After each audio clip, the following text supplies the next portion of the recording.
the committee shall come to order. We are meeting today to consider a committee print of legislative proposals to comply with the reconciliation directive in the concurrent resolution on the budget for fiscal year 2022. The committee print has been properly noticed and circulated electronically, along with copies of timely filed amendments that will be available on the committee repository at docs.house.gov. Late amendments are also circulated electronically. Pursuant to committee rules, members of the committee may submit written opening statements for the record. I ask that members may revise and extend the remarks from the committee print to be considered at this markup and have those remarks included in the record. Without objection, so ordered. Without objection, the chair may also declare a recess subject to the call of the chair. Pursuant to Committee Rule 3I and the House Rule 11, Clause 2, I announce that I may postpone further proceedings today on the question of approving any measure or matter or adopting an amendment on which a recorded vote or the yeas and nays have been ordered. Documents, amendments, or motion must be submitted to HNRC docs email from a House-maintained email address. Pursuant to the Committee Rule 3L and the latest guidance from the attending physician, anyone present at the hearing room today must wear a mask covering their mouth and their nose, regardless of vaccination status. Please note that, as usual, members are responsible for their own microphones. Members can be muted by staff only to avoid inadvertent background noise. I strongly recommend that members use the grid, view, and the pin, the timer, so that it remains visible. Members experience technical problems should immediately inform committee for their assistance. The ranking member has requested that he be recognized for a formal opening statement, so I will recognize him. But first, I will recognize myself for my opening comments. I want to note for the record what you already know, that today markup is not a committee business as usual. Today we have a once in a lifetime, once in a generation opportunity to advance a bold, ambitious investment in the people of the United States. The president has asked us to draft a spending framework that will confront the damage being done by climate change, put our country on a sustainable path, and equitable economic and environmental considerations on this environmental path that will create millions of jobs. We have been tasked with spending $25.6 billion over 10 years, and in addition to that, I've included a variety of revenue-raising measures to raise an additional $6 billion. If past experience is anything to go by, our Republican colleagues will argue that these revenue raisers will reduce our energy security and increase our reliance on foreign minerals. That and other national priorities, such as Afghanistan, require we not do our part in the reconciliation package that's coming from the House of Representatives, and that was based on a bipartisan resolution in the Senate. But these are all these tired talking points we have repeatedly heard on this committee, and they continue to have no basis in reality. Billions in the legislation will go toward tribal hospitals, providing access to comprehensive health care services for communities that suffer from historic underrepresentation and underinvestment. $650 million will go toward emergency drought response, which is sorely needed as the West faces climate-driven mega drought. $1 billion will go toward wildfire safety, including tribal communities, to help reduce fire danger and save lives. Throughout the country, coastal and Great Lake communities will receive funding they need to become more resilient as they faced increased risk of storms, sea level rise, and erosion. And we will direct $3.5 billion to the land management agencies to support a civilian climate board. However, we also need to look beyond the top line. For example, even with these investments, the Indian Health Services will not be able to address all of its priority healthcare construction projects from 1993. Critical drought relief and wildfire protection needs in the West will not be fully met. I stand behind this proposal based on the spending levels put forward, but I also fully intend to work with my colleagues in the House and the Senate to ensure that the priorities under our jurisdiction that are underfunded do not remain so, and that there be an effort to address a package which is fully funded and fully begins to address every need that we have identified. Our committee has a broad mandate to support tribes, territorial areas, public lands, oceans, waters, biolife, and environmental reviews that give communities a voice in the process. These are all critical needs, and they deserve to be funded as such. Several of our Republican colleagues wrote to me suggesting that we not meet today to complete this work. If it is my determination that members are capable of focusing on multiple important and critical tasks all at once. In fact, I believe our constituents expect nothing less, and so we are proceeding. I look forward to advancing this important measure today and certainly before September 15th, and I look forward to continuing to fight for the communities that we represent and the resources that we steward. Mr. Ranking Member, you are recognized for your opening statement, sir. Thank you, Mr. Chairman. Where's the rationale? What the heck is going on, and what are Democrats trying to do to our country? I want to know the answer to these questions. My Republican colleagues want to know the answers, and I believe America wants to know the answer to these questions. As we speak, countless Americans and our allies remain stranded in Afghanistan by President Biden and are at the mercy of the Taliban and ISIS-K. Thousands of refugees are heading to America. What are the plans for resettlement? Have they even been properly vetted? The president and this Democrat majority continue ignoring the humanitarian, environmental, and national security crisis at our southern border. Millions of Americans are without power and other basic necessities and are beginning the long road to rebuilding their lives following the devastation of Hurricane Ida and the massive flooding that resulted from it.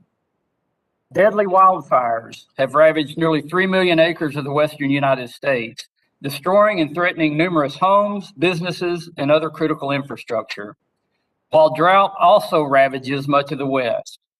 Where's the rationale? At any other time, any one of these would be a crisis of national proportions, the kind of national priority that requires Congress to put partisanship aside and come together for the good of the nation.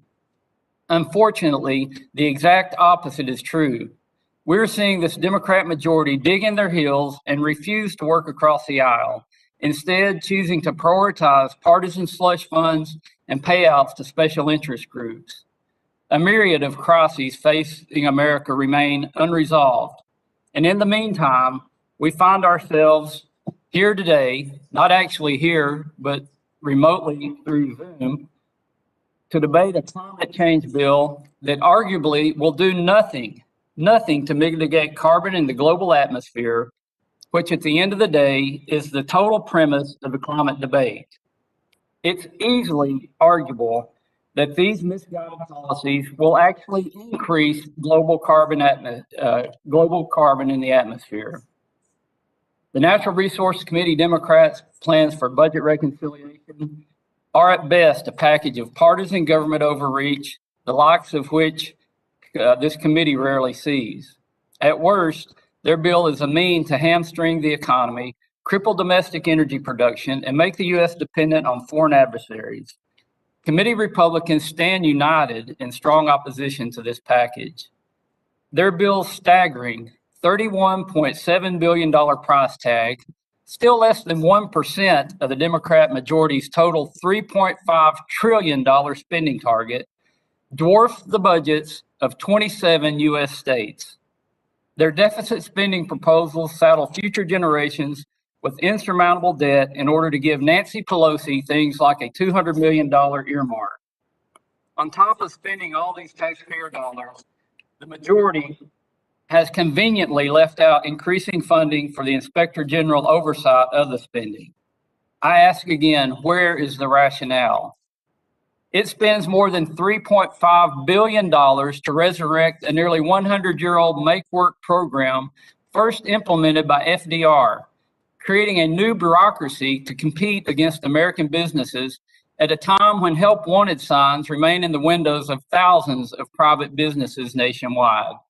Where is the rationale? Meanwhile, the bill makes zero new investments in new water storage, failing to address and therefore further exacerbating the Western drought crisis. Where is the rationale? Their proposal attacks safe and reliable American energy production, spends millions to kill domestic American natural resource jobs at home, imposes new taxes and fees on working families, and makes our nation more reliant than ever on foreign adversaries for critical minerals and energy resources that we could be producing more cleanly, cheaply, and effectively right here at home while growing our economy with high-paying jobs, many of those jobs in rural areas. Where is the rationale? This bill has $350 million to close down a copper mine that could produce 25% of the U.S. demands for copper over the next 50 years. While the majority talks about a green economy and an electrified economy, where's the rationale of shutting down a copper mine that's already ready to be in production? Sadly, I could go on and on with the list of issues this legislation fails to address. Earlier this week, I and many of my colleagues called on Chairman Grijalva to postpone this markup, to end the partisan charade and focus on the people's business. Unfortunately, our pleas have fallen on deaf ears. It is therefore unfortunate but necessary that I have to offer this motion to postpone today's markup so that this committee can refocus its priorities on the American people's priorities instead of the pet projects of Nancy Pelosi, Bernie Sanders, and others. I ask again, and I hope my colleagues can explain, where's the rationale? Mr. Chair, under Clause 4, Rule 16, I move that the consideration of this legislation be postponed until September 14th, 2021. Gentlemen will hold for a moment. The gentleman would please hold for a second, Mr. Westerman.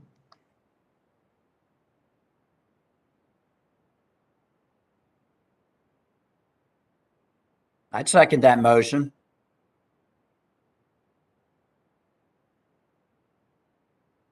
Of course.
Thank you, Mr. Westerman and colleagues. I wanted to make sure that in response to your motion and second to postpone today's proceeding till September 14th,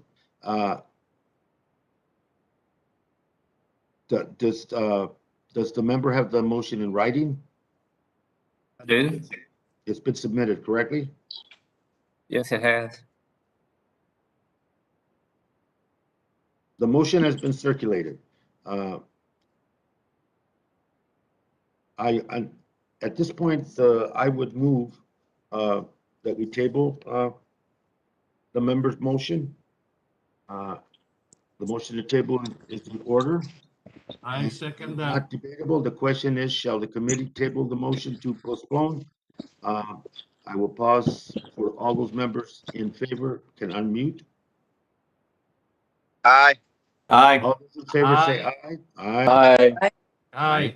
Oh, Aye. members, Aye. pause so that members opposed can unmute. All those No. opposed? No. No. No. Aye. No.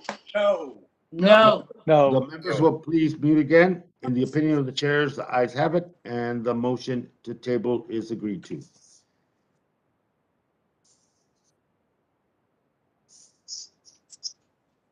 For a roll call vote? Is there a request for a recorded vote, Mr. Westerman? There is, Mr. Chair. Thank you, sir. Recorded vote has been requested. The clerk will call the roll. Mr. Grijalva? Yes, thank you. Mr. Grijalva votes aye. Mr. Westerman? No. Mr. Westerman votes no. Mrs. Napolitano? Yes. Mrs. Napolitano votes aye. Mr. Young? Mr. Costa? Aye. Mr. Costa votes aye. Mr. Gomert? No. Mr. Gomert votes no. Mr. Sablan? Aye. Mr. Sablan votes aye. Mr. Lamborn? No. Mr. Lamborn votes no. Mr. Huffman? Aye. Mr. Huffman votes aye. Mr. Woodman? No. Mr. Woodman votes no. Mr. Lowenthal? Aye.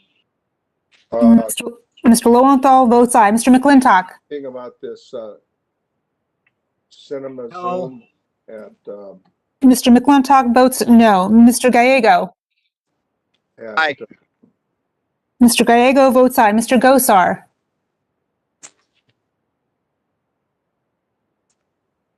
Mr. Gosar votes no. Mr. Neguse? Aye. Mr. Neguse votes aye. Mr. Graves? No. Mr. Graves votes no. Mr. Levin? Aye. Mr. Levin votes aye. Mr. Heiss? No. Mr. Heiss votes no. Ms. Porter? Mrs. Radwagon? Ms. Leger Fernandez? Aye. Ms. Leger Fernandez votes aye. Mr. Webster? Nay. Mr. Webster votes no. Ms. Stansberry? Aye. Ms. Stansberry votes aye. Ms. Gonzalez Colon? Ms. Velasquez? Velasquez votes aye. Ms. Velasquez votes aye. Mr. Fulcher? Ms. DeGette? Forget both aye. Ms. DeGette votes aye. Mr. Stauber? Ms. Brownlee? Brownlee votes aye. Ms. Brownlee votes aye. Mr. Tiffany? Mrs. Dingle? Single votes aye. Stingle votes aye. Mr. Carl? No. Mr. Carl votes no. Mr. McEachin? Aye. Mr. McEachin votes aye. Mr. Rosendale? Rosendale's no. Mr. Rosendale votes no. Mr. Soto? Votes aye. Mr. Soto votes aye. Mr. Moore?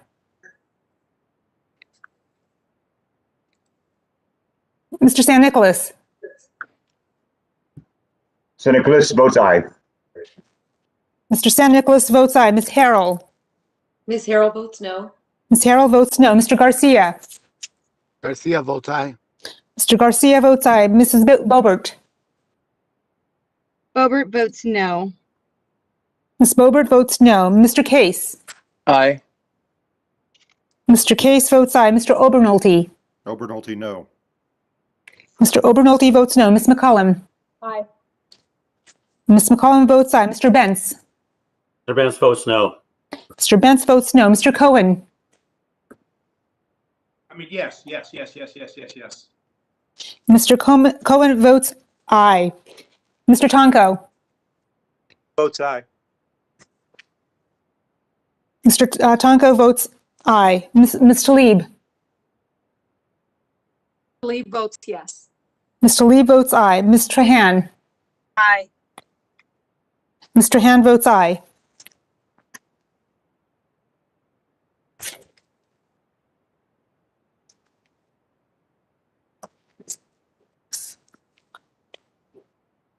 how am I recorded? This is Miss Porter. Ms. Porter is not recorded. I vote aye. Ms. Porter votes aye. How am I recorded? This is Stauber. Mr. Stauber, you are not recorded. Stauber will vote no. Mr. Stauber votes no.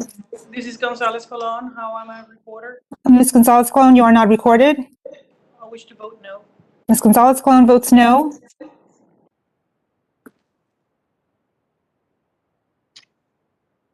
Any other members wish to be recorded? Any members wish to change their vote?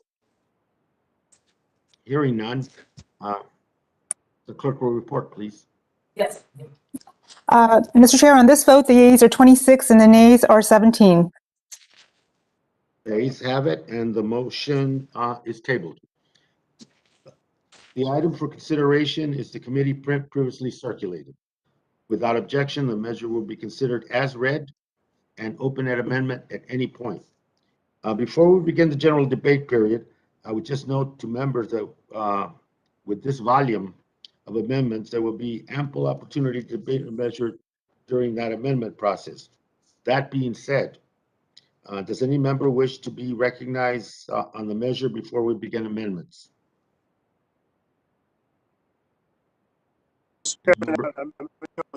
Who seeks to be recognized? Who seeks to be recognized? Mr. Chairman, this is Graves. I just want to make sure I understand. You're asking about opening statements? Yeah, well, I'm asking for the general debate on the item under consideration, and then we're going to go into amendments after that happens. Thank you, Mr. Chairman. Yeah, I would like to seek recognition. Gentleman is recognized. Mr. Graves. Thank you, Mr. Chairman. Mr. Chairman, I apologize. We had to find somewhere where we could get a good enough cell connection using both AT&T and Verizon, because we just got hit with the 5th most powerful hurricane in U.S. history and the most powerful one to hit our state ever. Winds preliminarily recorded to be up to about 190 miles per hour. So you can take what's going on up in New York, New Jersey, and you can throw in a little bit of wind action there. Cell phone service is out across most of the area of South Louisiana. We don't have water, we don't have sewer, we don't have electricity. And this legislation will effectively, and in fact, we have active search and rescue operations going on as we speak, because cell phone service is down. So we don't even know where the hell people are right now because we can't get in touch with them. Doing welfare checks all over the southern part of the state because we can't even communicate with one another. We have 911 systems down, emergency operations centers without communications, and this legislation. Oh, and we have gas stations. I believe last I saw 60% of our gas stations without fuel, with people sleeping in their cars outside of gas stations overnight in order to refuel their vehicles and their generators, because it's the only way that some people can live that are on oxygen, that have to have their insulin refrigerated and things like that. And quite frankly, the fact that I'm freaking sitting here right now, even spending time with y'all, is ridiculous. This legislation, what it does is it actually is probably a final nail in the coffin of the industry that right now is struggling, because 95% of the offshore industry right now, energy production, is shut down. 95%. We have somewhere like 20% of the nation's refining capacity. It's shut down right now. And so this legislation comes in and tries to further kill it. And then all this does is benefit Iran. It benefits Russia. It benefits China. And you sit there and say, oh, you're just being dramatic. This is just rhetoric. Well, I mean, look at what's happened. We talked about this. The exact things that we said about increasing global emissions, increasing energy prices, becoming more dependent upon other countries. That's exactly what's happening. You called it rhetoric, and it's exactly what's happening right now. It's dumbfounding to me that people can think these things are good ideas. Like, where does this come from? You know, people say, "Oh, what happened in Afghanistan was just a one-time thing. It was bad decision." No, this is applying the stupidity and the afterthoughts of Afghanistan policy across every other area of government.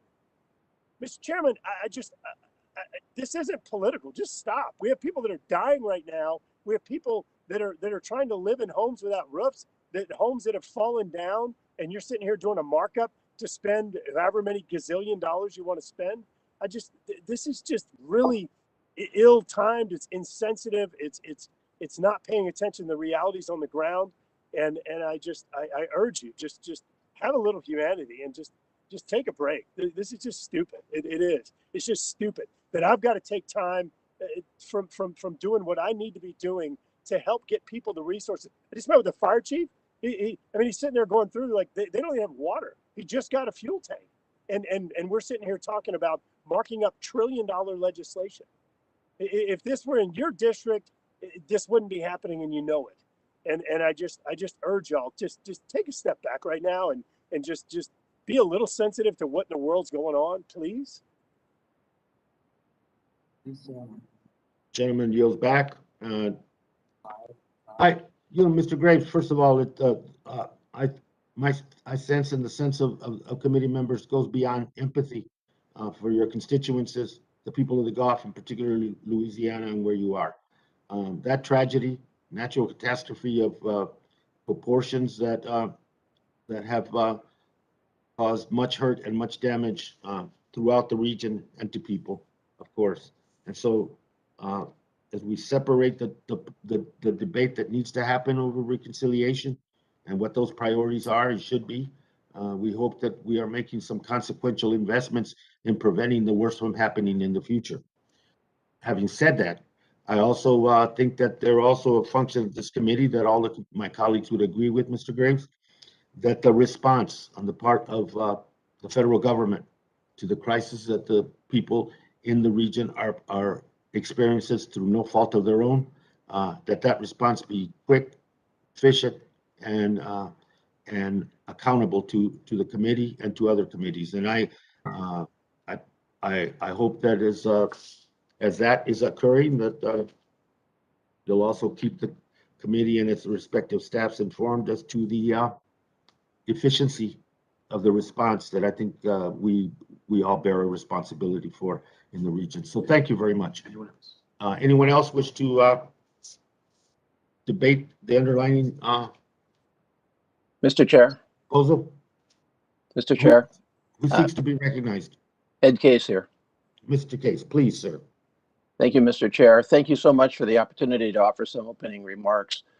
Let me say first that I generally support this bill. Each and all of these initiatives address key priorities, and I very much hope they do advance.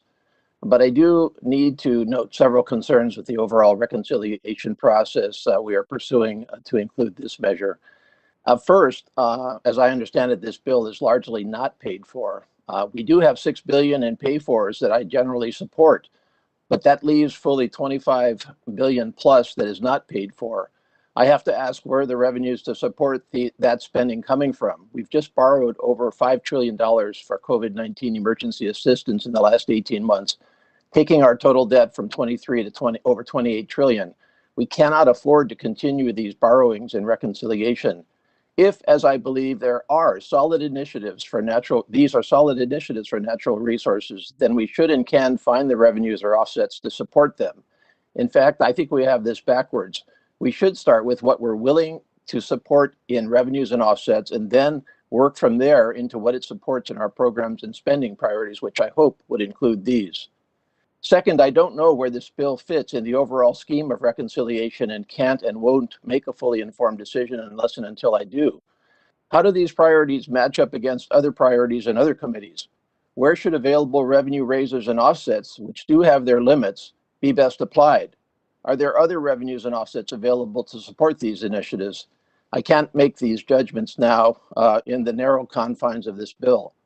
A third, we have all been assured that we will not be asked to vote on an overall House bill that would not also pass the Senate.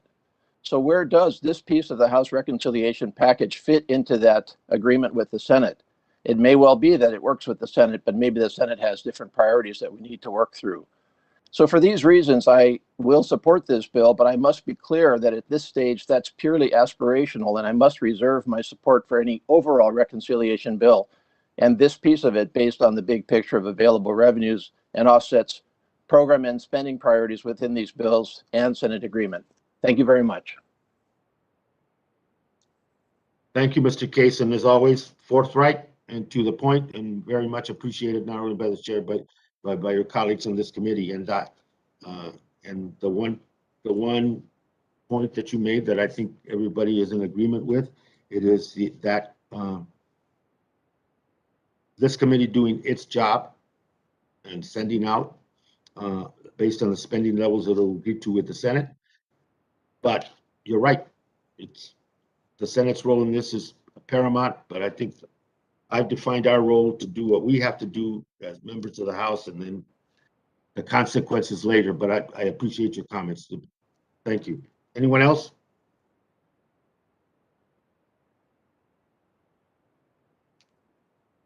Mr. Chairman. Mr. Costa, you're recognized, sir. Thank you. I want to thank the chairman and our subcommittee chairs, as well as our staff that have worked very hard to put this together. I want to begin by indicating that I support the efforts to move on this legislation, but have similar concerns that my colleague, Congressman Ed Case, just, I think, detailed. The fact is that we have multiple crises, as the chairman noted, around the country, from droughts to in California in the West, to fires, to issues of the impacts. It was noted by one of our other colleagues by this horrific Hurricane Ida that has not only affected Louisiana and Mississippi, but has gone completely up the eastern coast, and we've seen the devastation this morning in places like Pennsylvania, New Jersey, and New York. Clearly, our committee needs to address issues of climate change that we find ourselves unable to deal with as it relates to every region of the country. And that doesn't even begin to talk about the pandemic, obviously, that we have been with for 18 months. These are challenging times, historical times in our nation's history. And we have to ultimately look at how we respond and invest in America. And I have been one who has argued for a long time that we need to invest in our infrastructure. That's why I support the bipartisan infrastructure package that I hope we'll vote on later this month. This reconciliation process is challenging for all of us. And we have to agree with the Senate ultimately to get something done. My Republican colleagues, who I always like to work with on a bipartisan basis, but given the delusion of amendments today, clearly it's a strategy to simply slow down the process. And while I always would take amendments by any of our colleagues seriously, I wonder what the real intent of the amendments that we see before us today. I will reserve my judgment. I will vote for this measure in our committee today. The expenditures versus the revenues, I think, are not in balance, as Congressman Case indicated.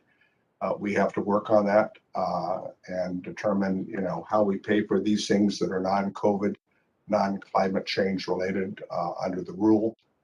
And at the end of the day, I am going to vote for something that we have consensus with our colleagues in the Senate that is pragmatic and practical and that reflects the needs of our country.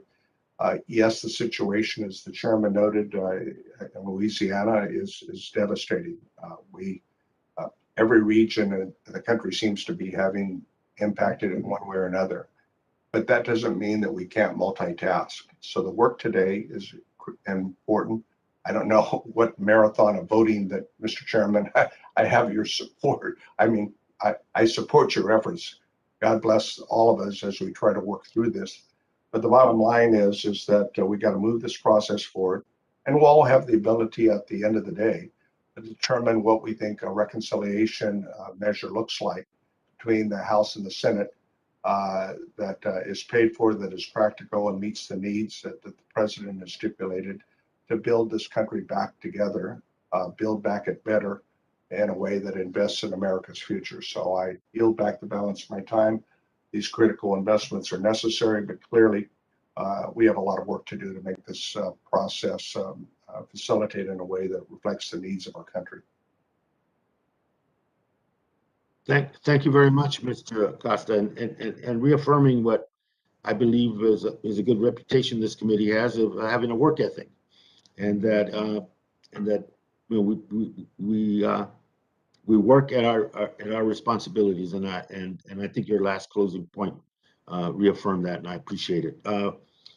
With that, is there anyone else that seeks to be recognized on the proposal? Mr. Chairman, Jerry Carl. Mr. Carl, you're recognized, sir. Thank you, sir. I appreciate it.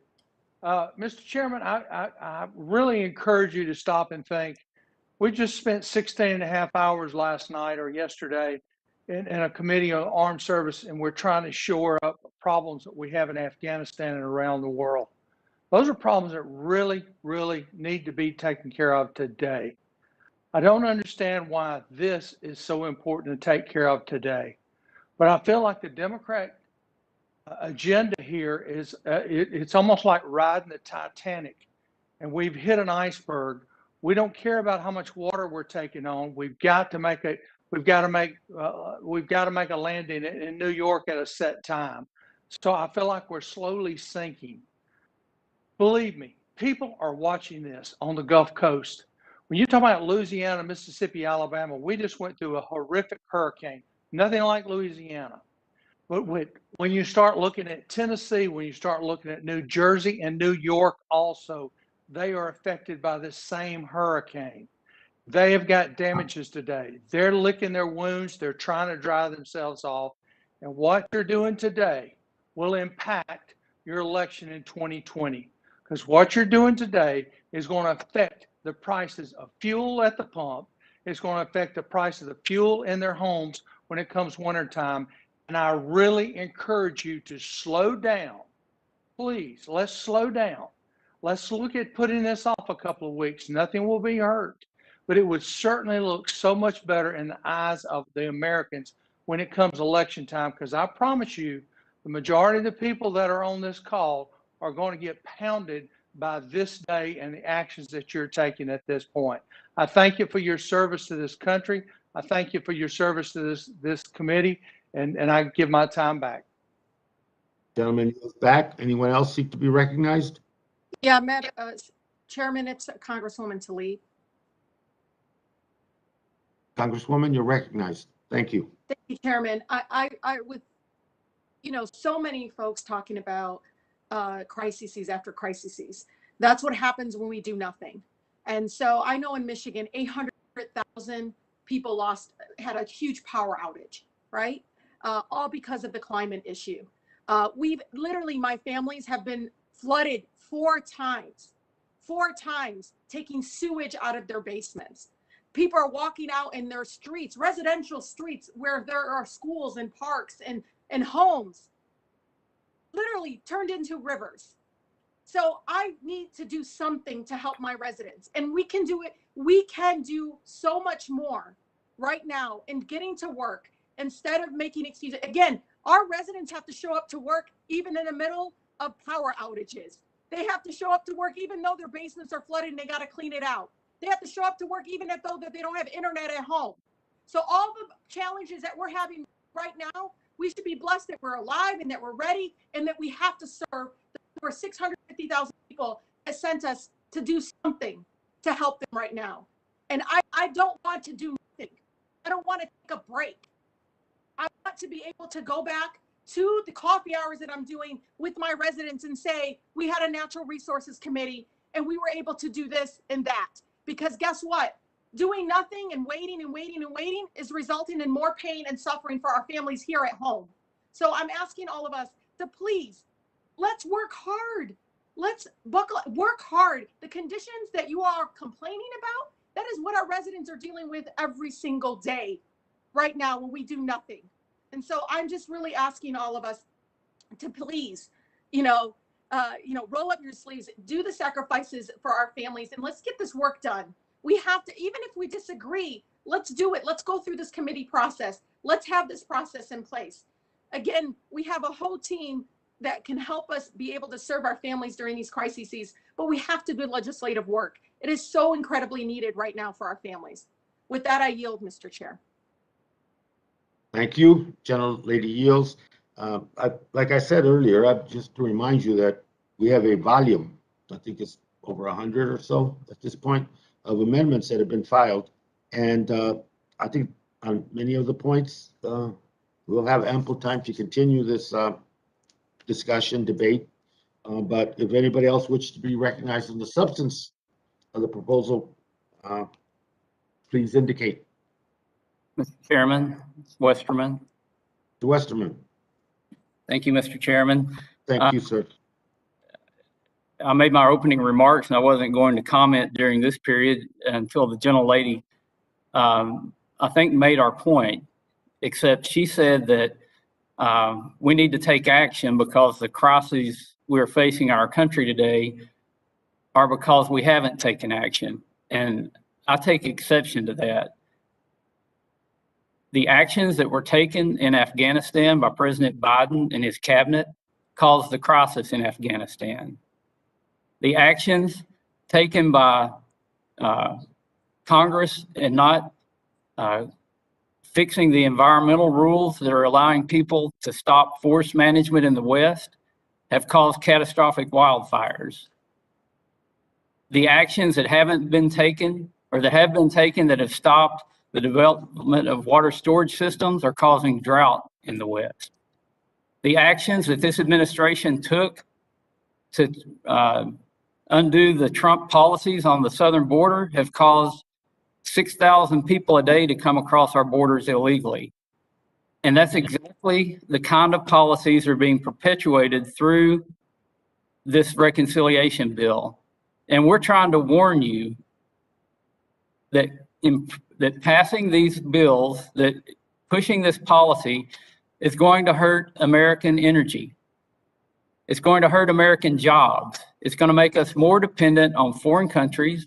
It's going to make us more dependent on China and Russia and the Middle East for energy and minerals. It's not going to do anything for the climate. It's actually going to cause more carbon emissions. It's going to produce energy in less sustainable ways. It's going to put onerous regulations on American businesses. It's going to cause competition among the private sector who can't hire people right now. So I would say the actions that Congress has taken, that the administration has taken, are exactly why we have the crises we're facing today. And the bill we're marking up today is simply going to add on to those crises. That's why we're asking you to slow down. We're asking the majority not to push these onerous policies on the American public, and especially not at this time. I yield back. Gentleman yields. I think anyone else seek to be recognized? I think we'll have ample time. Let me say it again, to debate revisionist history or not. But we can do that. But if anybody wishes to be recognized on the substance, please indicate.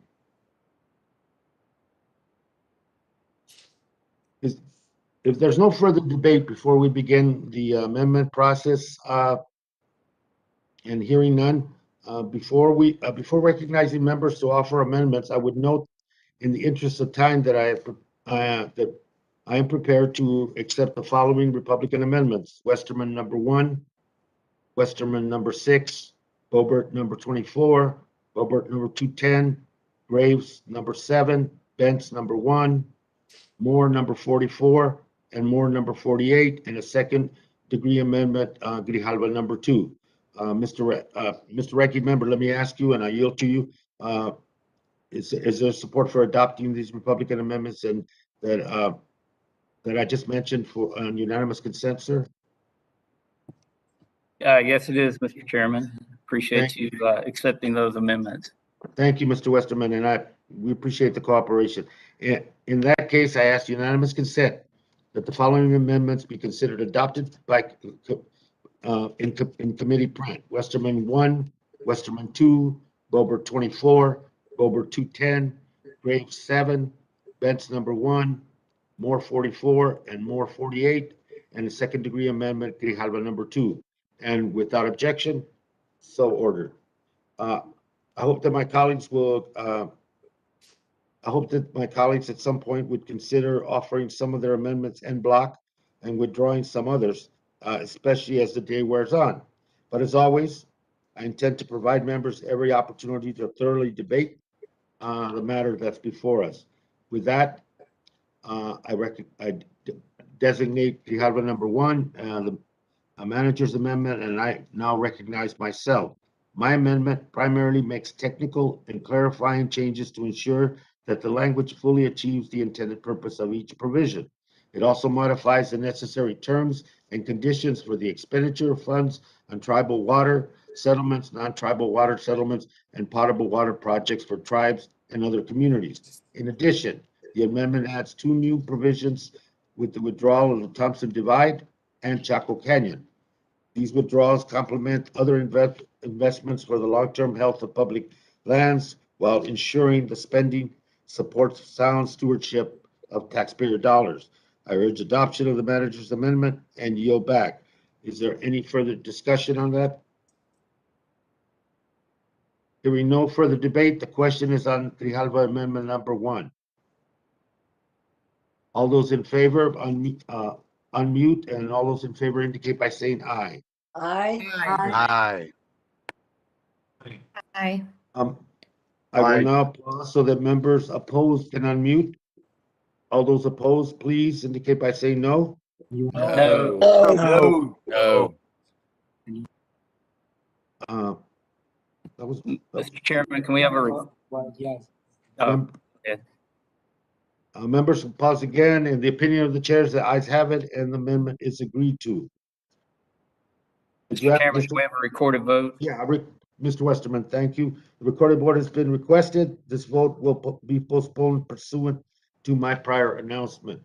At this point, let me recognize Representative Boebert. You have the next amendment designated as number 25, and you are recognized for 5 minutes.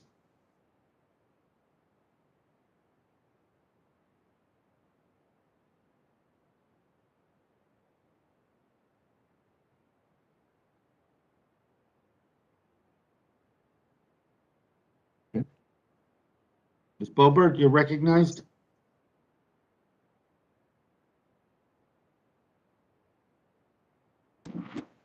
I apologize, Mr. Chairman. I couldn't hear you. Oh, you're up. Representative, you're recognized on amendment designated number 25, your amendment, and you are recognized for 5 minutes to discuss your amendment. Thank you, Mr. Chairman. This amendment should be an absolute no-brainer. It prevents the Department of Interior to pay the salary of anyone involved in eco-terrorism. Tree spiking is a disgusting form of terrorism that injures innocent Americans just trying to do their job. This amendment should receive bipartisan support, and I encourage my colleagues to support this. Tree spiking does not just prevent people from wanting to log or harvest timber, but this also puts our firefighters in danger when there is a wildfire and they go through and are cutting in the forest to stop this fire. So I encourage all of my colleagues to support this, and I yield back. Thank you.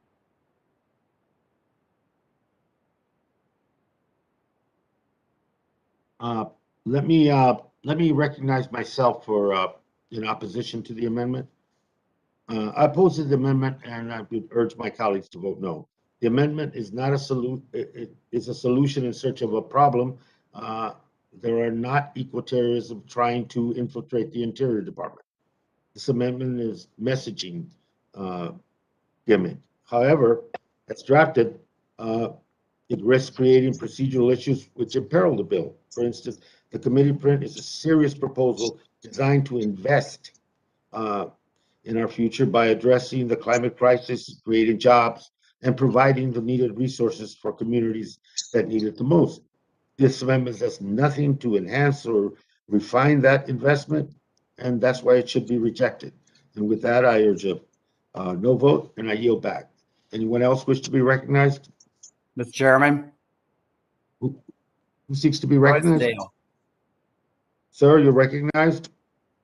Thank you, Mr. Chairman. I would urge every one of the committee members to please support this legislation. We right now have a nominee for the U.S. Fish and Wildlife Service, a disgraced nominee from the state of Montana that has been involved in tree spiking, putting people's lives at risk. And we cannot have people that are going out into the forest, stopping the harvesting of our timber and putting lives at stake, whether it is the firefighters or the people that are actually in the plants that are trying to process this timber, to continue on like this. So I would urge everyone, please, to support this legislation. Thank you. The gentleman yields back. Anyone else wish to be recognized? Mr. Chairman, Who seeks recognition? Graves. Greg, you recognize, sir? Thank you, Mr. Chairman. Mr. Chairman, let's take a minute here to respond to comments of the gentlelady from Michigan. I got to tell you, I'm really shocked that rather than recognizing that it's made an error by moving forward right now and failed to properly prioritize what's being done, instead she chose to double down on that decision. Mr. Chairman, I want to remind you and my friends on the other side, and actually, before I start that, I do want to express some appreciation to Mr. Case and Mr. Costa for exercising some discretion in regard to absurdity of budget numbers. I appreciate y'all recognizing that there is a limit somewhere, and y'all's desire to make sure this thing's paid for. Obviously, don't totally agree with everything, but I appreciate y'all having some sensitivity there. I do. Thank you for noting that. But back to Mr. Tlaib, Mr. Chairman, it's our job to represent people and do what's right for the country. And, Mr. Chairman, as you well know, we could spend 24 hours a day, 7 days a week, working through issues that are presented to us. And what you have to do all the time is you have to prioritize. And so, reminding members on the other side that you've all voted against. Every single one of you have voted against efforts to make South Louisiana more resilient. You've all voted against efforts to try to expedite, as our ranking member has stated, expedite project development delivery processes. You've all opposed that. And so right now, part of the reason that we're dealing with some of the chaos that we're dealing with is because your refusal and failure to actually recognize proper priorities and needs and voting against things that need to be done, like Ms. Bobert's amendment. And so to suggest that, oh, well, people underwater that have flooding in their basements still have to go to work, and people that, yeah, you're damn right they do, absolutely. But you know what? When you have people that are still missing, when you have people that don't have service that are out of contact and don't have water and wastewater, like every single one of you do right now, what you're supposed to do is prioritize. The federal response here is not what it needs to be. It's not. And I'm not blaming this administration. This happens every time. And it takes about 2 weeks for folks to get kind of in battle rhythm. But what happens then is everybody's got to put all hands on deck and try and save lives and try and provide some of these necessities. If somebody thinks that establishing a civilian climate corps is more important than going to search and rescue, more important than refrigerating somebody's insulin, more important than getting that lady oxygen that doesn't have it right now, that's fine. I'd love for you to explicitly say that so we can show the American people what your true colors are. So look, I'll shut up, but this is crazy. What the ranking member said about all of these actions that are not thought out and just chasing these emotions, this is dangerous stuff. This is dangerous stuff. And you may consider it to be rhetoric, but some of the acting, then thinking that happened in Afghanistan, that's exactly what's happening right now in all of these other areas of policy, where folks are acting on emotion, not acting on facts, not acting on evidence, not realizing that, you know what, I made a mistake, which I'll say I make them every single day, multiple times. That's really dangerous. This is really dangerous stuff. And I think that this country and this committee could show better leadership than's being exercised right now.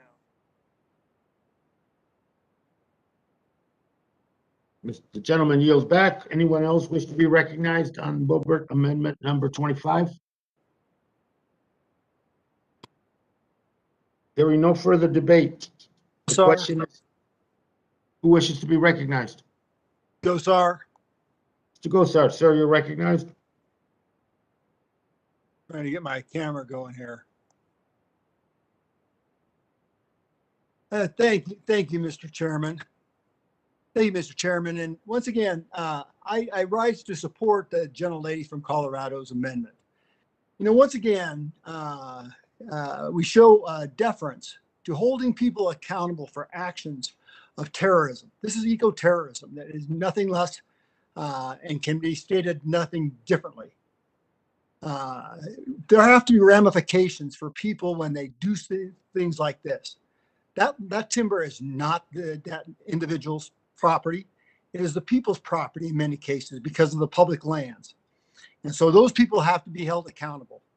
And for this committee and for the chairman to facilitate those types of actions, facilitate the breaking of the law. And this country cannot stand unless we have equal application of the law. And I find it very disheartening that we're not holding people accountable for their actions. So once again, I rise in support of the gentlelady from Colorado and would ask everybody to support it. I yield back.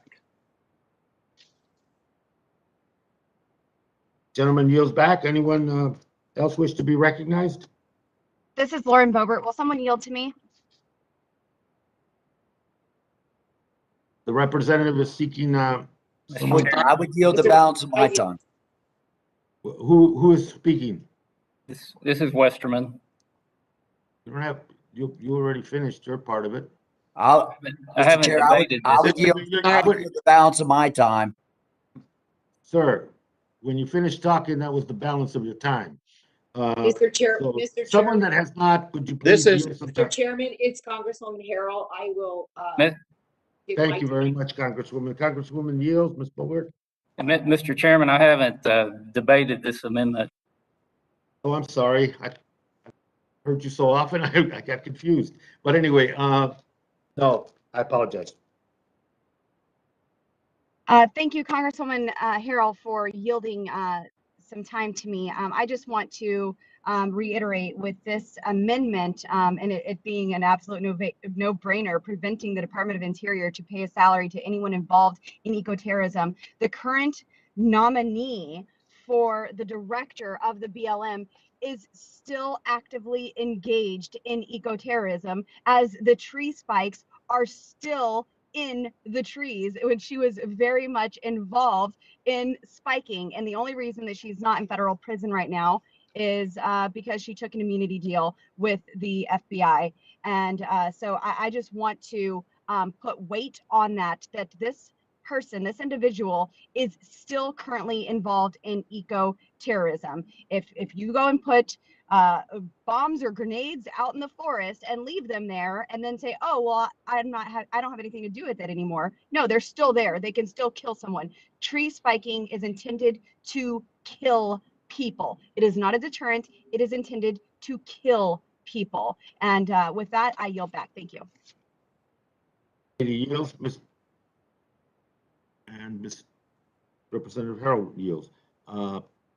Anyone else seek to be recognized on Boebert amendment? Mr. Chair, I have my hand up. This is McCollum. Ms. McCollum, sorry, you're recognized. That's okay. I find this conversation slightly ironic.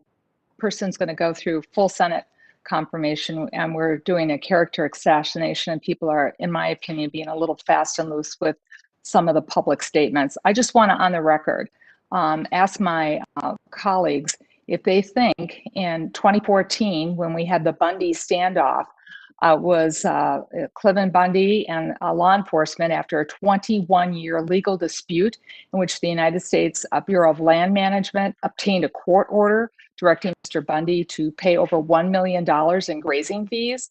I did not hear any outrage from my colleagues on the other side of the aisle on that. So we're going to talk about full enforcement and holding people accountable. Sign me up, but let's make sure we hold everybody accountable. With that, I yield back, Mr. Chair. Gentlelady yields back. Anyone else wish to be recognized in the amendment? Mr. Chairman, Who seeks to be recognized? Nicholas from Guam, Mr. Chairman. San Nicolas, please recognize, sir. Thank you, Mr. Chairman. I just wanted to first put an inquiry to the chair. Is the language of this amendment consistent with the Byrd Rule, or would its Go ahead. He's still talking.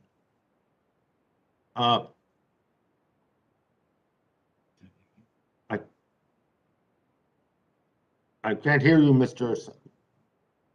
Representative. We cannot hear you.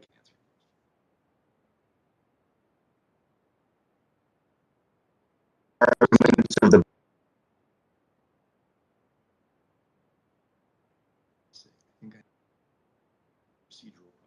Mr. Representative, you can speak.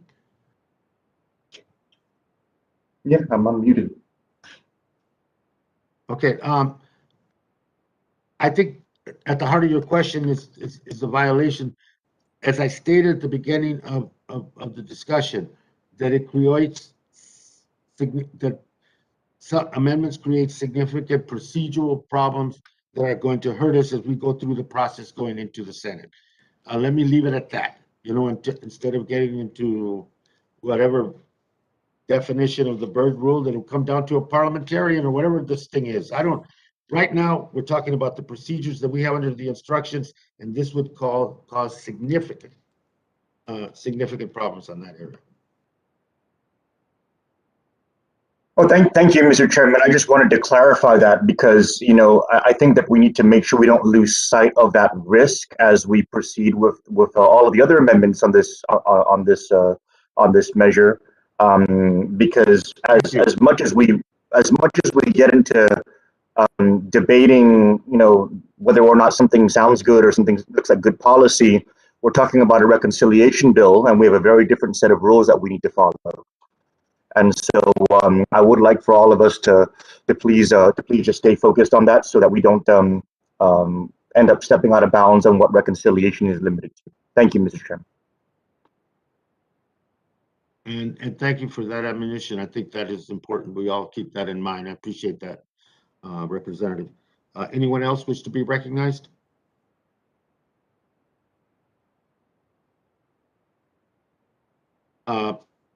If there's no further discussion on the amendment and hearing no debate, the question is on the Boebert Amendment number 25. I will pause so that members in favor can unmute.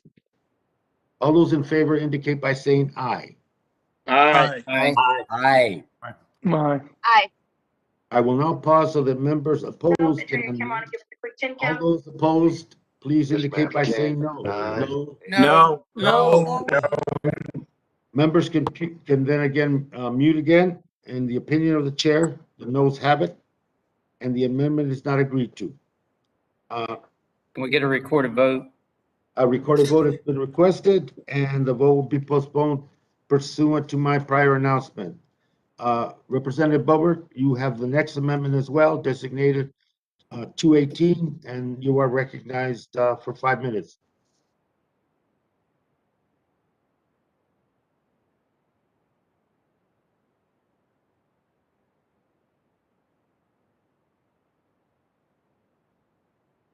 Thank you, Mr. Chairman. Thank you. Sorry, it would be wonderful if we were actually in person doing this stuff.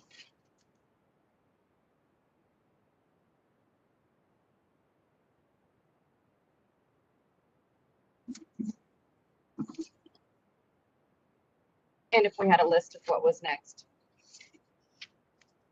This amendment changes the date of the Secretary of Interior that should publish final regulations from 1 year after the enactment of this act to 3 years, and makes it conditional on having congressional hearings on how these regulations will affect the oil and gas industry in the United States.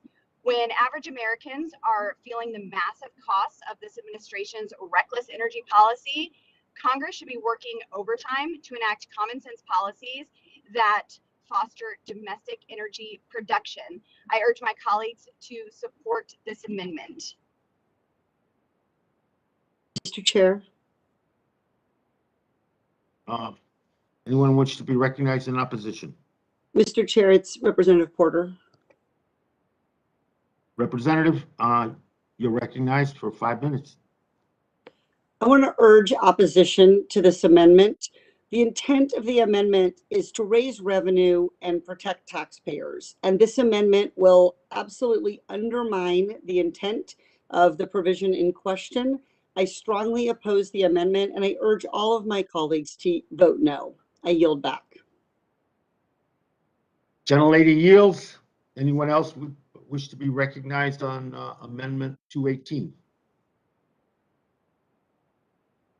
There no further debate. The question is on Amendment, Gilbert Amendment 218. I will pause so that members can unmute. All those in favor indicate by saying aye. Aye. Aye. Aye. I will now pause so that members opposed can unmute. All those opposed indicate by saying no.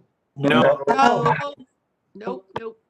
In the opinion of the chair, the noes have it, and the amendment is not agreed to. Mr. Representative Chairman, can I request a roll call? and the gentlelady request a roll call, a recorded vote having been requested, it will be postponed pursuant to the prior announcement. Representative Boebert, you have the next amendment designated 223, and you're recognized for 5 minutes to present your amendment. Thank you, Mr. Chairman. Boebert Amendment 223 strikes the Civilian Climate Corps. During a time where employers cannot find work, this bill provides $3.5 billion for a new Civilian Climate Corps. There is absolutely no reason to funnel money toward a program like this when so many of our industries are already struggling to find workers. The duties and responsibilities of the CCC are vague and undefined. Whether it was intentional or a result from negligence is unclear. Either way, it should not be allowed. And this, Mr. Chairman, is a problem that I see on a daily basis, traveling my district and other areas where people absolutely cannot find employees to work. Every business that you go to has a help wanted sign. There are 10 million jobs unfulfilled in America right now. So this is completely unnecessary, and I urge adoption of my amendment to my colleagues. Thank you all. I yield. Gentlelady yields. Anyone else seek to be recognized on Amendment 223? Mr. Chairman, I seek recognition in opposition to the amendment. Mr. Neguse, sir, you're recognized for 5. Thank you, Mr. Chairman. Colleagues, I strongly oppose this amendment. I would urge all of my colleagues to vote no.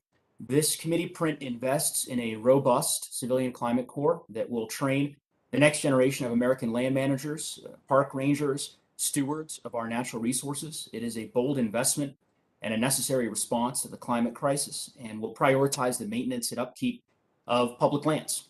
This amendment, as I understand it, would strike literally the entire section, undermining a core component of this committee's vision for investing in the future of our public lands. And I'd be remiss not to just share, just yesterday I spent the day with constituents of mine in Larimer County, northern Colorado, with park rangers, forest supervisors, constituents, scientists, fire chiefs, including fire chiefs from across the state, in Grand County, many other communities that I have the honor of representing. And they made very clear to me, abundantly clear, the desperate need for treatments in our forests, for mitigation, for resiliency, and for folks to be able to come in and do that work. In Colorado, we had 3 of the largest wildfires literally in the history of our entire state, 2 of which happened in my district just 11 months ago. The Cameron Peak Fire and the East Troublesome Fire that ravaged our communities. And tragically, we lost lives during the course of the East Troublesome Fire in particular. This CCC program would invest billions of dollars towards doing this critical mitigation work in our national forests, addressing deferred maintenance in our national parks, causes that I believe that many of my colleagues on both sides of the aisle support. So I would hope that we could get a bipartisan vote against this amendment, and I would certainly urge my colleagues to do the same. And with that, Mr. Chair, I would yield back. Gentleman yields.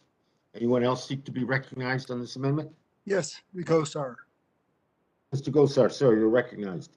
Yes, I rise in support of this.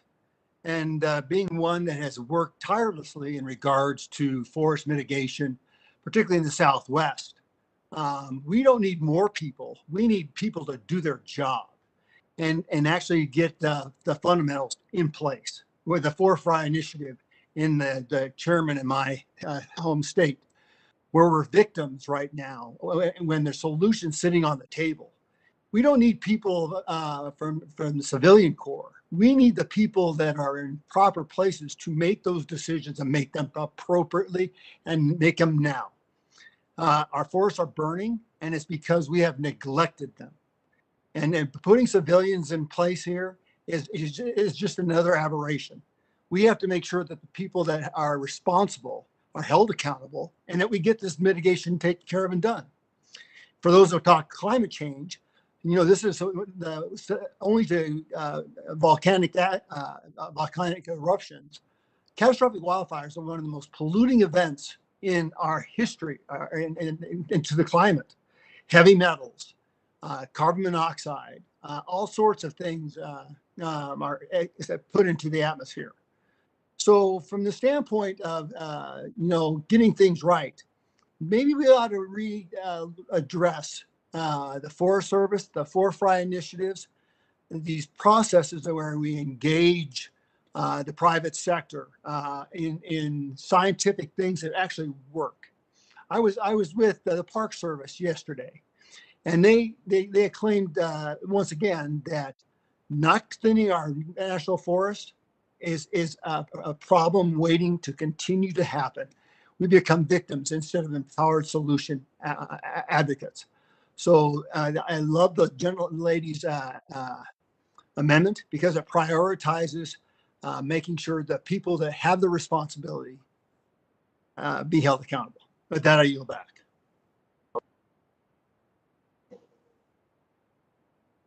Gentleman yields back. Anyone else wish to be recognized in the amendment? Yes, Mr. Chair, Ben's here. Gentleman's recognized. Thank you, Mr. Chair, and I support this amendment, and let me explain why. The Civilian Conservation Corps was originally conceived of by the Roosevelt administration many years ago when unemployment stood at 20% and people couldn't find a job anywhere. The idea was an interesting idea and resulted in many projects, some of them not far from where I sit right now, out here in Eastern Oregon, where the folks came in and helped build ditches and canals necessary for irrigation systems. But there was a huge difference between then and now, and I mentioned it, 20% unemployment. I met several weeks ago with folks that are engaged in the exact type of thing we've heard mentioned that this CCC, this CC02.20, would engage in. The folks that are out actually cleaning up the forest, they cannot find anyone that wants to work for them. They cannot find anybody that actually wants to go out into the hot, smoky, dirty environment and actually do this work, even though they're offering more than the $15 an hour that's suggested in this legislation. So this is what I call one of many self-delusional parts of this bill. And so why would we think that suddenly people are going to jump at running out and doing really, really, really hard, dirty, dangerous work because we offer them $15 an hour? That's not what's going to happen. That's not where this bill is going to go.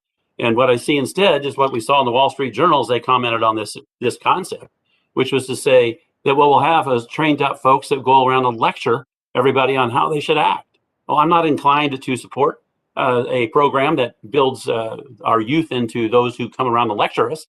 Now, perhaps if there was something in here that said, yeah, you actually have to go out and work at it, and I mean work. I've fought fire before. I've planted trees before, and I'll tell you, it's hard work, and that's why nobody's taking those jobs right now, Mr. Chair, and that's why I support this amendment. I urge everybody to vote for it. Thank you. I yield back. Mr. Chairman, Anyone seek to be recognized? Velasquez here. Representative, you're recognized. Thank you, Mr. Chairman. Mr. Chairman, I oppose this amendment because it's a poison pill that is designed to eventually prevent our ability to invest in our country and build back better for those who deserve it most. Today, the scenes of flooding from Ida in my district and across New York City are devastating. There have never been a greater need to build climate resilient infrastructure and to have a strong civilian climate corps. This is a visionary policy that will create a government jobs program, putting a new generation of Americans to work combating the climate crisis. And for that reason, I oppose it. I yield back.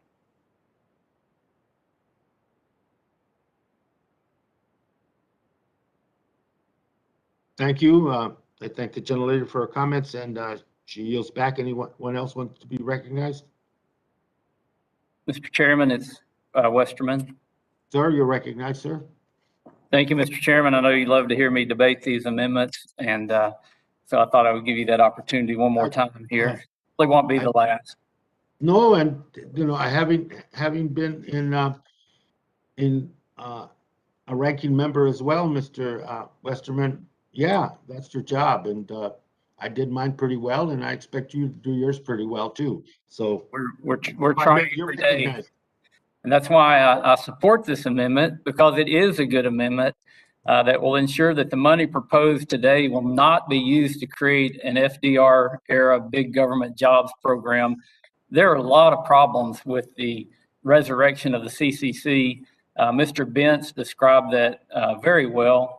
The original CCC was put in place when unemployment rates were through the roof. We were experiencing a depression. Today, employers cannot find workers.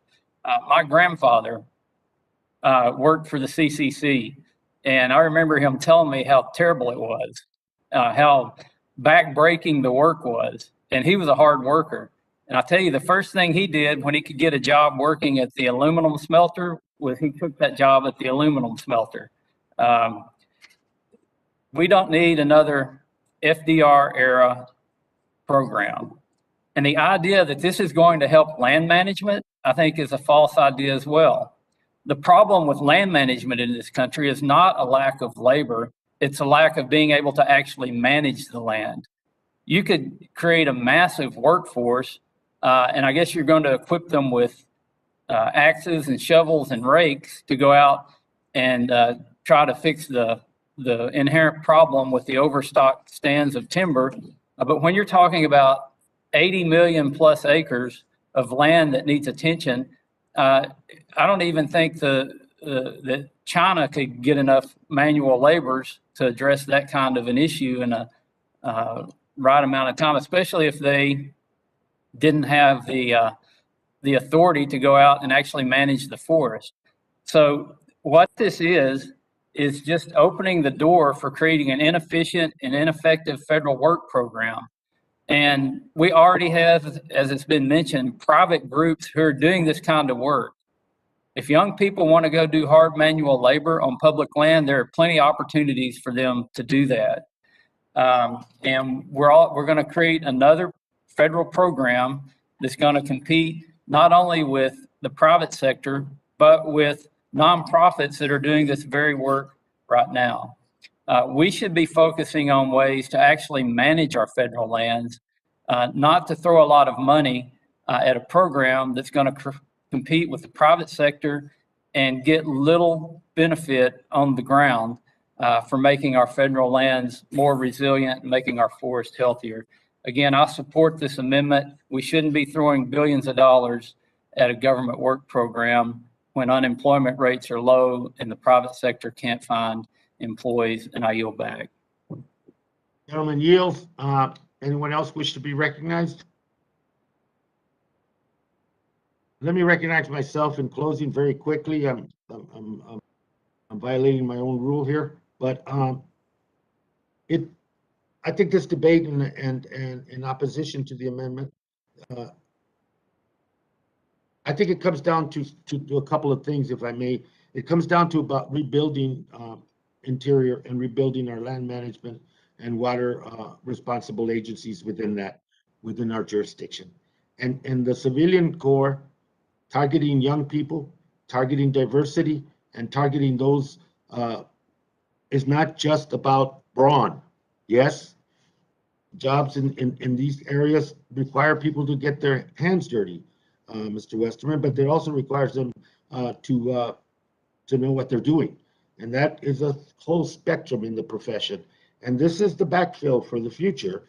And I think that not only Mr. Negus's legislation, but also the intent of for the future from the land agencies and interior is to build toward that future. And I think we need to look at it that way as well, that it's an investment in the management and the stewardship of our public lands and waters for the future. And I think it's a good one. And I oppose the amendment. Anything else? Anybody else wish to be recognized?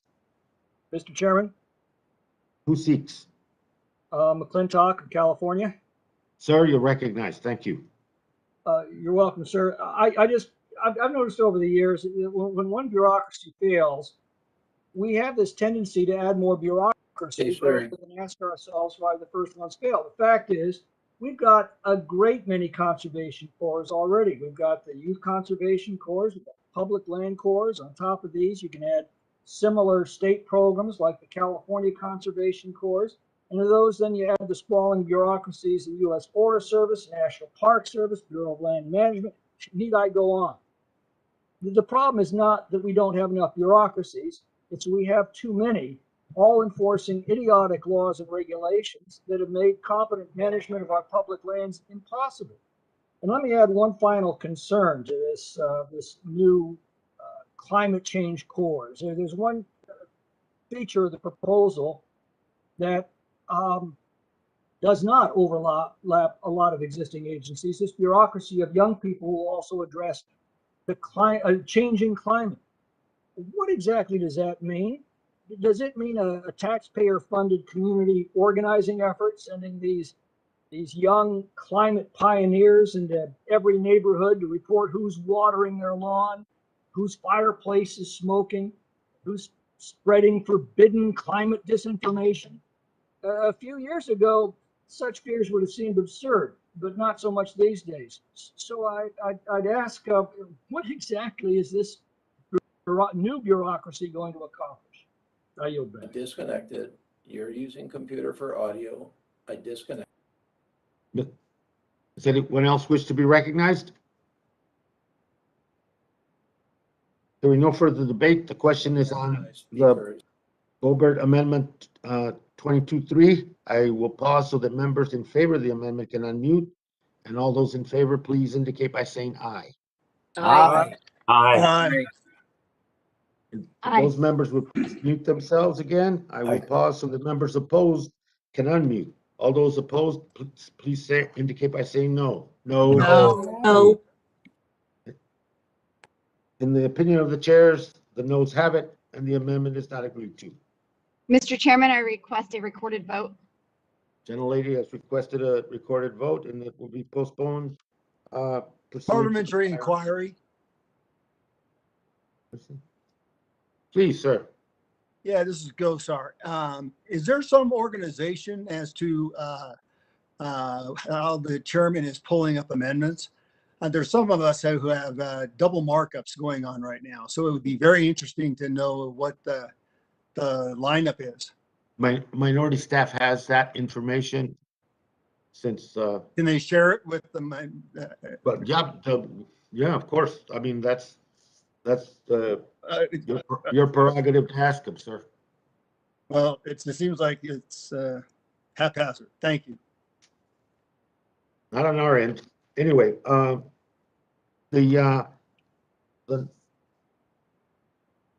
vote will be postponed. Representative Radewagen, you have the next amendment designated as number 1, and gentlelady is recognized for 5 minutes.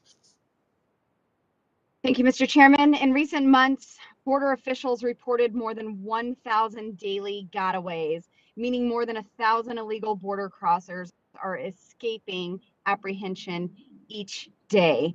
As illegal border crossers attempt to evade arrest, they travel across our federal lands. For example, between 2017 and 2020, National Park Service rangers apprehended. If the Excuse me? gentlelady will suspend, I had called up Representative Radewagen for her amendment designated as number one, Ms. Bobert. I have mine designated as number one. Sorry, that's what I was told, and that's the list that we see.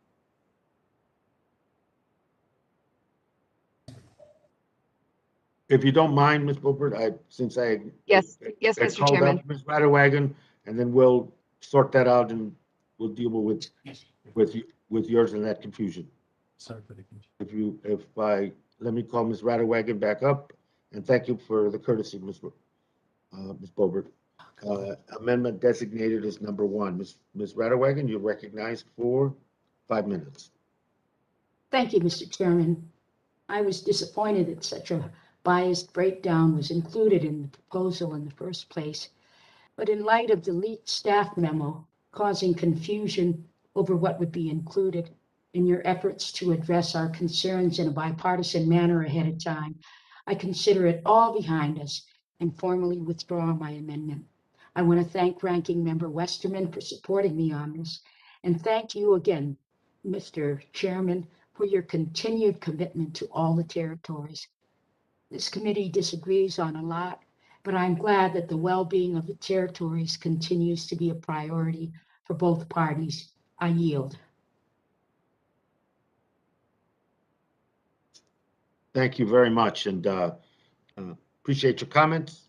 The amendment is withdrawn, and like you said, it's been a good and healthy, rare opportunity to do some bipartisan work, and I want to thank you for your leadership with that regard as well. Amendments is withdrawn. Let me now recognize Representative Bobert. You have the next amendment designated and as number one, and you are recognized for 5 minutes. Thank you. Thank you, Mr. Chairman.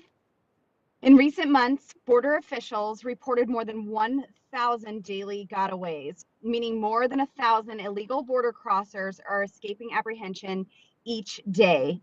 As illegal border crossers attempt to evade arrest, they travel across our federal lands. For example, between 2017 and 2020, National Park Service rangers apprehended 1,231 illegal aliens in just the Oregon Pipe Cactus National Monument. As the Biden border crisis continues to leave our southern border insecure, we can only expect for our rangers to apprehend more illegal aliens on our federal lands. My amendment would dedicate a portion of the funding for the National Park Service Civilian Climate Corps to projects that address the harms caused by illegal border crossers. By supporting these projects, not only will our federal lands be rehabilitated, but cleanups will remove hazardous materials that endanger officers keeping our lands safe. And I yield back, Mr. Thank you. Let me recognize myself in opposition to the amendment.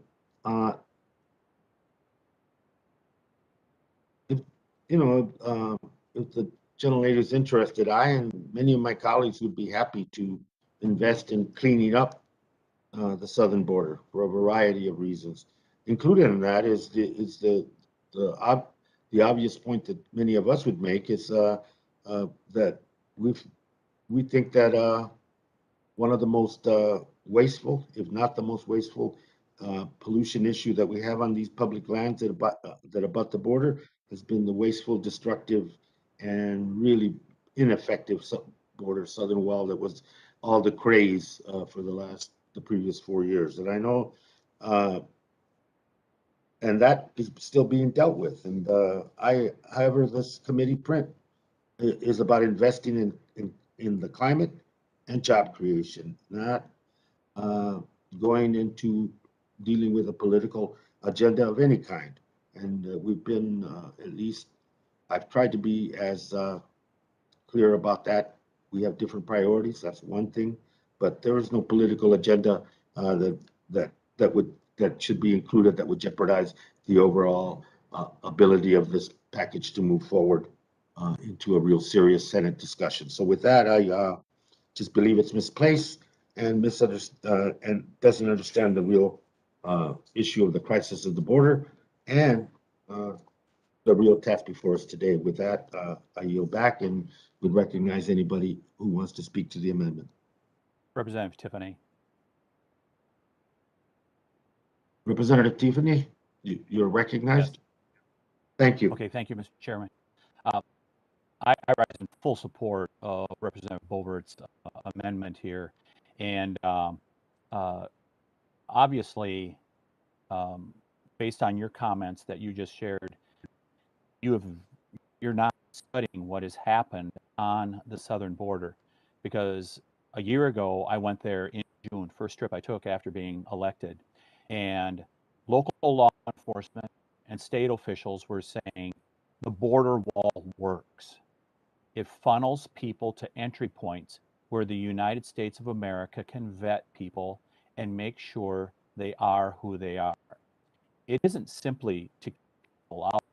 It is to funnel them to appropriate entry points so we know who's coming in. The threat to our country has just went up significantly over the last week. We've seen Yemenis that were interdicted months ago, back in February and March, coming across the border, who were on the terrorism watch list, one of them being as high as you can get on the terrorism watch list. And now with Afghanistan in full control of ISIS, Al-Qaeda, and the Taliban, we are hearing from world sources that the terrorism threat has never been higher. And that was the purpose of the wall. And it was working. All you had to do is talk to local sheriffs, county sheriffs in Arizona, as many of us have, and they told us that the wall does work. Now, it's not the only answer, but it's one of the critical components in being able to make sure that we know who's coming in and out of our country. I understand you have an open borders philosophy, but that does not protect the safety and security of Americans. And we've seen the safety and security of Americans be left behind here over the last couple of weeks. We should not make the same mistake. And Representative Boebert's amendment is right on mark here. I urge everyone to vote for this amendment if you believe in protecting the safety and security of Americans. I yield back. Goes back. Anyone else wish to be recognized? Hearing no further debate, the question is on the board. Somebody seeks to be recognized? Yes, Gosar is. Mr. Gosar, you're recognized. Yes, having been one of those participants over and over again, cleaning up the mess left behind on the border, I think this is a fabulous amendment in regards to all the drugs that are found on the ground, the crack pipes, the desecration of the habitat for some of the most critical species because of rainfall and nutritional value out there for them. So, the comment that this is not political, give me a break. Everything that you're talking about today is politically oriented. I'm sorry if we have to call it like it is, but that's what it is. Everything from talking about tree spikes and not holding people accountable to all the climate aspects, the climate details, to forest management, to shutting down mines on lands that aren't even a jurisdiction to some of the folks that are holding it up. I just got to tell you, this markup is your push, your side's push to get something done. It's not my agenda. We have a different agenda. So let's make something perfectly clear. We're not in favor of many of the things on here. There are some of the things that I think we do very, very well together. But when we see something like this in a very partisan fashion, I find it offensive. And so from that standpoint, I think the gentlelady's got a perfect amendment here to direct some of those funds to the desecration of these public lands. Down in the German zone district in San Luis, you had the BLM has sections of land that don't allow people to even clean it up. This is at very best a very good amendment to direct funds where they're so needed.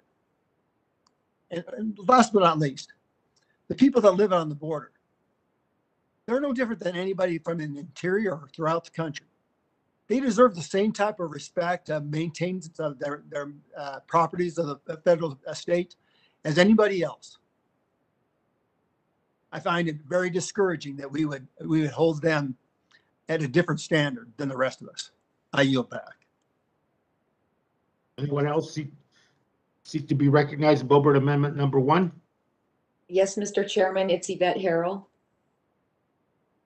Representative, you're recognized for 5 minutes. Thank you. you.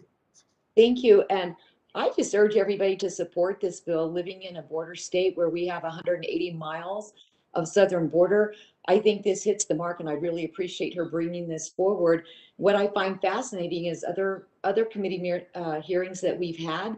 We've always had this discussion about protecting our public lands and ensuring our lands are well maintained and the conservation efforts. And this just plays right into that. This is absolutely part of the bigger dialogue and things that this committee and bipartisan support has happened on this committee as well with other bills and amendments that have been passed.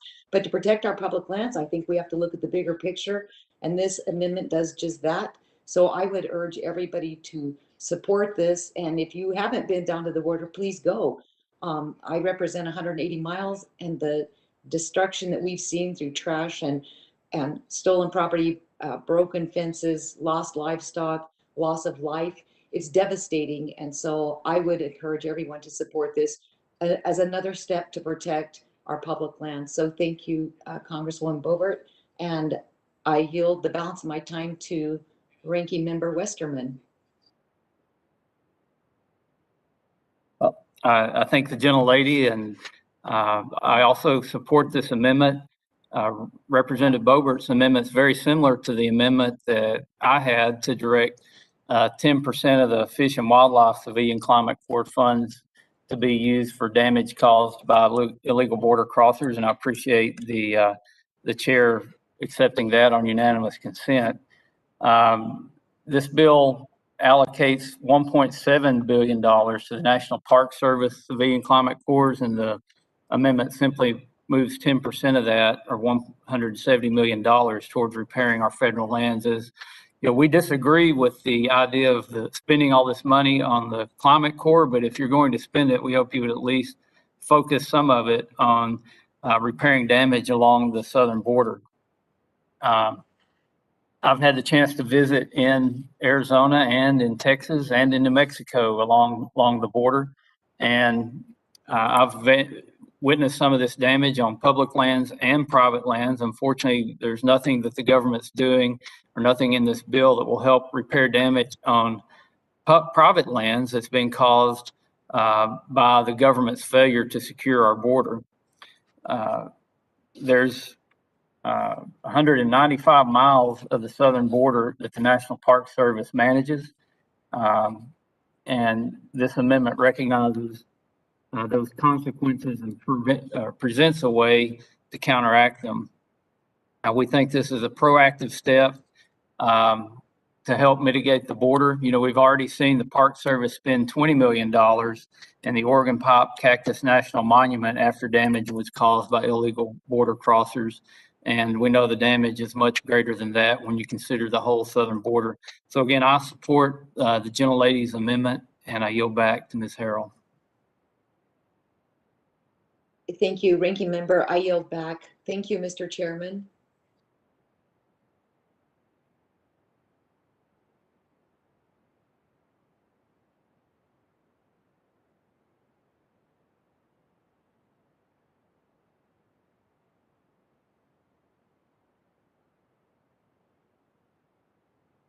You're muted, Mr. Chairman.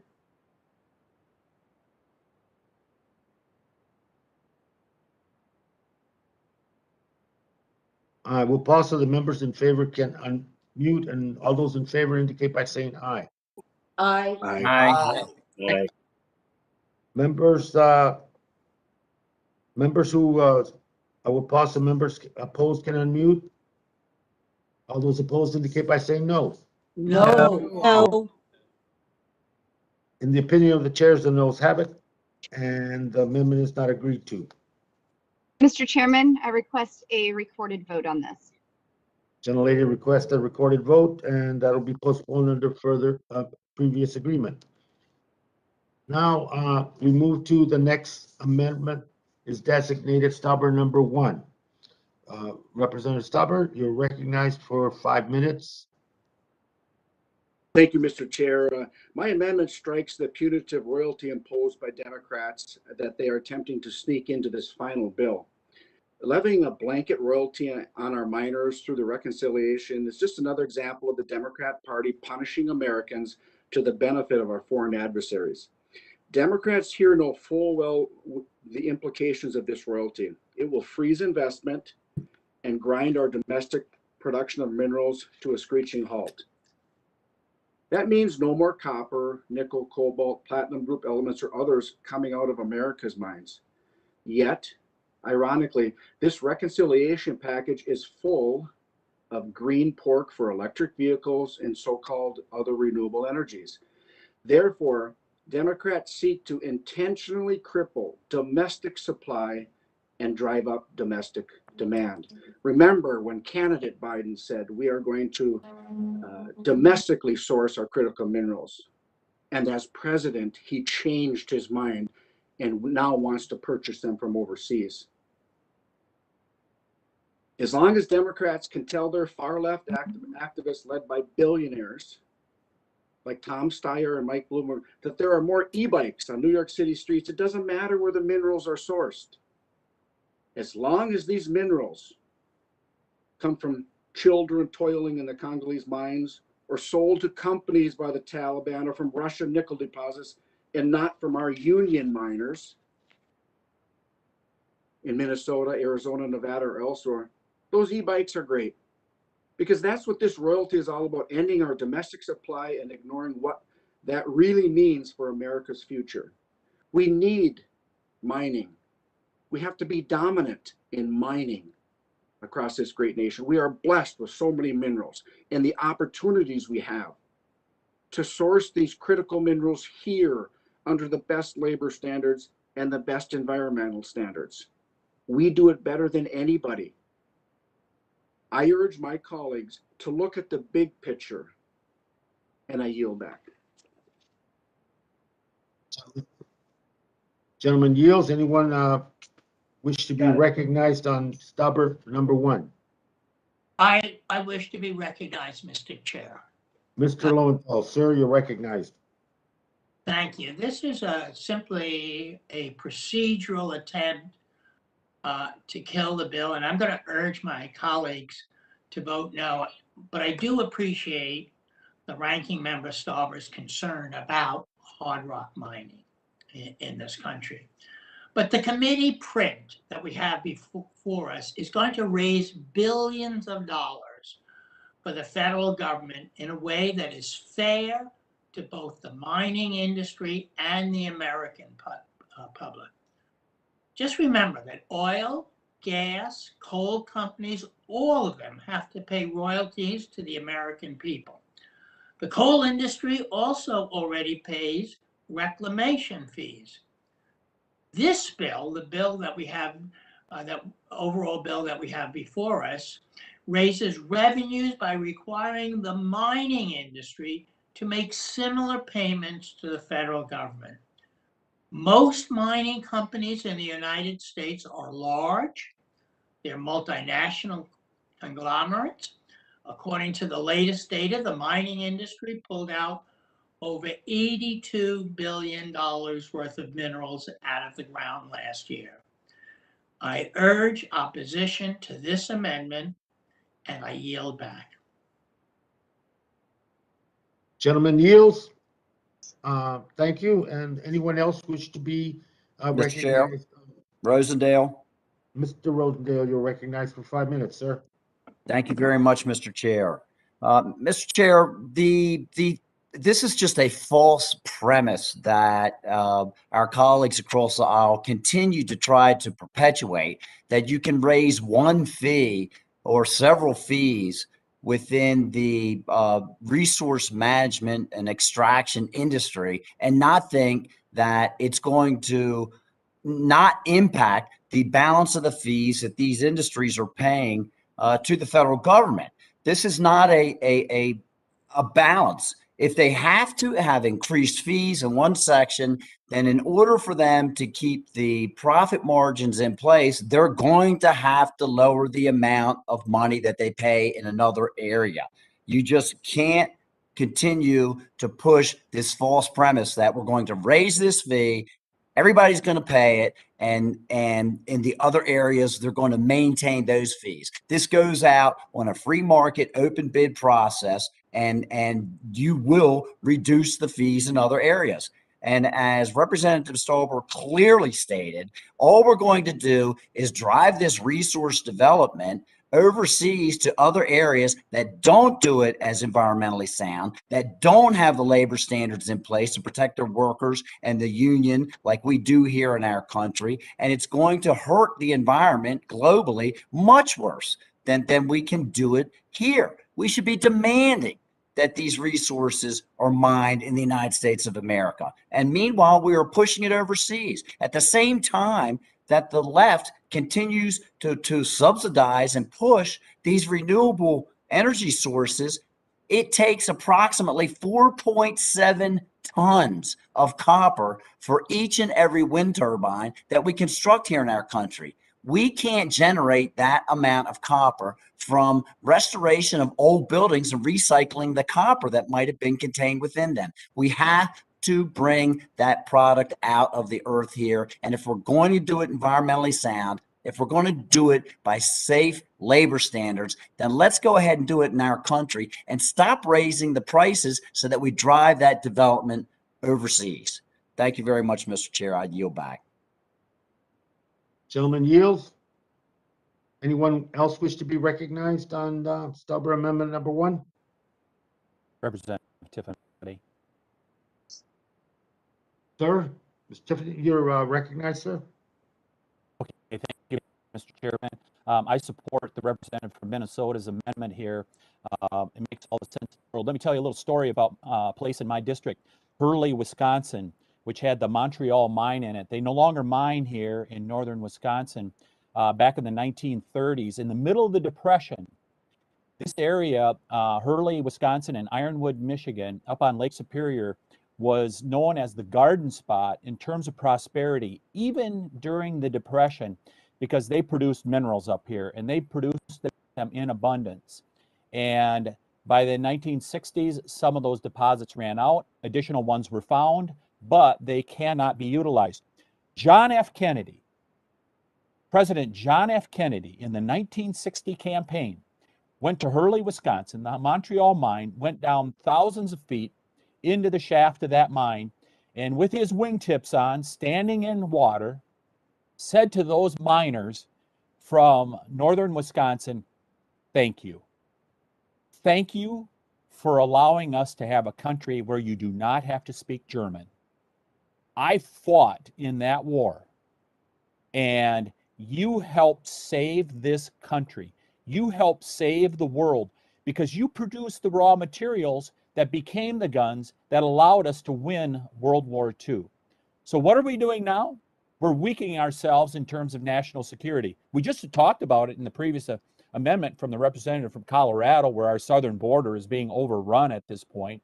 We see what's happening coming out of Afghanistan right now, where we heard from the administration where they said, just get them on the planes. We will vet them later. We'll take care of the immigration stuff later. Aim, fire, shoot. Ready, aim, fire, more accurately is what I meant to say. That is what is happening here. So why do we, one of the previous commenters said, these are all multinational corporations. Why is it multinational corporations? Because domestic corporations know better. They know it's a suicide mission to try to get a permit for mining at this point, and we're all hearing about that. And the notion that we can raise billions of dollars, these are these deep-pocketed companies, and you can just take all the money you want out of their pockets. You're going to suffocate them. They're not investing in America. They're going overseas where there's more lax labor standards, where they can go about getting this done. That's why you don't have domestic mining companies here in the United States, or very few of them. So we've seen word over the last few months that the big environmental groups have been saying to the Democrats, lay off on China. Lay off on China. And why are they doing that? Because they want to bring us to heel in America. They know freedom and prosperity reign here. But if they can put shackles on us, then it shifts to other parts of the world for these minerals and other natural resources to be produced that are at the heart of our prosperity. We don't produce natural resources, we are going to become a second-rate country. They know it, and most important, the Chinese know it. Those people who are your big supporters, the big-time environmentalists, the billionaires that are out there that are defending China at this point, understand what they're doing. They want the next century here, the 21st century, to be a Chinese century. They do not want it to be an American century. And that's what we're fighting for here, and that's why we should support the Stauber Amendment here. Because if you believe in having good, strong national security, but more importantly, if you want to have a strong America, job security, economic security, and national security, you have to produce natural resources, and you have to utilize them to create the things that makes a country great. We have shifted so much of our production overseas of critical items, including military items and pharmaceuticals, to countries like China, and we are at a very dangerous place where we cannot produce those things ourselves, and we are going to be dependent on the communist Chinese government. Is that where you want us? If you don't, support the Stauber Amendment. I yield back.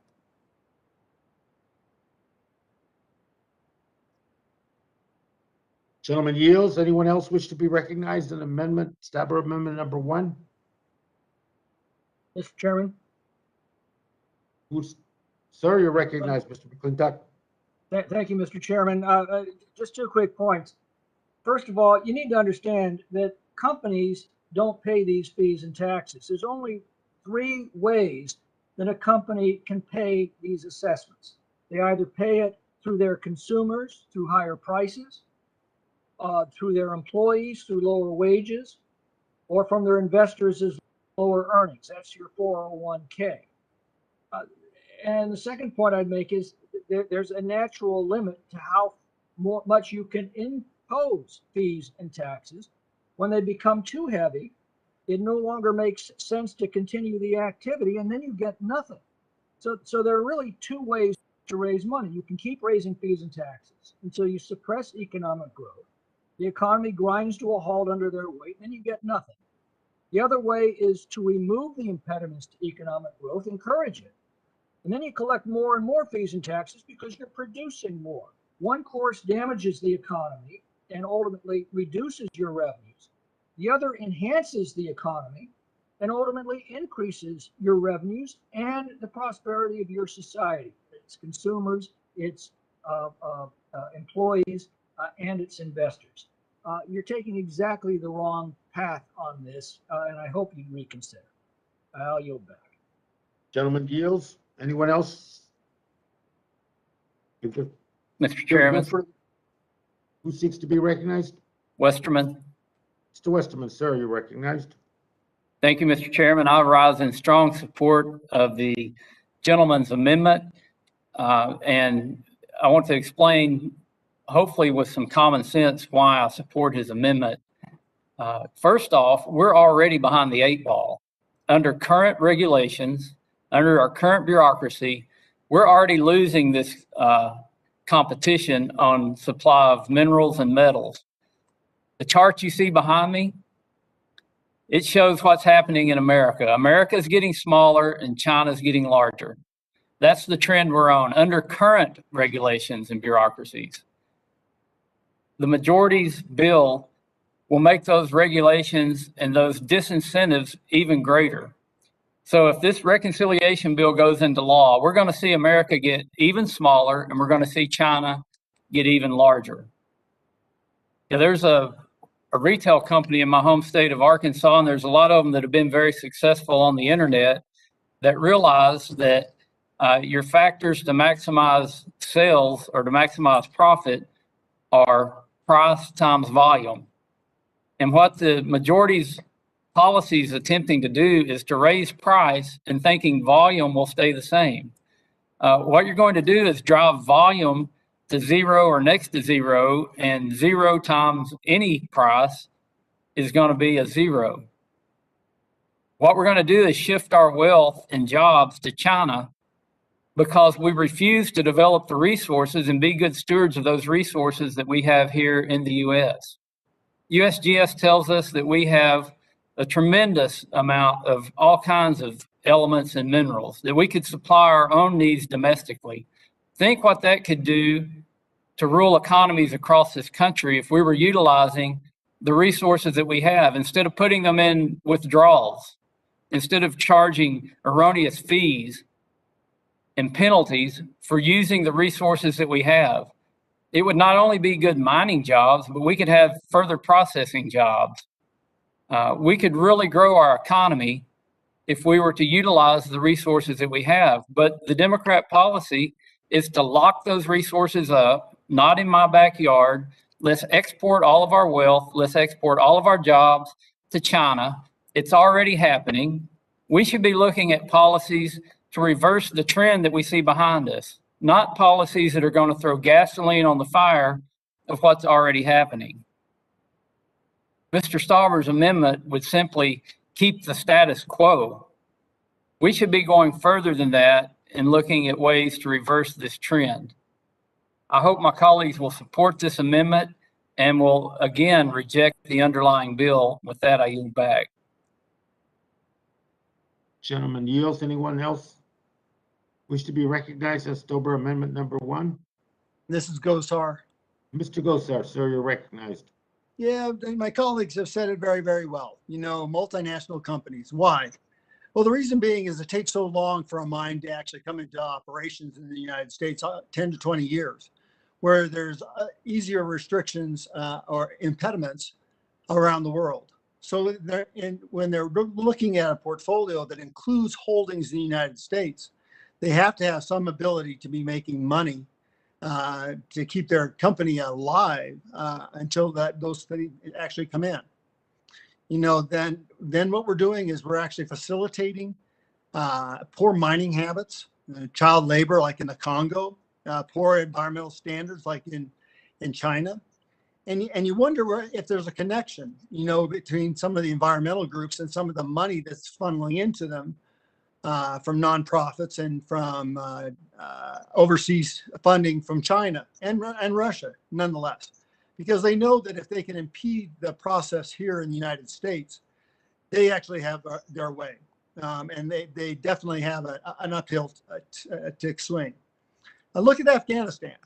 You know, the identification of rare earths and mining in Afghanistan, and China is just picking away at it. And we're becoming more victimized because we're subjugating all of that to that. And think about these mining, some of these things. Think about where it's headed. Let's talk about scandia. Scandia, when it's added to other minerals like iron or aluminum, you get twice the strength for half the weight. So when you're talking about electric planes, which are being developed even in my district with the Cooperation of Israel, you need lighter weight and stronger materials. How is it that then we would be subject, you know, to Chinese imports and cost fluctuations? Those are key things that are talking about for a green economy. We have the best environmental standards across the board. We ought to keep it here. By doing this, we go back to the old adage. If you want to use less of it, tax it. And that's exactly what this is a tax. And you'll see a lot less. Every time we raise taxes, we see less. So when we empower people to be part of the solution instead of victims, which we are totally forcing us to become, where we're not masters of our supply chain. We're dependent upon those nations that want to see our demise. I think this amendment is perfectly in tune. We are rushing to a judgment that is ill-conceived and has some consequences that will be ramifying our economy, our intellectual aptitude, and our defense of this country. I tell you, I would ask everybody to vote for this amendment, and I yield back. Gentleman yields. Anyone else wish to be recognized on Stauber number 1? Mr. Chairman, Graves. Mr. Graves, you recognize, sir. Mr. Chairman, I actually have a preliminary inquiry. Mr. Chairman, I heard somebody ask before, and I'm trying to get a read on it as well. Do you have any? Can you give us any indication in the sequencing of amendments that you plan to have those heard in? We've got a lot of amendments, and as I believe Mr. Gosar mentioned, a lot of us are trying to juggle a lot of other things. No, I got you. I thought that had been shared. We will reshare it. And then you will note that those that went by unanimous consent, those initial 7, that they're struck from that list. So we'll reshare it now. And but they have been shared in the past, and I don't know why some have them. Chairman, I apologize if that was shared with us, but I checked with our folks, and maybe we miscommunicated, but I thought I was told they didn't have it. So if I'm wrong, your folks on committee said that it wasn't shared. That's correct. But again, if I'm wrong, I apologize. Well, they have it. They have it. We'll share it again, but they have it because we were very conscious of that, sir. But anyway, we'll make sure it doesn't happen again. Mr. Chairman, can I interject? I think the confusion is we're only getting a few amendments at a time. I think what Mr. Graves is probably looking for is the whole sequence of amendments. But we're trying to push those out as the majority shares the amendments with us, but we don't have the complete list yet. Yeah. And just to clarify, Mr. Chairman, that's exactly it. I believe we're okay. Maybe 3 ahead. I got That's you. it. Well, thank you. Thank you for the clarification. We've shared a bundle. We have 140 plus amendments to go. So if they're sequenced, they're coming in a bundle. We'll see about, just a list of all 150 and but I think we've given about 5 hours worth, but if the whole quantity is needed right now, then that's what we'll work on, okay? I appreciate it. Thank you, sir. Righty. Anyone else? I'm hearing no further debate on Stauber number 1.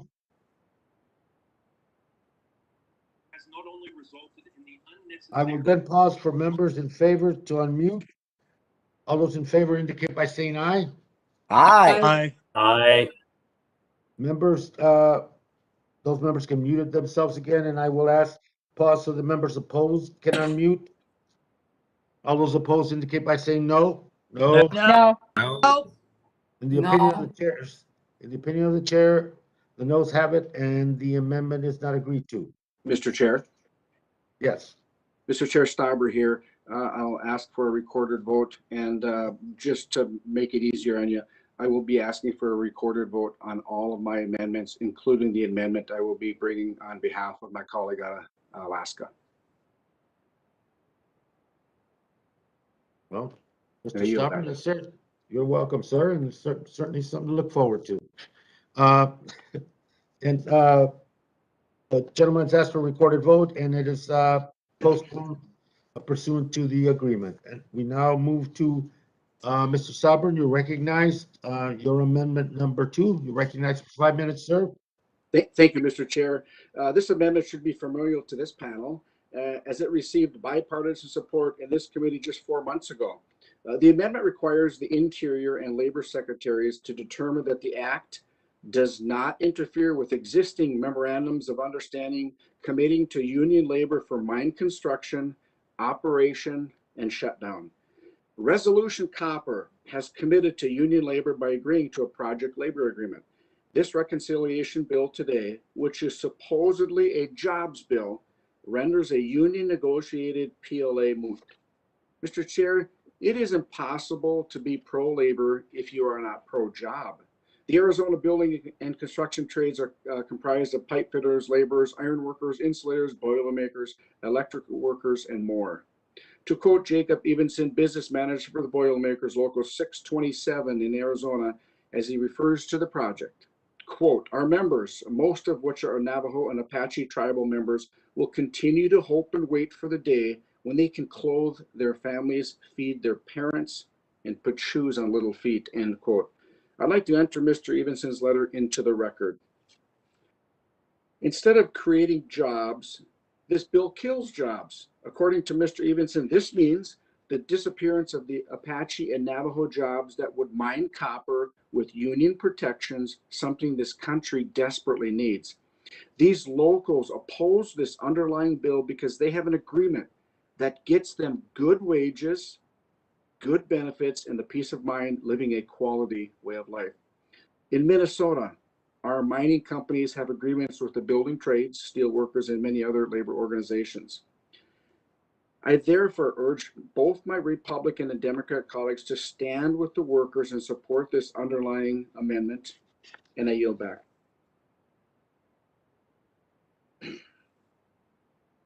Anyone else wish to be recognized on Mr. Stauburn's amendment number 2? Mr. Chair, Congressman Lowenthal, I wish to be recognized. Mr. Lowenthal, sir, you're recognized for 5. Well, we're here to deal with amendments that are consistent and I oppose this amendment because it's really designed to eventually prevent our ability to invest in our country and build back America for all Americans. This is really an attempt to undermine why we're here today. I urge my colleagues to oppose this amendment. And I yield. Gentleman yields. Anyone else wish to be recognized? Mr. Chairman, it's Westerman. Mr. Gosar, you're recognized, sir. Thank you, Mr. Chairman. I rise in support of this amendment. I am one of those people that actually had the ability to work consensusly across the board to get Resolution Copper put forward. It's gone through the last almost decade in its development. And we've seen the chairman himself with special interest groups try to include this back into the bill to mitigate and take off of the offline Resolution Copper. Now, the justification that I've heard over and over again has been that this is tribal land, and it couldn't be further from the truth. Tribal historians for the San Carlos Apache have said this was never part of the jurisdictional aspect of the Apache nation. This company has invested almost $2 billion in remediation to an old mine site that it currently sits on. And this would actually, as previously stated, deliver almost 25% of the United States needed copper reserves, as well as other minerals that are associated with the mining of copper. They have their plan of operation has looked at water and it's been very creative. They've been very open about it, and they have mitigated a safe environment for the workers. This is a poignant and predicated amendment, because what it does is it shows the intent of this mining company to build America, be American, union-made American, and union jobs. What could be further from being American? So the notion that this is something that is getting away from American, this is fully embraced in America. This is in the Copper Corridor. Arizona is five Cs. One of them is copper for mining. This is something that we ought to be looking at intrinsically, making sure that we're supporting it and making sure that the good jobs, the good stewardship of land, the outline prescribed is held to accountable, and making sure that these mine jobs are union based, and that these are good paying jobs, that people invest in their communities, buy homes, buy electric cars, get their kids to school, send them off to college. I would hope that everybody would support Mr. Stauber's amendment in regards to this union job amendment. With that, I yield back. Gentleman yields. Anyone else wish to be recognized? It's Westerman. Mr. Westerman, sir. Thank you, Mr. Chairman. I also strongly support this amendment and urge a yes vote on it. This amendment is very straightforward. What it simply does is protects memorandums of understanding with labor agreements on projects that are already in the works. And it requires the DOI to analyze these projects or to analyze if labor jobs will be lost before the rules are implemented, before the legislation is implemented. You may think, well, that's unnecessary. Who needs that? We've already seen it happen. We saw it happen on day one of President Biden's administration when he canceled the XL Keystone Pipeline, and thousands of union workers lost their jobs. There were workers in my district in Arkansas that lost their high-paying jobs because of a partisan executive order that had no rationale behind it. And again, we're asking the question, where's the rationale? Well, this is rationale to say that before you cancel jobs or implement these policies, that you have to analyze it to make sure you're not going to destroy union jobs. And I find it ironic, and also, again, not much common sense or rationale, that this policy promotes low-paying, government-funded civilian climate corps jobs while it won't protect existing jobs that are high-paying union jobs. So again, I support the amendment. I would also like to submit for the record this letter from the National Mining Association that's in opposition to the bill. Thank you. And with that, I yield back. Thank you. Gentleman yields. Anyone else wish to be recognized? On Stauber number 2? Hearing no further debate, the question is on Stauber Amendment number 2. And all those in favor unmute and indicate by saying aye. Aye. Members will please mute themselves that are voted, and I will now pause for members opposed. They can unmute and indicate by saying no. No. No. Opinion of the chairs, the noes have it, and the amendment is not agreed to. And as customary, recorded vote requested, Mr. Chair. So Stauber has asked for a recorded vote, and I'll just note that, Mr. Stauber, as we get to the end of each one. That way we don't have to go back and forth. I now recognize Representative Stauber for his amendment number 3, sir. Thank you, Mr. Chair. This amendment is timely as it directs the administration to assess and report on the development, production, and trade of mineral resources in Afghanistan while the country is under the control of the Taliban or another sponsor of global terror. We already know, due to a lot of our own mapping efforts of the mineral resources in Afghanistan. While we in Congress hamstring ourselves with royalties, endless consultations, and frivolous lawsuits, the Taliban will undoubtedly develop and sell their mineral resources. And these Afghan mineral resources will end up in our cell phones, in your cell phones, in our electric vehicles, in your electric vehicles, and in wind turbines across this nation, as they will be mined with no environmental standards and no labor standards, making them cheaper to acquire. The last thing we need to do right now is ignore this threat like this committee does with existing child labor supply chains and subsidize the Taliban. Purchasing mineral resources from the Taliban means subsidizing radical Islamic terrorism, denying rights to women internationally, and endorsing the horrors currently ongoing due to the short-sightedness of this administration, the Biden administration. Furthermore, the Global Times, an outlet owned by the Chinese Communist Party, opined that the Taliban in control of Afghanistan will lead to further rare earth element resources for their country, the communist country of China. Therefore, it's imperative we learn more about the minerals and capacity for development that these terrorists have, and we should make it readily available in the annual minerals commodity summaries posted by the USGS. Our foreign adversaries, be it radical Islamist terrorists or communist regimes, compete on an uneven playing field with our domestic mining industry. This should be an easy yes vote for everybody on this panel.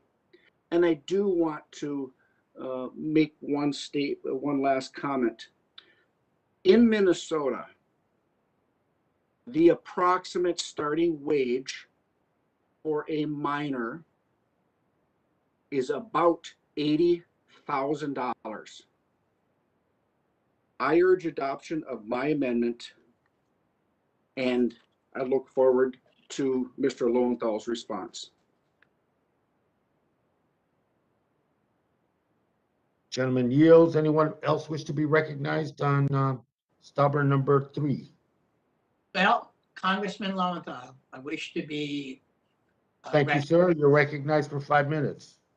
And I thank the ranking member of the Energy and Mineral Resources Subcommittee for looking forward to my response. But this is really, remember, we're here to invest in our country and the Build Back Better for all Americans. That's why we're here, to look at and how these amendments and the bill affect that. I'm going to urge my colleagues to see what this amendment is for.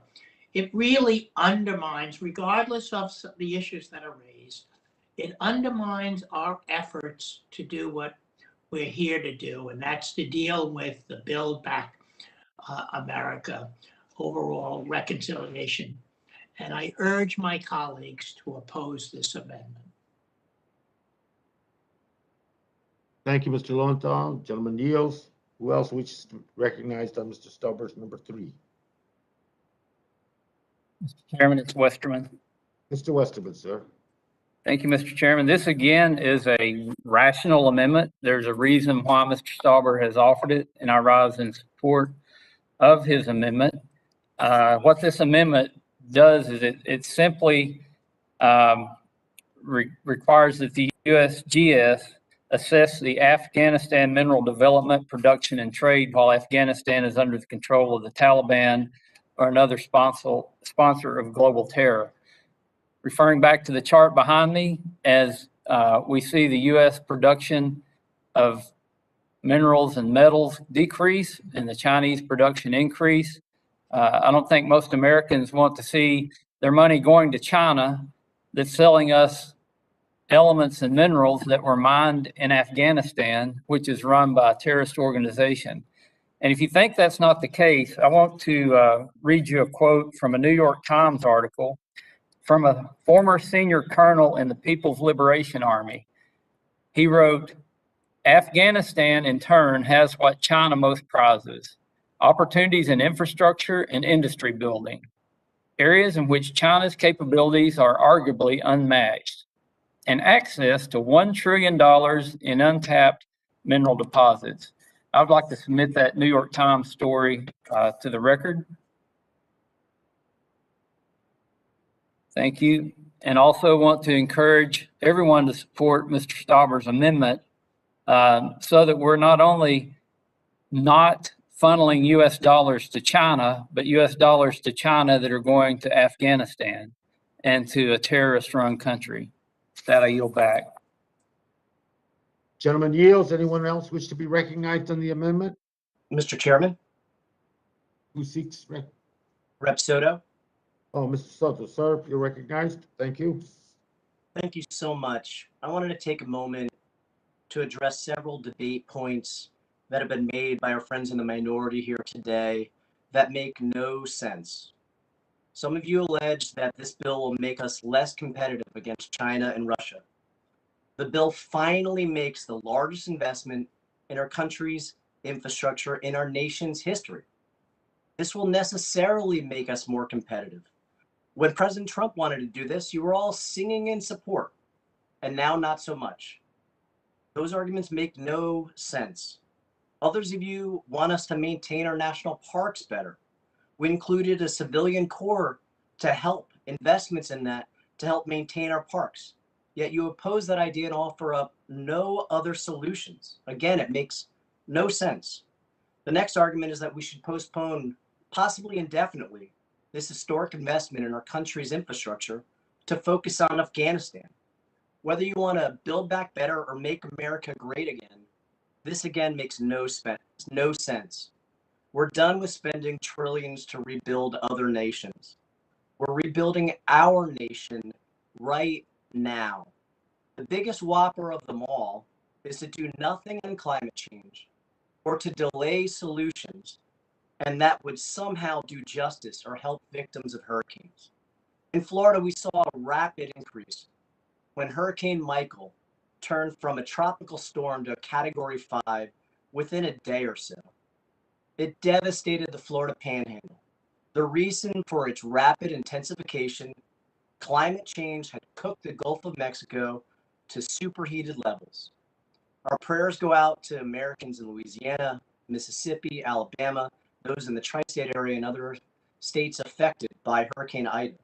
Congress should pass emergency relief without delay. Hurricane Ida increased from Category 2 to Category 4 in 18 hours. This is again because of a superheated Gulf of Mexico, which in turn supercharged Hurricane Ida, turning it into a monster. So are we just going to sit here and watch as hurricanes get worse and worse in the Southeast? Heck no. We're going to act. That's what this legislation does.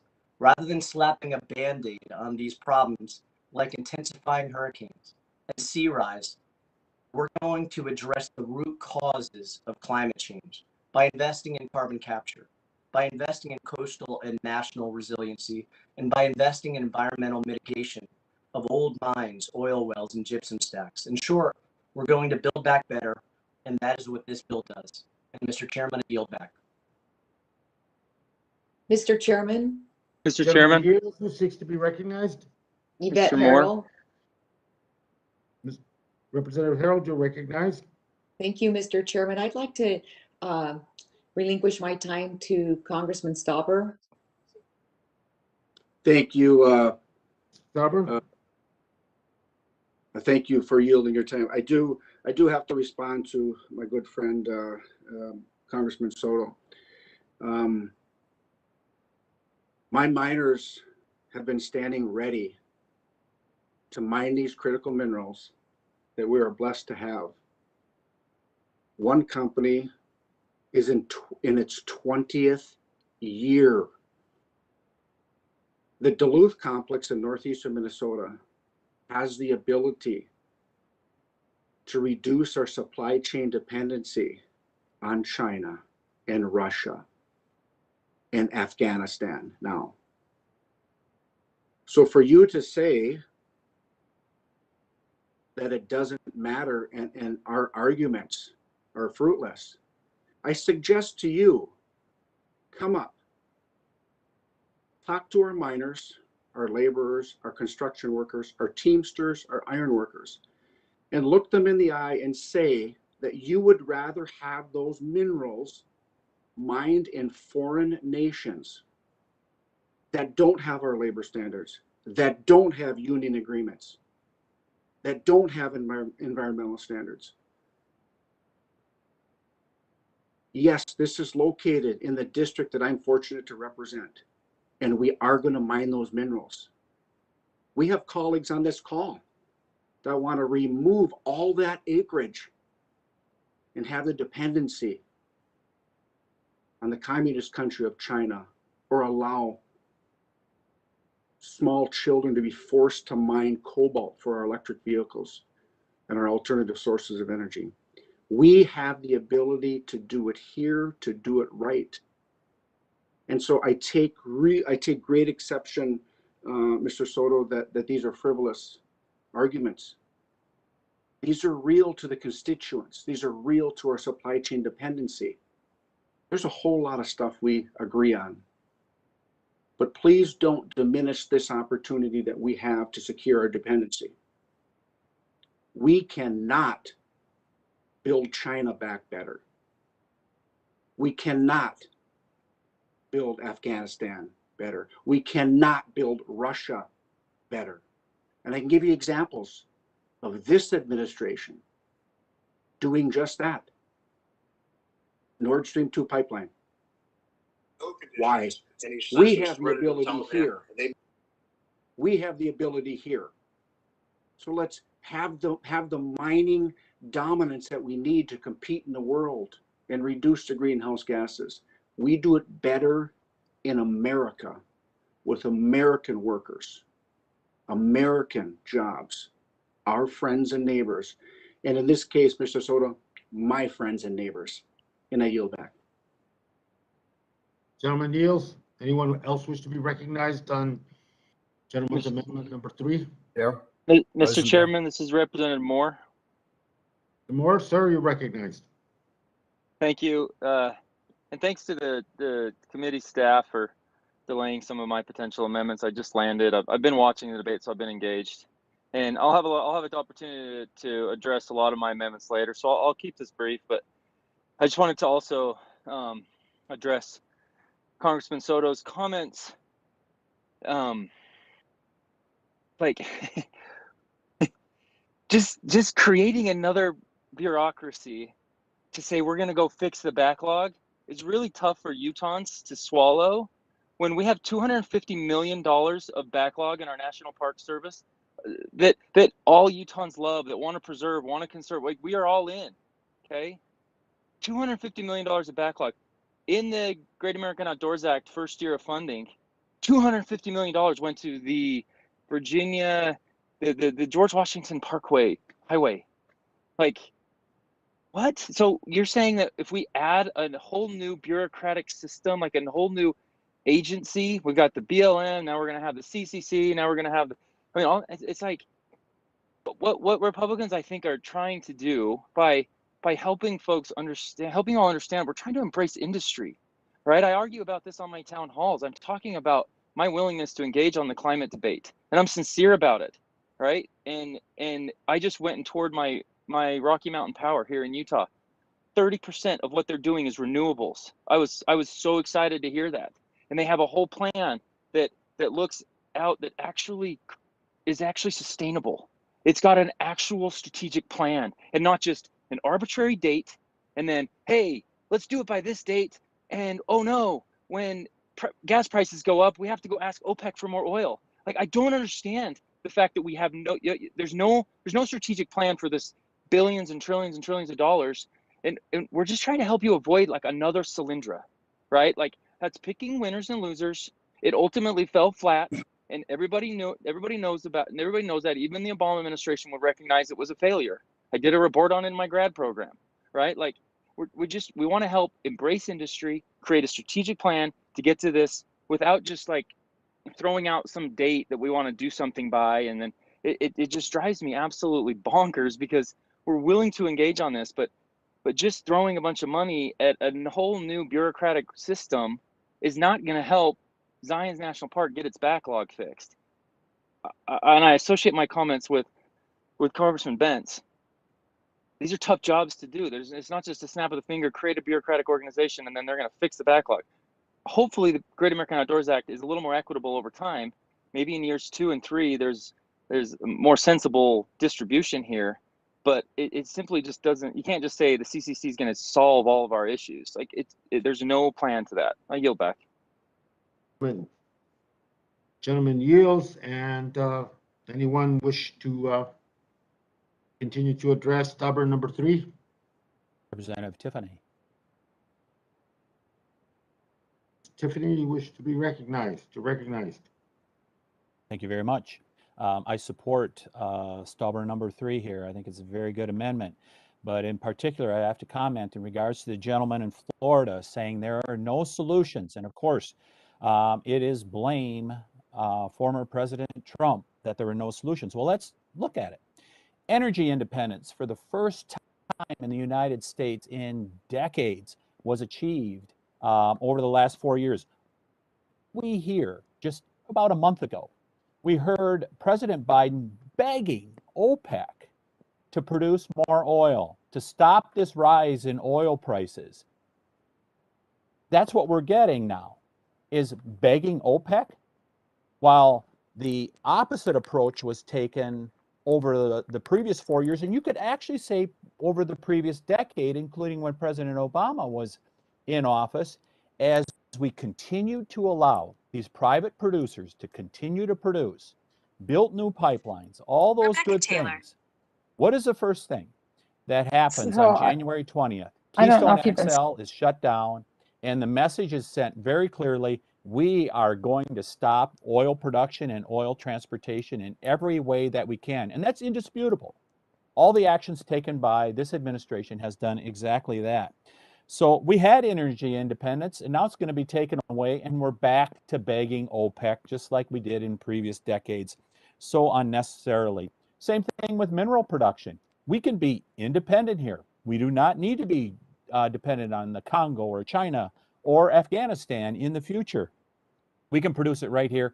And of course, forestry, we've went over that multiple times. We've allowed our forests to burn here in America rather than managing them in an effective manner, that we could use that to have mills to be able to produce those raw materials, or to take those raw materials and make them into the 2x4s and all the rest that help build homes here in America. And so no solutions? Yeah. We had not just proposed solutions, we had put them forward and we had implemented them. And the unemployment rate, when you look at the end of 2019, at the lowest it had been in a long time, and people were back to work and they were making more money with those good $80,000 a year jobs like Representative Stauber was alluding to. So now, where are we going to, this new energy that we're going to have, the so-called renewables, how is that going to be accomplished? With wind turbines and solar panels. Where are most of them coming from? They are coming from China. As my good friend from Minnesota said, is this all about build back better for China? Because when you study this, it does appear to be that way. Final thing that I want to say in regards to this issue, in regards to intensity of hurricanes, go back and look at the hurricane data over the last 100 years. You will see that there are not more hurricanes. Now, to the good people in Louisiana and throughout this country that have been affected by the most recent hurricane, our hearts go out to them. As you saw with Representative Graves, with the video he has in his background, he's out there working with people, and our hearts go out to them, and we should do everything possible to help them get through what is a very difficult time. But to take this incident, this disaster, and say, this is why we completely changed public policy in America, when the data is very clear. Hurricanes have been with us for a long time. Let's go back and talk about Galveston in 1900. And there are others that we can talk about. I don't have their names in front of me. I think Carla was one of them. They're in the 1960s. Those were devastating hurricanes. But one of the things that we need to do is make sure that our power lines are built better, stronger, those type of things. The infrastructure for those things needs to be better, rather than taking an infrastructure bill and spending it on free community college and various things like that. Actually spend it on infrastructure. That is what would help Americans, because we have more and more people that are living on the coast where hurricanes affect them the most compared to 100 years ago. Remember, pre-air conditioning, not many people lived in the South because of the extreme heat. Now they can, as a result of the advent of that. And our coasts have continued to have so many more people living on them. Maybe that's why we're seeing such incredible damage, because there is so much more building, so much more infrastructure that are now on the coast. But let's go back before we say that climate change is causing hurricanes. Hurricanes have been with us for a long, long time. And if you look at the data, there are not more hurricanes over the last couple decades than there were in the previous decades. And I will be happy to get the data for people to show that. I yield back. Gentleman yields. Anyone else wish to be recognized? Mr. Chair, this is McCollum. Could I be recognized for just a brief period of time? You have 5 minutes. First off, to Mr. Graves, it's devastating. And being at the headwaters of the Mississippi, we've talked about a bill that I'm working on to build resilience into the river to help communities mitigate all these natural disasters that they're having, and then to clean up any potential pollution from what has happened with these really tough storms. You know, I hope to be able to talk to you in person on how we can work together. My heart goes out, and I wish everyone a recovery and families a peace of mind in the next coming weeks as you struggle through this. I just wanted to, Mr. Chair, the reason why I wanted to bring something up, the Great American Outdoors Act was mentioned and the George Washington Parkway was mentioned. Unless you're, you know, really familiar with all the things that the Park Service does, it comes as a surprise to many members, and I know to the public, that the George Washington Parkway, Rock Creek Park, and the Memorial Bridge, big transportation projects, they're in the Department of Interior, and maintaining and keeping those safe so that people can live a day to join the great American outdoors is very important. So those were not funds diverted away from the Department of Interior. Thank you very much, Mr. Chair. And with that, I yield back. Lady yields. Anyone else wish to be recognized? Chairman, can I clarify my comments about the George Washington Parkway? If somebody would yield some time to you, I'd be glad to. Gosar, I'll yield to him. Gentleman yields. Sir, you're Thank recognized. you, Mr. Gosar. My point is that National Park, Bryce National Park, all funds, Arches, our backlog is the same amount that one project got. So I'm not arguing that it's important or doesn't. I've enjoyed that parkway. I've been to Rock Creek Parkway. You know, that's not my point. My point is $0 got put to our backlog. So creating another bureaucratic agency isn't going to solve that. When the previous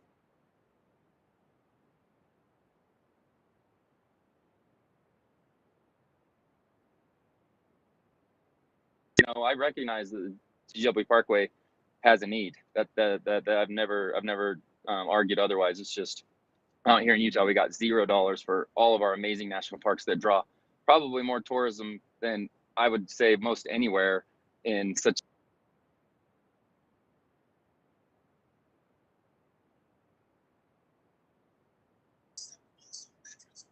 Gentlemen, no, I think we lost voice. You know.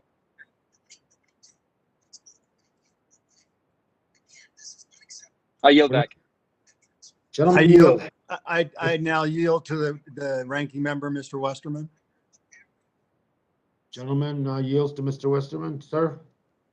Thank you, Mr. Gosar. And since the Great American Outdoors Act has been brought into the discussion, I think this exactly highlights the problem with this country, that this bill was passed to address maintenance backlog on our parks and our forest lands and our fish and wildlife areas out across the country. And the first thing Department of Interior does is sends a huge chunk of money to the actual Beltway, to the George Washington Parkway. As I talk to people across the country about this, they are livid. That's the first priority of Department of Interior, is to fix the road coming into the swamp. There's so much backlog that needs to be done on our federal lands, and this is atrocious. I yield back to Mr. Gosar. I yield back, Mr. Chairman. Anyone else wish to be recognized on stubborn number 3?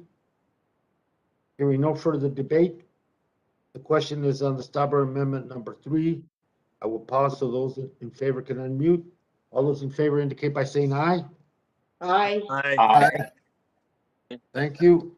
Members will, I will pause so the members opposed can unmute. All those opposed indicate by saying no. No. No. In the opinion of the chairs, the noes have it, and the amendment is not agreed to. Mr. Staubert has requested a recorded vote postponed for prior agreement. Mr. Staubert,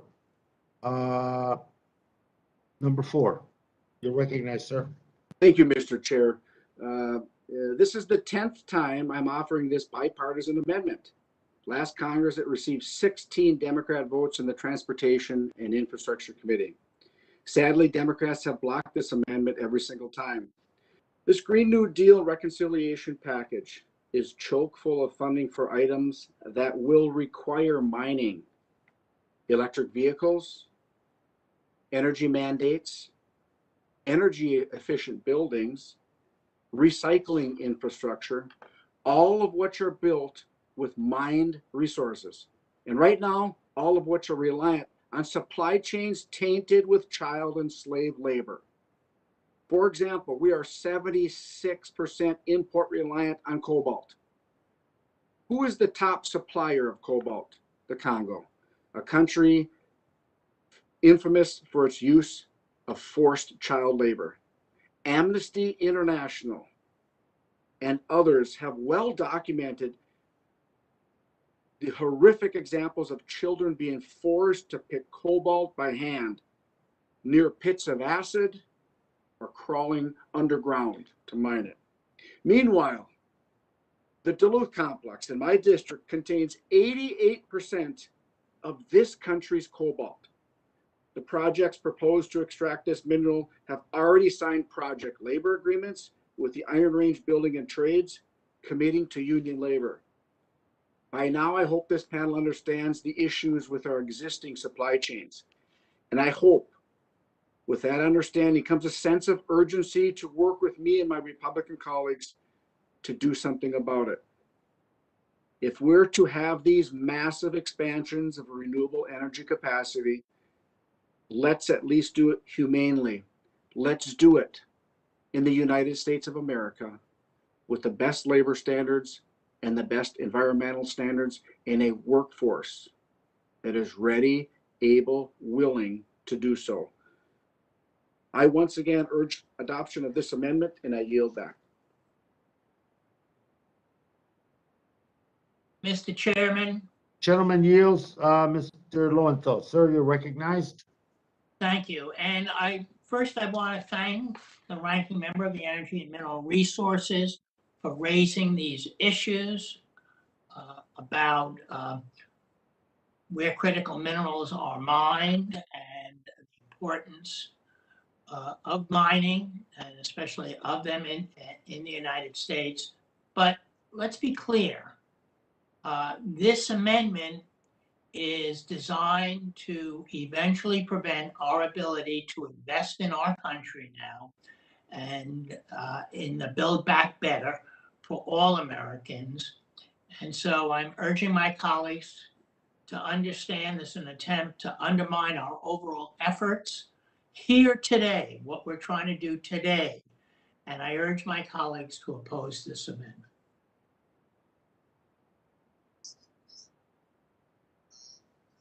Gentleman yields. Anyone I else yield. wish to speak to stubborn number 4? Ms. Westerman. Mr. Westerman, you're recognized, sir. Thank you, Mr. Chairman. I support this amendment as well. And I would agree with the chairman of the subcommittee that the purpose of this amendment is to undermine what the majority is trying to do in this bill today, which is shift America or move American jobs overseas into child labor. We've tried to make the argument from an economic standpoint that America could actually benefit if we were mining these materials and processing them in our country.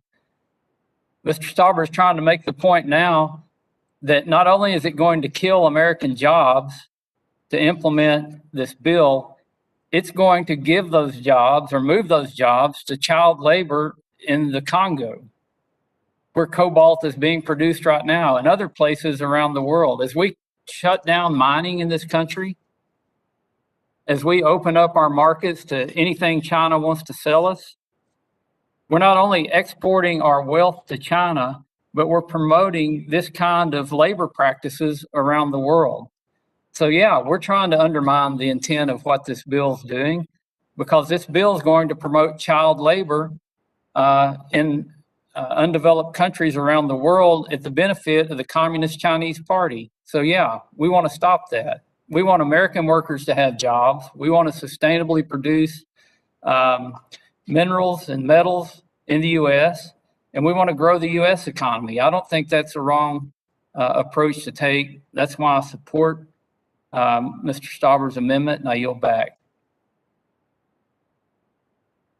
Gentleman yields. Anyone else wish to be recognized on Stauber number 4? Hearing no further debate, the question is, who wishes to be recognized? Gosar would like to be recognized. Sir, you're recognized. Thank you, Mr. Chairman. I rise in support of this. I mean, I've now heard this over and over again. Build America with this bill. It's the furthest from the truth. We're going backwards. In order to build forward, what you have to have is supply chains, dependable supply chains. You also have to have energy, prolific energy, if you're wanting to do these projects of infrastructure across the board. So it doesn't make sense. And then talking about climate change. Well, if you're talking about climate change and you want to talk about carbon capture, stop doing the things that are causing the problem. That's called catastrophic wildfires. That starts managing your forest properly. It's very, very simple here. But when you put the cart before the horse, be prepared for the consequences. Just because you want to spend money on infrastructure, look what happened in Japan.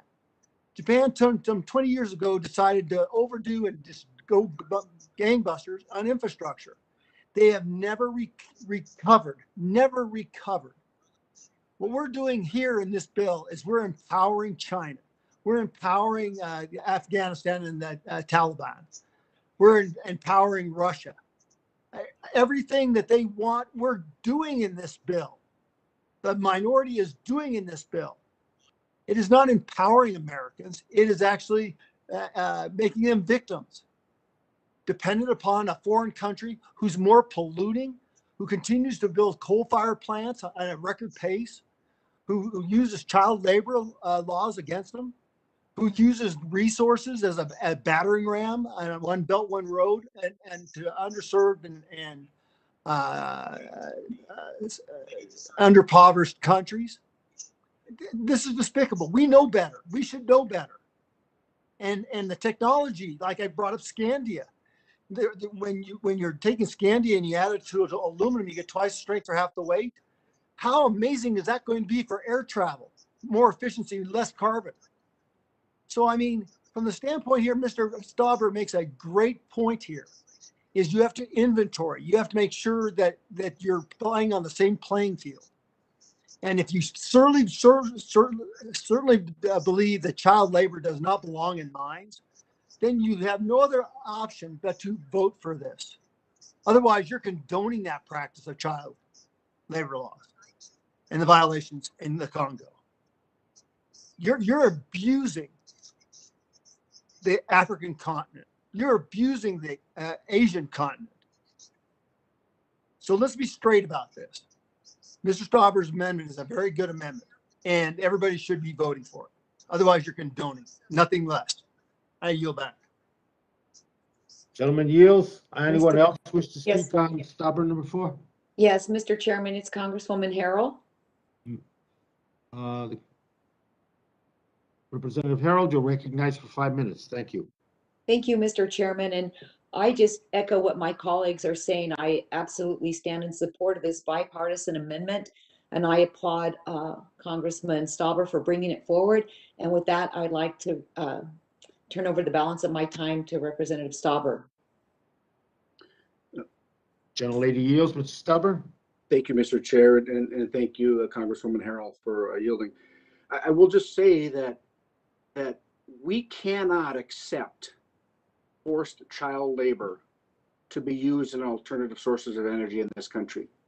You cannot accept potentially 30% of the cobalt in your batteries for your electric vehicles to be mined by child labor. We can't accept that in this country. And we have to stand up and say, no, the United States of America will never purchase 1 ounce of critical minerals, rare earths, using forced child labor. We have the opportunity right now. We can't be hypocritical and be driving in our vehicles and using our cell phones that have other mined minerals in that, knowing full well that we purchase them from foreign adversarial governments that have used child labor. We cannot turn a blind eye to that. We need to lead across the globe critical minerals, rare earth, and mining, because we do it better than anybody. And I do take a little bit, I'm very concerned about my colleagues' comments that this is just to stifle the bill. Couldn't be further from the truth. I want jobs. I want our economy. I want the United States of America to be supply chain dependent on ourselves. We cannot rely on foreign adversarial nations for our dependency any longer. COVID showed us that. Let's mine these minerals that we are blessed to have in this country, doing it with the best standards, labor, environmental. Let's lead the world. Let's not allow for rare earths that are forced or were forcibly mined by child labor. That's what I'm getting at.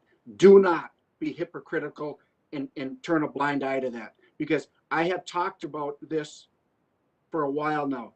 It is happening. UNICEF, a nonpartisan agency, and others have said it's happening. Let's, as Americans, say no more purchase of minerals that were mined due to child labor.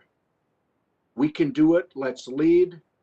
American jobs, economy, our friends and neighbors, supply chain dependency, holding the destiny of this great nation in the palm of our own hands, and not relying on other nations that don't have our best interests at heart. And I yield back. Just for a second for a question. Would the gentleman yield for a question? Mr. Chair. Thank you, Mr. Stubber. Let me follow up on the last point you were making.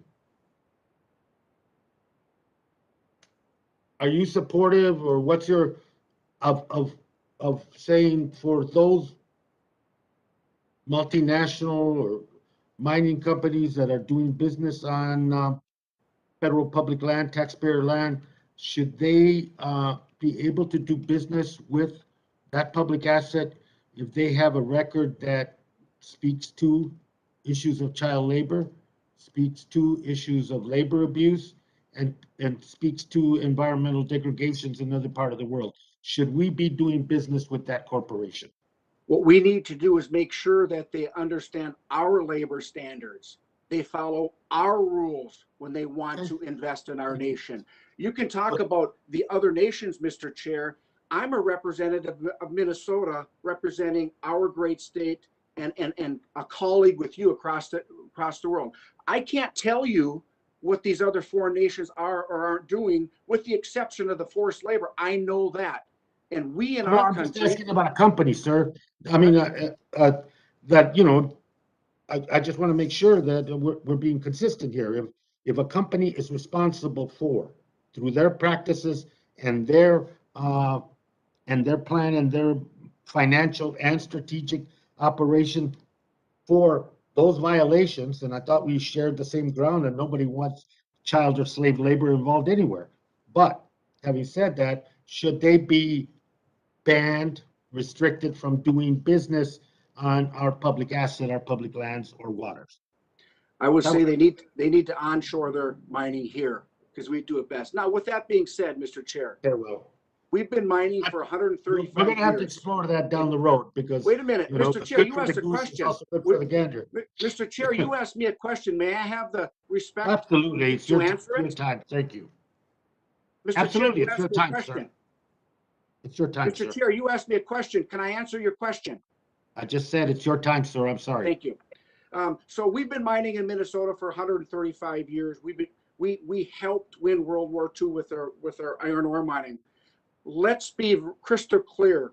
Some of the things that we did in the past were not good. Let's recognize the sins of our past, but also recognize where we are at today in this country with the OSHA standards and the mining standards and our labor standards and our environmental standards. There is no question that we do it better than anybody. And that's what I'm trying to tell my colleagues on both sides of the aisle. Let's do it here. I yield back. Wilson, thank you for your courtesy. Any further debate on Stauber number 4? Hearing no further debate, the question is on the Stauber amendment number 4. I will pause so that members in favor can unmute and indicate their favor by saying aye. Aye. Aye. Aye. I will now pause so that members opposed can unmute and indicate their opposition by saying no. No. No.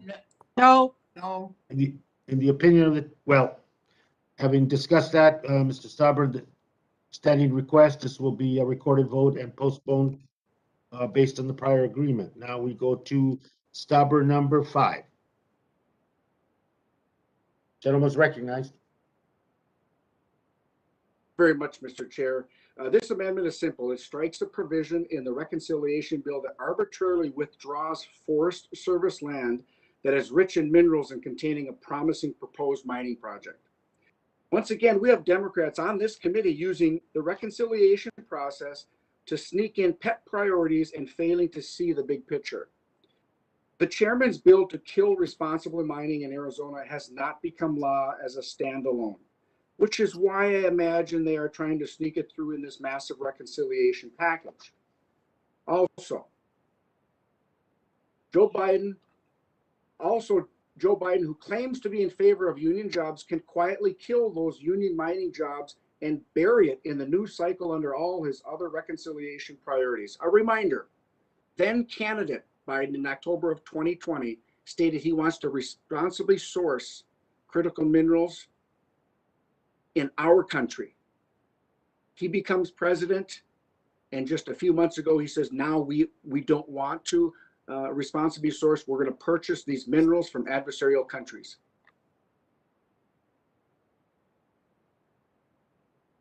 And then President Biden will, according to Aaron Butler, president of the Arizona State Building and Construction Trades Council, and I quote, deny thousands of Arizonans high-paying quality jobs and suppressing millions of dollars in much-needed economic investment in our region's economy, end quote. Mr. Chairman, these aren't my words. These are words of a union president in your great state of Arizona regarding legislation to kill the Resolution Copper project in Oak Flat. I'd like to enter his letter into the record. Meanwhile, Democrats continue to kill domestic mining projects that are desperately needed. And if we're to fulfill the massive number of electric vehicle and Green New Deal mandates included in this legislation, whether it be oil from OPEC or minerals from foreign sources that use child labor, this committee continues to prioritize green wish lists with resources from places that have no environmental protections. I urge adoption of my amendment. It is a good amendment, reasonable, and protects American jobs. And I yield back.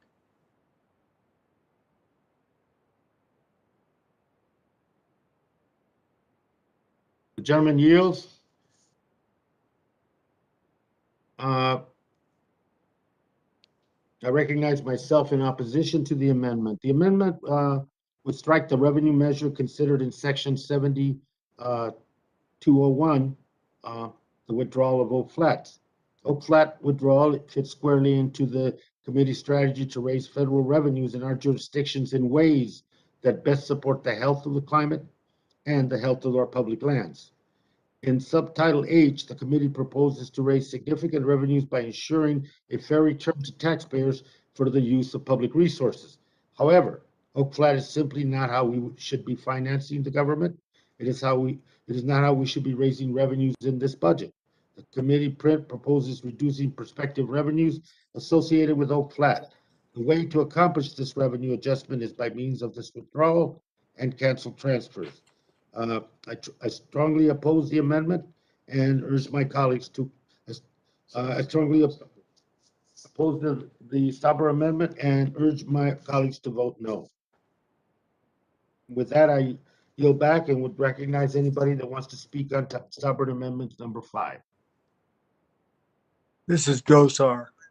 Mr. Gosar, you're recognized, sir. Yeah, that once again, this is a 23-hour, 59-minute Hail Mary. This project has been in orchestration for now over a decade. This company has followed every rule and law environmentally to the T. To the T. This is what we ought to be empowering people to do. And so this is an important amendment because without the Oak Flats, which, by the way, did not have being part of the Apache Reservation ancestral lands. So this was already done. This is already taken care of. $2 billion has been invested to do this mining project right. $2 billion. And what we're going to do is that right when they're ready to start mining, setting new discourses and mining apparatuses for future in space. I got to tell you, this is just incomprehensible that we actually have to put an amendment like this because of the chairman's detail to trying to remove this for special interest groups, the Sierra Club, some in the San Carlos Apache, not all, just some. This is a heinous way of going about things. So this amendment does exactly what it's supposed to do. Remove the point of contention so that this mine project can go forward and be held accountable just like any other mine to the letter of the law. This isn't the copper corridor. This is an important aspect for our national security, for the green new energy aspects. And we need to do our part as Arizona.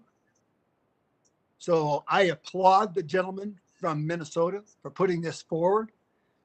It is sad that we see special interest groups reign over this project, which has had so much highlighted about good and benefits, keeping it local, empowering minorities, good paying jobs, all the way across. Jobs that allow people to invest in their community and build communities of subsequence. So with that being said, I would hope that everybody will vote for this amendment because I think it gives that supply chain that the ranking member of Energy and Minerals talked about. If you want to pursue the green energy, electric vehicles, and a grid, you got to have copper. And there's no better place to bring copper than from Arizona. As I said before, one of the 5 C's that we're known for is mining, and it's epitomized by copper. So I thank the gentleman from Minnesota for putting this forward, and I would ask everybody to vote yes. Thank you. I yield back. Gentleman yields. Anyone else wish to be Mr. Chair, recognized? Rosendale. Rosendale, you're recognized. Thank you, Mr. Chair. This committee, time and time again, is asking us to invest in parks, but yet they reduce the funding into the Land Water Conservation Fund and the Great Outdoors Act by shutting down the leases on the public lands. They ask us to invest in forest conservation, but limit the harvesting of timber, which both provides healthier forests and tremendous revenue for the very Forest Service that would be there trying to manage these forests. And now we're seeing here that they want us to invest in renewable energy, but you stop the production of the very minerals that are necessary to produce those components to produce the renewable energy. This is like some kind of a nightmare when you're asking us to do a better job and taking away the very revenue that can be reduced here that would give us the ability to do it.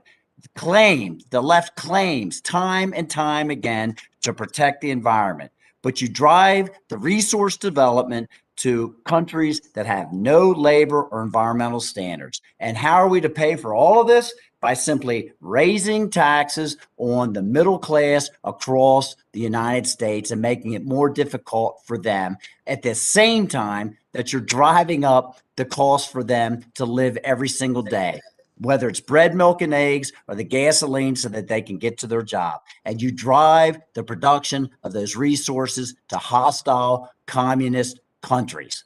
Hostile communist countries. You're sacrificing our economic potential and you're compromising our national security. Mr. Chair and everyone in this committee, please support this legislation that my friend from Minnesota has brought forward. Thank you. I yield back. Gentleman yields back. Anyone else wish to be recognized on stubborn number 5? Yes, Mr. Chair. Congressman Benz here. Sir, you're recognized. Thank you, Mr. Chair. And I just have a question for you, Mr. Chair, in your last remarks regarding why this particular Section 70201 fit into the reconciliation bill. And I think you were trying to shore that up with your remarks, but I want to be clear on it. I think you said that the reason this is in here is to remove the copper mine, if you will, from the possibility of creating revenue. And by taking this out, that is the oak flat, somehow it's no longer going to be a plague upon us by bringing money in the door. Thus, that's the justification that you're using, I think, and that's why I'm asking for this vacant home withdrawal. Do I have it right? Essentially, yes. I would disagree with your perceived motivation of the issue, but yes, that this is a revenue adjustment down, which is within the instructions that we need to follow as we go forward, and that's primarily what it is, and that's why that section is the viable one and the appropriate one. Well, thank you for the answer, Mr. Chair. And to continue just for a moment, I just want to make sure, because I have some of my own amendments coming up, and I just want to make sure that the standard is simply one of revenue adjustment.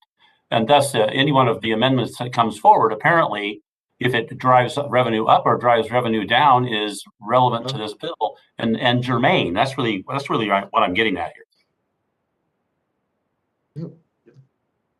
I mean, I'm not asking you to rule in advance on my amendments, and I'm hoping they're all germane, but I just want to make sure I understand the standard that you've established by virtue of your remarks, and I think you've made them clear, and I appreciate it. So with that, I yield back. Does the gentleman yield? Thank you for yielding. Okay. Yeah, I'm sorry, Mr. Chair. Is there anyone else that wishes to just Would somebody yield to Gosar? Mr. Chairman, I yield my time to Congressman Gosar. to Gosar, you're recognized. I thank the gentleman. Representative Benz. This is a project that estimates between over $60 billion in revenues and almost $15 billion in taxes. The chairman does not want this project. It has been going on for now 10 years in development. It is on the cusp of being put into production. And what the chairman is doing is trying to take it offline by including it into a budget bill, must-pass bill, so that it rescinds the agreement that we had made almost a decade ago with Senator McCain, Senator Kyle, myself, and most of the delegation, other than the chairman. And this would severely handicap Arizona. It would severely handicap our supply chain for copper with renewables and our transmission lines. And it is solely on behalf of like the Sierra Club and some on the hierarchy in the San Carlos Apache Nation. That's what this is all about. Pure and simple. He's beholding to special interest groups, and this is for the people of Arizona and for the people of the United States. They have set every bar and every standard correctly. And so I want to make sure that that is pointedly what is at stake here. No different than what you're seeing in Minnesota or you're seeing anywhere. You know, it's not about, the other side says, we're all for mining. Well, where? This is an area that was mined for over 100 years, And now they're going back and finding the majority of the ore at 7,000 feet and below. And this is incredible. I mean, absolutely incredible. The other side talks about trying to position America first for this plan for infrastructure, but then they take away all the aspects for supply chains, the energy to build them, and makes us totally incapacitated and having to be relying on everybody else from the Middle East to China to Russia and all the above. That's just incomprehensible, absolutely incomprehensible. I yield back. Gentleman yields. Anyone else wish to be recognized on stubborn number 5? With no further It's debate, Westerman. who wishes to be recognized? Westerman. Mr. Westerman, sir. Thank you, Mr. Chairman. You know, when we started this discussion today, I asked the question, where's the rationale? And this is one provision of this bill where I really have to ask that question again, where's the rationale? Because I can't see any.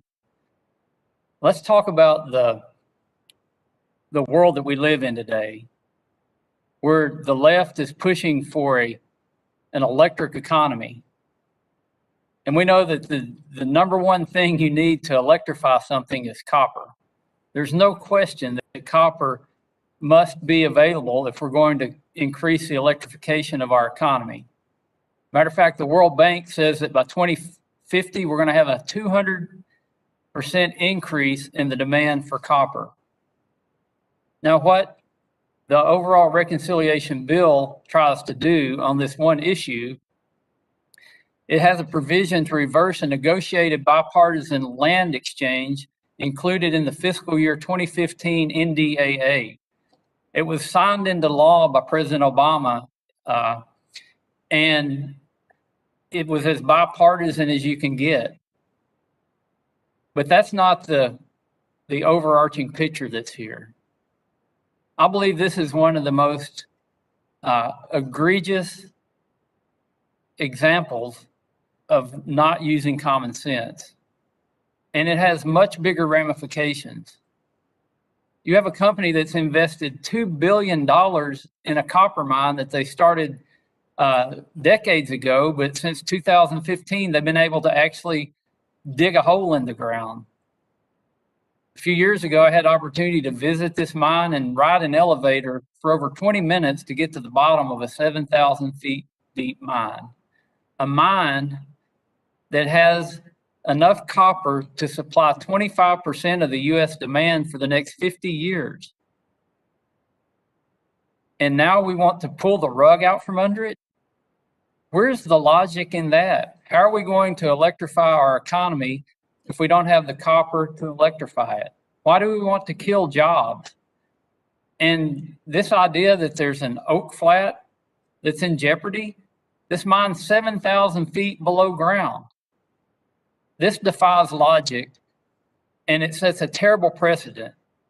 Who in their right mind would ever want to invest in mining in the United States if they see an example where a company can follow all the rules, can get the approval, can invest $2 billion, and then the federal government step in and say, oh, we were just kidding. You can't really mine the copper now. You're going to have to close your mine down. It makes no sense. It defies logic. There is no rationale in this provision, and Mr. Stauber's amendment wants to correct that. I wholeheartedly support his amendment, but I'm telling you, this is what this whole bill is about. No common sense, no rationale, bad for America, good for our adversaries, bad for the environment, bad for U.S. jobs. And we're just continuing to go down this path when we've got all these other issues that Speaker Pelosi should bring us back to D.C., all of us back here, to have face-to-face discussions, to get rid of this remote WebEx or Zoom or whatever it is we're using, and sit down and solve the problems that are important to the American people. This is not solving a problem, it's creating a problem, and it's piling on. Please support Representative Stauber's amendment, and I yield back. Gentleman yields. Anyone else wish to speak on Stauber number 5? Hearing no further debate, the question is on the Stauber amendment number 5. I will pause so members in favor can indicate by voting aye. Aye. Aye. Members who are opposed can unmute, and all opposed indicate by saying no. No. Oh. No. No. In the opinion of the chairs, the noes have it. The noes have it, and based on prior request, this action on this item, this amendment postponed as agreed to prior to the meeting. Next item is number Stauber, number 6. Yes, yes. Correct. You're recognized, sir. Thank you, Mr. Chair. This amendment today exempts minerals that could be used for electric vehicles from the bill's proposed punitive royalty. One of the recycled talking points of this inconceivable reconciliation bill is that it will supposedly help fight climate change. In reality, this bill makes sweeping policy changes that will fundamentally change everything about our American economy and actually further increase pollution. It makes no sense to funnel money to electric vehicle projects and then source these minerals abroad and from foreign nations where there are no environmental or labor standards. If this committee is serious about mitigating greenhouse gas emissions, it wouldn't punish domestic production of critical minerals, especially those needed for electric vehicles. As GM, Ford, Dodge, Tesla, and others keep making electric vehicles, let's ensure there's a domestic supply of clean sourced minerals. In northern Minnesota, we have mining companies at the forefront of clean mining technology. Polymet, for example, actually has to re-mineralize the water it uses as it's too clean after it goes through their osmosis process. Twin Metals plans to use electric vehicles for their mining fleet while using the dry stack tailings storage method, a process that is lauded by even the most frivolous of activist groups in Minnesota. Talon Metals is exploring innovative ways to sequester carbon and actually be a, quote, net negative emissions project. I asked the Democrats on this panel planning to just blindly vote no. How can you intend to fight climate change with electric vehicles manufactured with dirty minerals? How can you vote to support electric vehicles when you support the mining of these minerals in foreign adversarial lands that don't have the environmental or labor standards that we demand in our country? And we know we can do it better than anybody. Let's support the American worker. And I yield back. Else wish to be recognized? Mr. Chair. Mr. Lowenthal, sir, you're recognized for 5 minutes. Thank you. Thank you. I would like to compliment the ranking member of Energy and Mineral Resources for bringing up the issue about where critical minerals are mined. But I would like to point out we've already discussed the general topic of this amendment, and I don't believe we need to continue to elaborate on the subject further. I urge a no vote, and I yield back the balance of my time. Gentleman yields. Anyone else? Any Mr. other Chair, member? I have a question for the author of the amendment. Is he available? The lady is recognized. Mr. Stubber? The question for the author of the amendment is, he mentioned Twin Metals, which is, yes, a company in Minnesota, but it's owned by Antofagasta, a Chile mining company that's based in Chile. So I'm assuming he's not saying that Twin Metals, owned by a foreign mining company, shouldn't pay royalties. That was my question. With that, I yield back. Gentlelady yields. Anyone else wish to be recognized? Yes, Mr. Chair, Ben's here. Please, gentleman is recognized.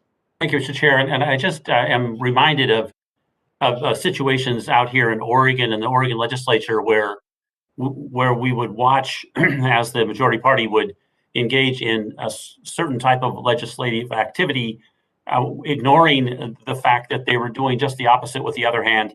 And that's what this reminds me of here, where we are trying, or those in favor of this bill, and I am not, are trying to incent all kinds of green energy things, while at the same time doing just the opposite when it comes to the materials necessary to so engage. It just is amazing to watch the counterindications contained in the bill. And I, of course, support the amendment because it would get us away from this inconsistency that's so clear from the bill. Thank you, Mr. Chair. I yield back. Yields. Anyone else? Hearing no further debate, the question is stubborn amendment number 6. Members in favor will unmute and indicate so by saying aye. Aye. Aye. Thank you. Members opposed will also unmute and indicate their opposition by saying no. No. No. In the opinion of the chair, the noes have it, and the amendment is not agreed to. Let me Record the vote on that one, are we not? That's yeah, that was in the agreement with Mr. Stubborn, and the vote. All of it.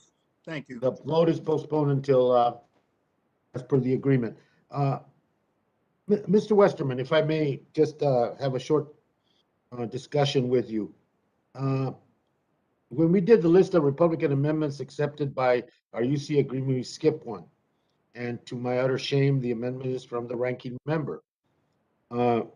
Needing to correct that oversight, so I asked that Mr. Westerman, amendment number 6 be considered as adopted. Unanimous consent. If without objection, so ordered. Thank you very much. Thank you. Thank you to the committee. The next amendment is designated as GOSAR number 3. Mr. GOSAR, you are recognized for 5 minutes, sir. Thank you, Mr. Chairman. Here we are once again. We were trying to figure out how we can make America more secure, while the majority on this committee wants to make us more dependent on foreign minerals. This amendment is simple. It would strike the massive mineral withdrawal included in this bill. My local constituents and counties support this amendment, and I encourage my colleagues to respect our wishes. Mojave County, Arizona, which is the primary area which this amendment would help protect, is currently facing nearly a 10% unemployment rate and has a per capita income of less than $35,000 a year. These economic conditions should be proof enough that we need to be promoting economic development in these regions, not simply closing off an important path to economic security for the people of Mojave County. When I highlighted that offshore drilling in California would reduce our dependence on foreign oil, stop us from subsidizing Russia and Saudi Arabia, my colleagues from California scream out, respect our wishes. We don't want drilling. So I call on them here today. Join me in supporting my constituents who are crying out for the chance, just a chance to keep the potential of high-paying jobs open and to support this amendment. It may come as a shock, but even today, we know little about the geological mineral makeup of our lands. Minerals that we are very important in the past, like gold and silver, are not always the key to our future technologies. Today, we are finding a whole new suite of minerals that are critically important to our future. While rare earths and lithium are the stars, important minerals like cobalt, manganese, and copper are quickly becoming equally more both important and challenging to find and produce. However, This bill in front of us has no recognition of the importance of the breadth of minerals that may be included in the areas covered by this legislation, which is why my amendment is so important today. We shouldn't just simply withdraw 1 million acres of land without any idea of the full impact of the withdrawal areas prior to enacting this withdrawal. This is important because of the national security impacts of these proposed withdrawals. Seeks to permanently ban oil, natural gas, geothermal, uranium, and other critical minerals and rare earths on over 1 million acres of land in Arizona. I will continue to make the case that the importance of uranium alone is key for keeping these lands open. I will remind everyone, American uranium production in the U.S. peaked in 1980 at 44 million pounds annually.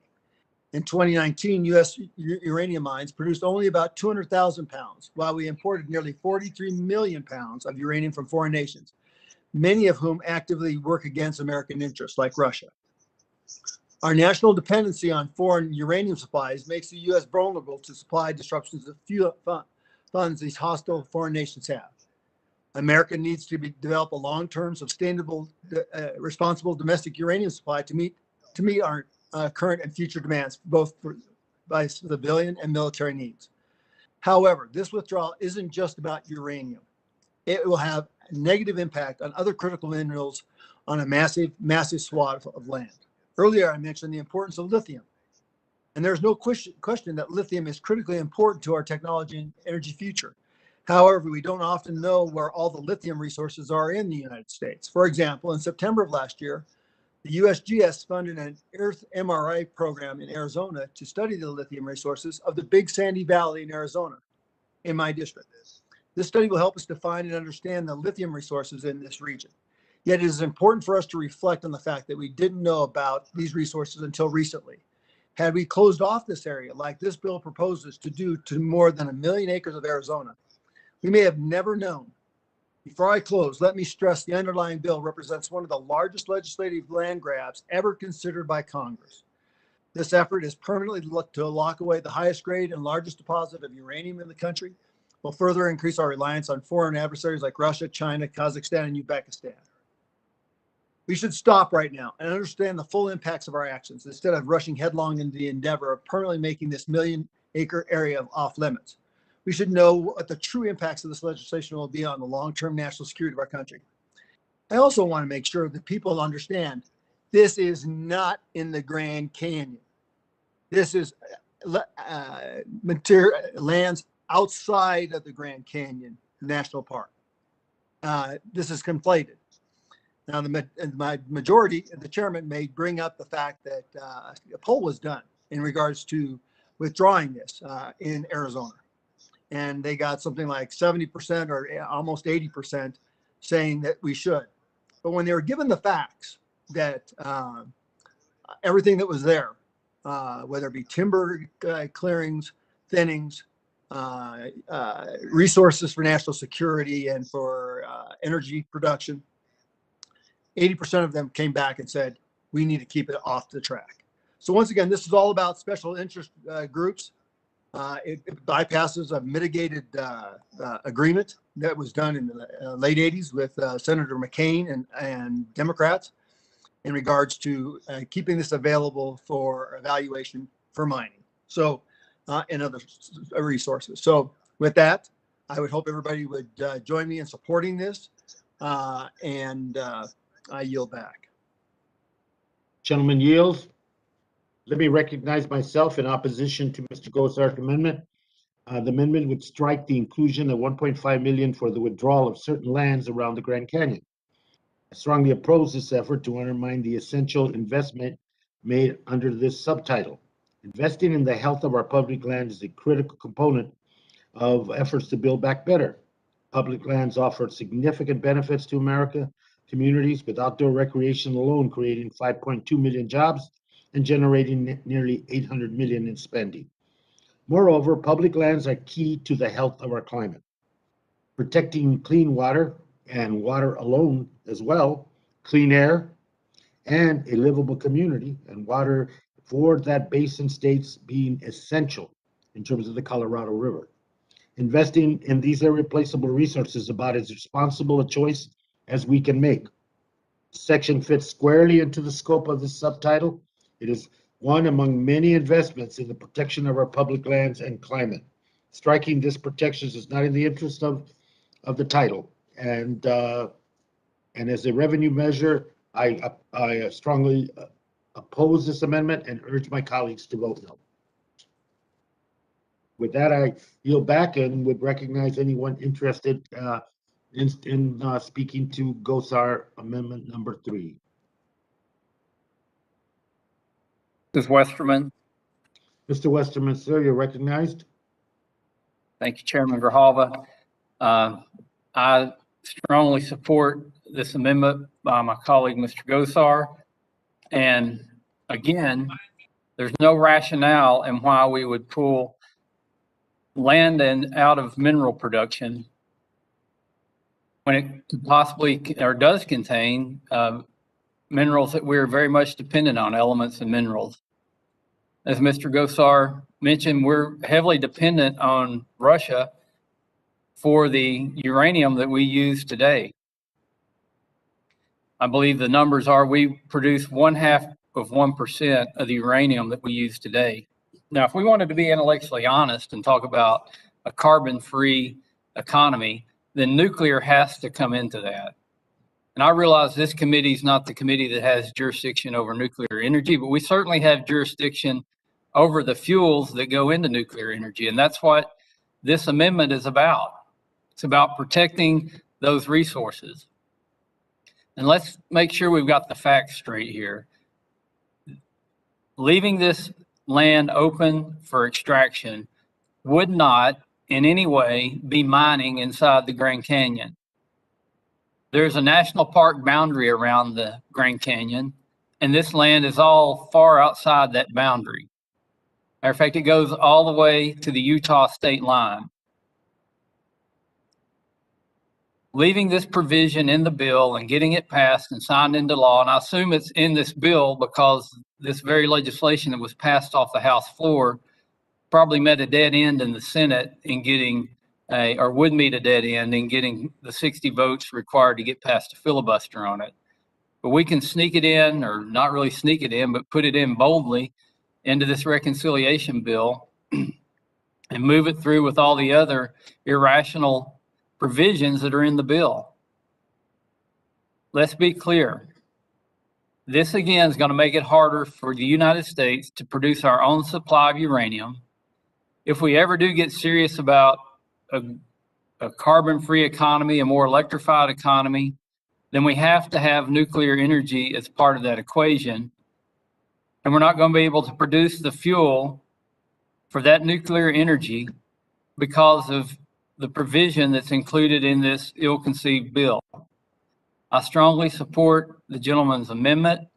Again, it would make a very bad bill slightly better, but I assume since the majority's already passed this off of the House floor, they've probably definitely got the votes to keep it in this amendment or keep it in this $31 billion bill that we're marking up in the Natural Resources Committee today. I yield back. Gentleman yields. Anyone else wish to be recognized on Mr. Gosar's First Amendment, number 3? Yes, Mr. Chair. Who wishes? Mr. Bence, Oregon. Mr. Bence, you're recognized, sir. Thank you, Mr. Chair. And I rise in support of the amendment. And I just want to call out an experience I had several days ago when my ancient pickup truck is wearing out. So I thought I would go try to find a new one. And I found that the soonest I could acquire such a truck would be 1 year from now. And that is because we don't have available computer chips to build cars. And this is happening, it's an epidemic across our country. In fact, I think it's around the world, except perhaps in Taiwan where they're building the chips.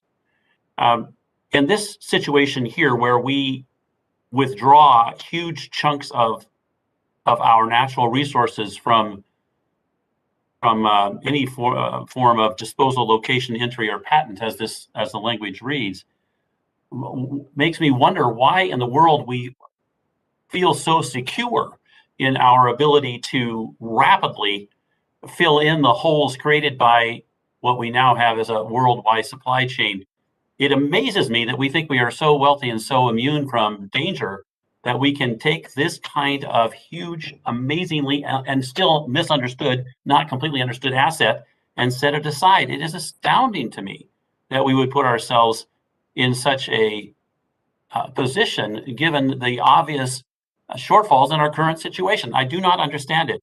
And it's done so blithely without an understanding of that which we are giving away. And this is not the only place where this has happened. If we look at our national forest, we can see layers of regulation upon layer of regulation upon layer of regulation that makes it almost impossible to do anything in those areas now. The withdrawal is almost like saying, well, you know what, it's almost impossible to get in here anyway. Let's look at the copper mine. But just in the event that someone fights their way through all this regulation, we don't want that to happen. It is amazing to me, Mr. Chair, how immune our country has become to the dangers it faces. And of course, I'll be supporting this amendment. I wish everybody else would too. I yield back. Thank you. Gentleman yields. Who else seeks recognition?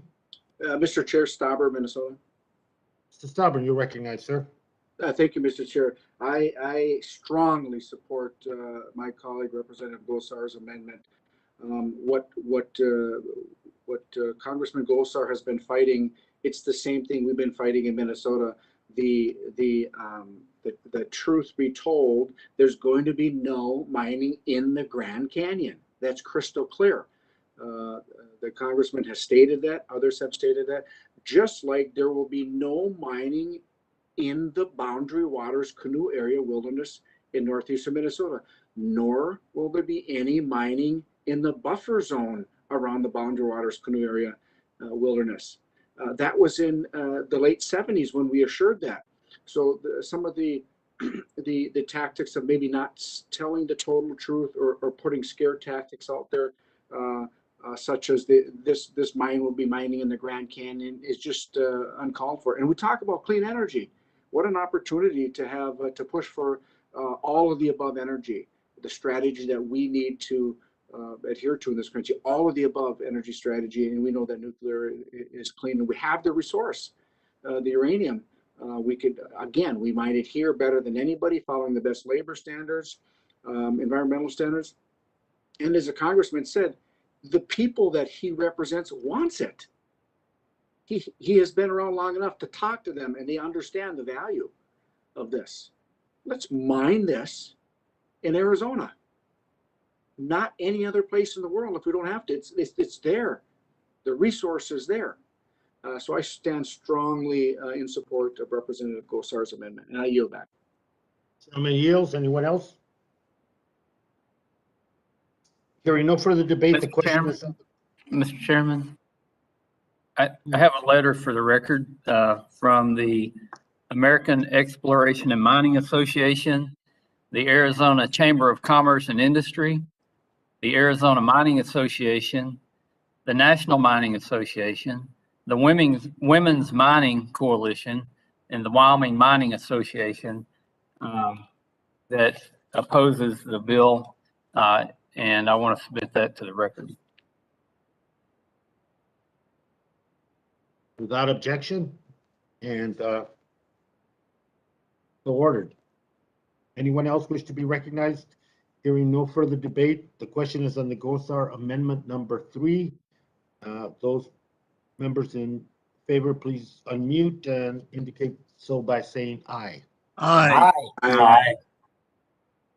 Members opposed can unmute and please indicate so by saying no. No. No. No. The opinion of the chair, the noes have it, and the amendment is not agreed to. Mr. Chair, I ask for a recorded vote. Gosar's requested a recorded vote, and that will be postponed until based on the prior agreements. With that, let me now turn again to Mr. Gosar. You're recognized for 5 minutes, sir, for amendment number 4. Yes, thank you, Mr. Chairman. This is a simple amendment. We simply shouldn't be imposing massive unknown new taxes on our domestic industries through a partisan budget process. However, that is exactly what this Bernie Sanders Banana Republic budget does with this new dirt tax. Let's be clear, this isn't royalties. This isn't government fair share. This is a punitive punishment proposal to punish American industry, drive out jobs, and kill mining in America. Specifically, the proposal before us today establishes a 7 cents per ton tax on dirt, rock, and other material moved during the mining process. This isn't material being sold. It isn't material that is valuable to the taxpayer. This is a punitive tax to make mining in America more expensive, more costly, and drive it away. Just this summer, the International Energy Agency, the World Bank, our own USGS, and DOE are projecting mineral demands growing more than 1,000%. The new energy economy that the majority wants to see come to fruition is driving cause of that demand. Yet this punitive fee on American hard rock mining will only deepen our foreign import reliance. This will have real consequences on our domestic ability to restore businesses and industry of the new economy. The mining industry and the members on this side of the dais has said that we are committed to working in a bipartisan way towards finding a compromise on royalties that protects American mining, while creating a new revenue stream to support communities, clean up historic legacies, and promote domestic security. However, the real impact of a 7% dirt tax will drive domestic mining overseas. What is the real impact of this law? 1, it will continue to leave Congolese children on the hook for our cobalt supply. 2, it will embolden Mexican cartels to support Chinese iron mining. 3, it will displace more Atacama communities to mine lithium in South America. 4, it will embolden the Chinese government to push their slave labor mining industries harder. Mining and minerals, like all global industries, is in question. If we don't produce it here, we got to get it from somewhere else. The California oil issue is the classic example. California bans its own drilling and suddenly imports a majority of its oil from foreign nations like Saudi Arabia. Minerals are the same thing. Either we get cobalt from mines here in Minnesota, or we get it from child labor in Congo. Either we produce new lithium in Arizona or Nevada, or we watch the Chilean government displace entire communities for new lithium supplies. Either we mine uranium here or we fund the Putin regime. The choice is clear. Folks, this is a very important aspect. We can't keep passing on taxes. I guess, it goes back to the old adage. If you want less of it, tax it, because that's exactly what we're doing here. We do things fundamentally better than anywhere else in the world.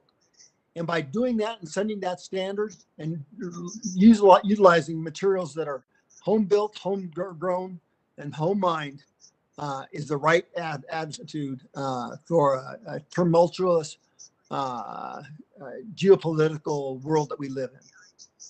If our way is the right way, stand up for it. Do it right.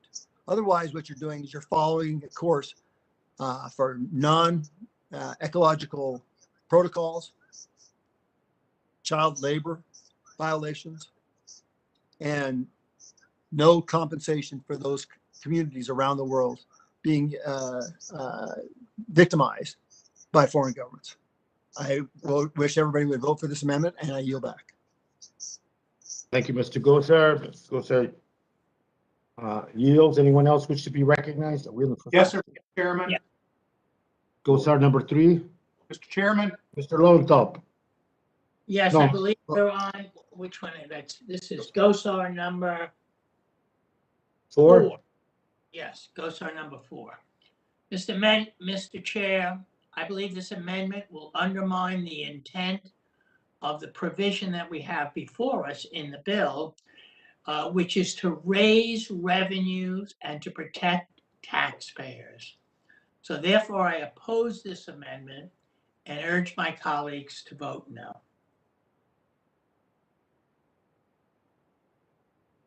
Mr. Chair. Gentleman yields. Who seeks to be recognized? Congressman Cohen. Mr. Cohen, sir, you're recognized for 5 minutes. Thank you, Mr. Chair. And I want to compliment you on the way you always run these hearings. You're so even-handed and level-minded. I appreciate it. And I'm concerned about the people of Louisiana and express my regards for them and Mr. Graves. I love New Orleans and the people of Louisiana. Mr. Gosar has been a friend. And Mr. Gosar, if you would, I think you've disappeared. Mr. Gosar, are you around? Well, if not, there you go. Hey, Paul. Stephen.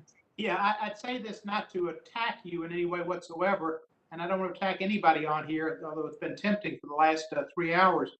But if you would call back, you're referring to our country as a banana republic, I would appreciate it. Socialism, you want to say that? Communism, you want to say that?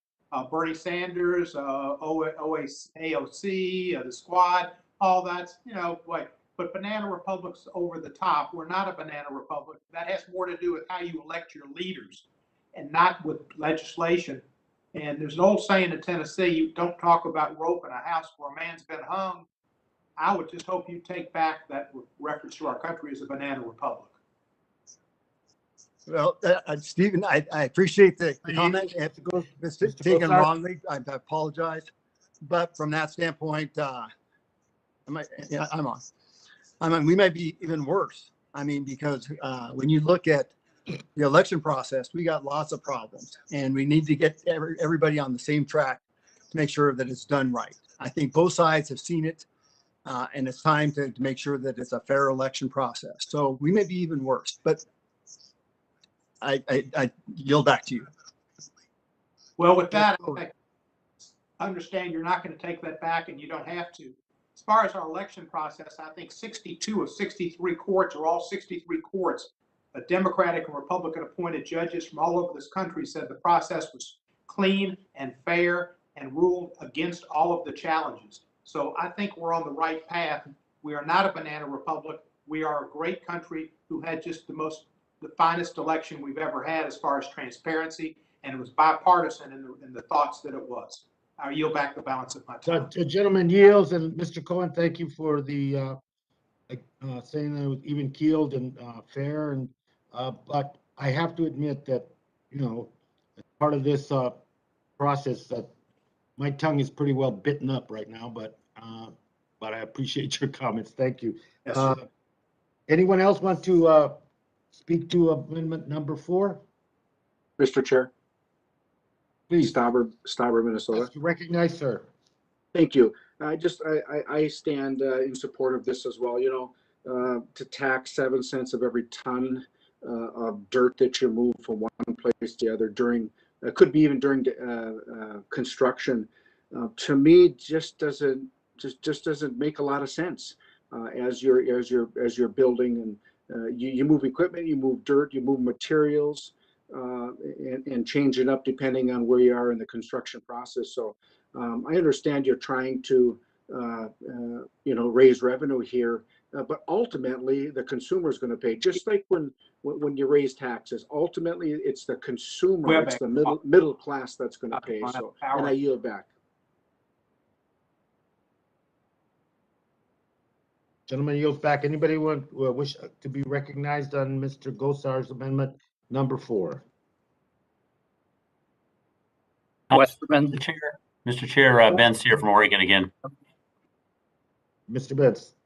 Thank you, Mr. Chair. And I just wanted perhaps I haven't had enough time, and that's the truth, to review the bill, but I wanted to make sure that the definition of hard rock mineral activities was in some way limited. And I hope I am correct in understanding that this applies only to those who are mining for something other than aggregate, something other than dirt, that this is something that they're doing to obtain gold or uranium or something they're extracting from hard rock.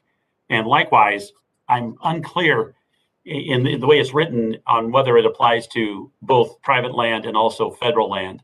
And so maybe someone who knows way more about mining than I do can weigh in and clear this up for purposes of the record.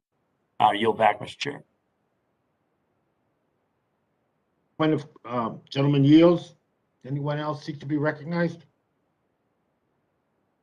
Westerman. Mr. Westerman. Thank you, Mr. Chairman.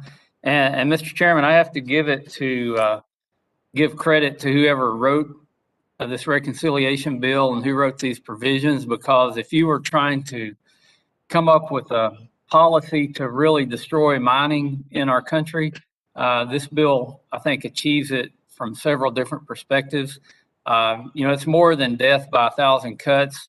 I think there are places here where you really run the sword through on the mining industry, like making an example out of the mine in Arizona where they get permitted, they invest money, and all of a sudden the rug's pulled out from under them. That's going to discourage a lot of people from ever thinking about investing in a mining operation in the United States going forward.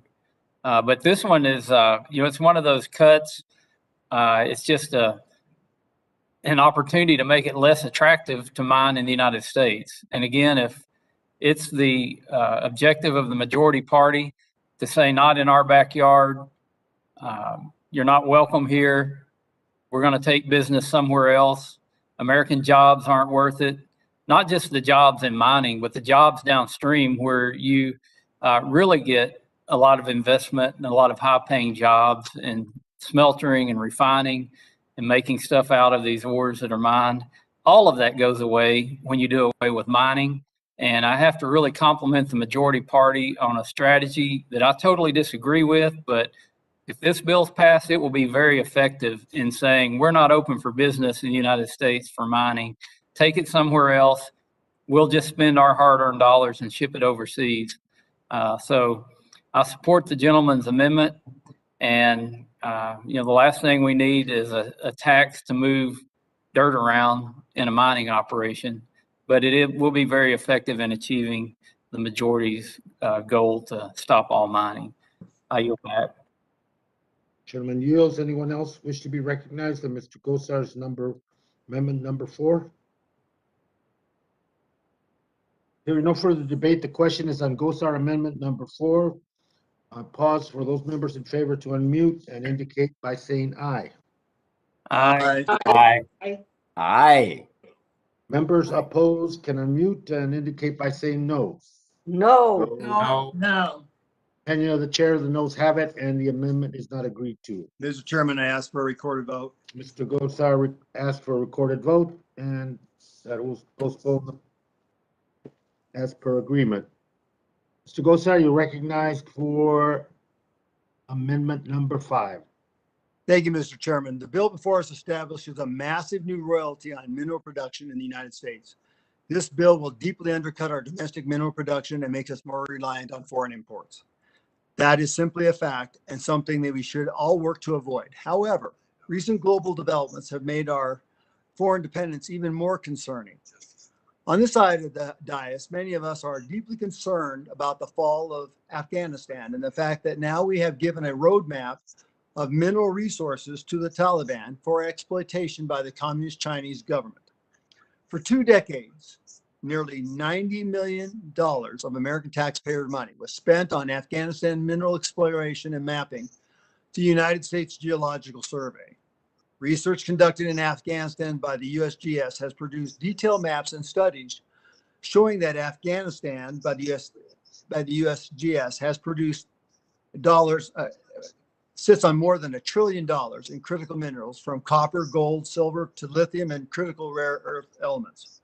The USGS work was to support the diversification of the Afghan economy and the people of a peaceful Afghanistan, not to enrich the Taliban.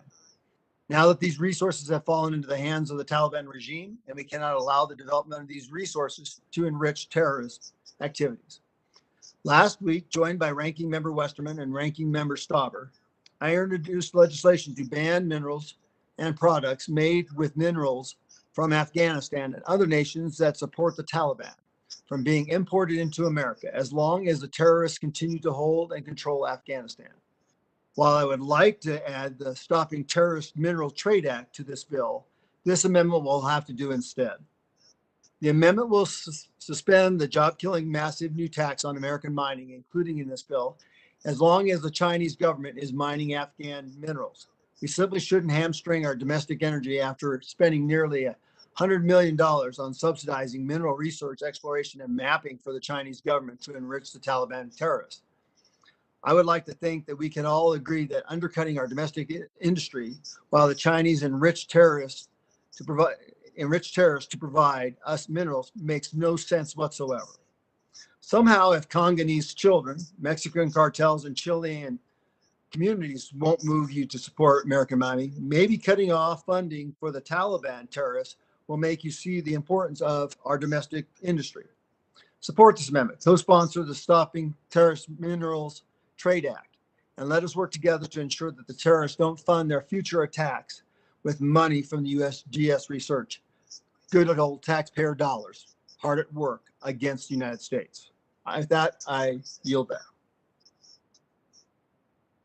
Gentlemen yields. Anyone else wish to be recognized on GOSAR number 5?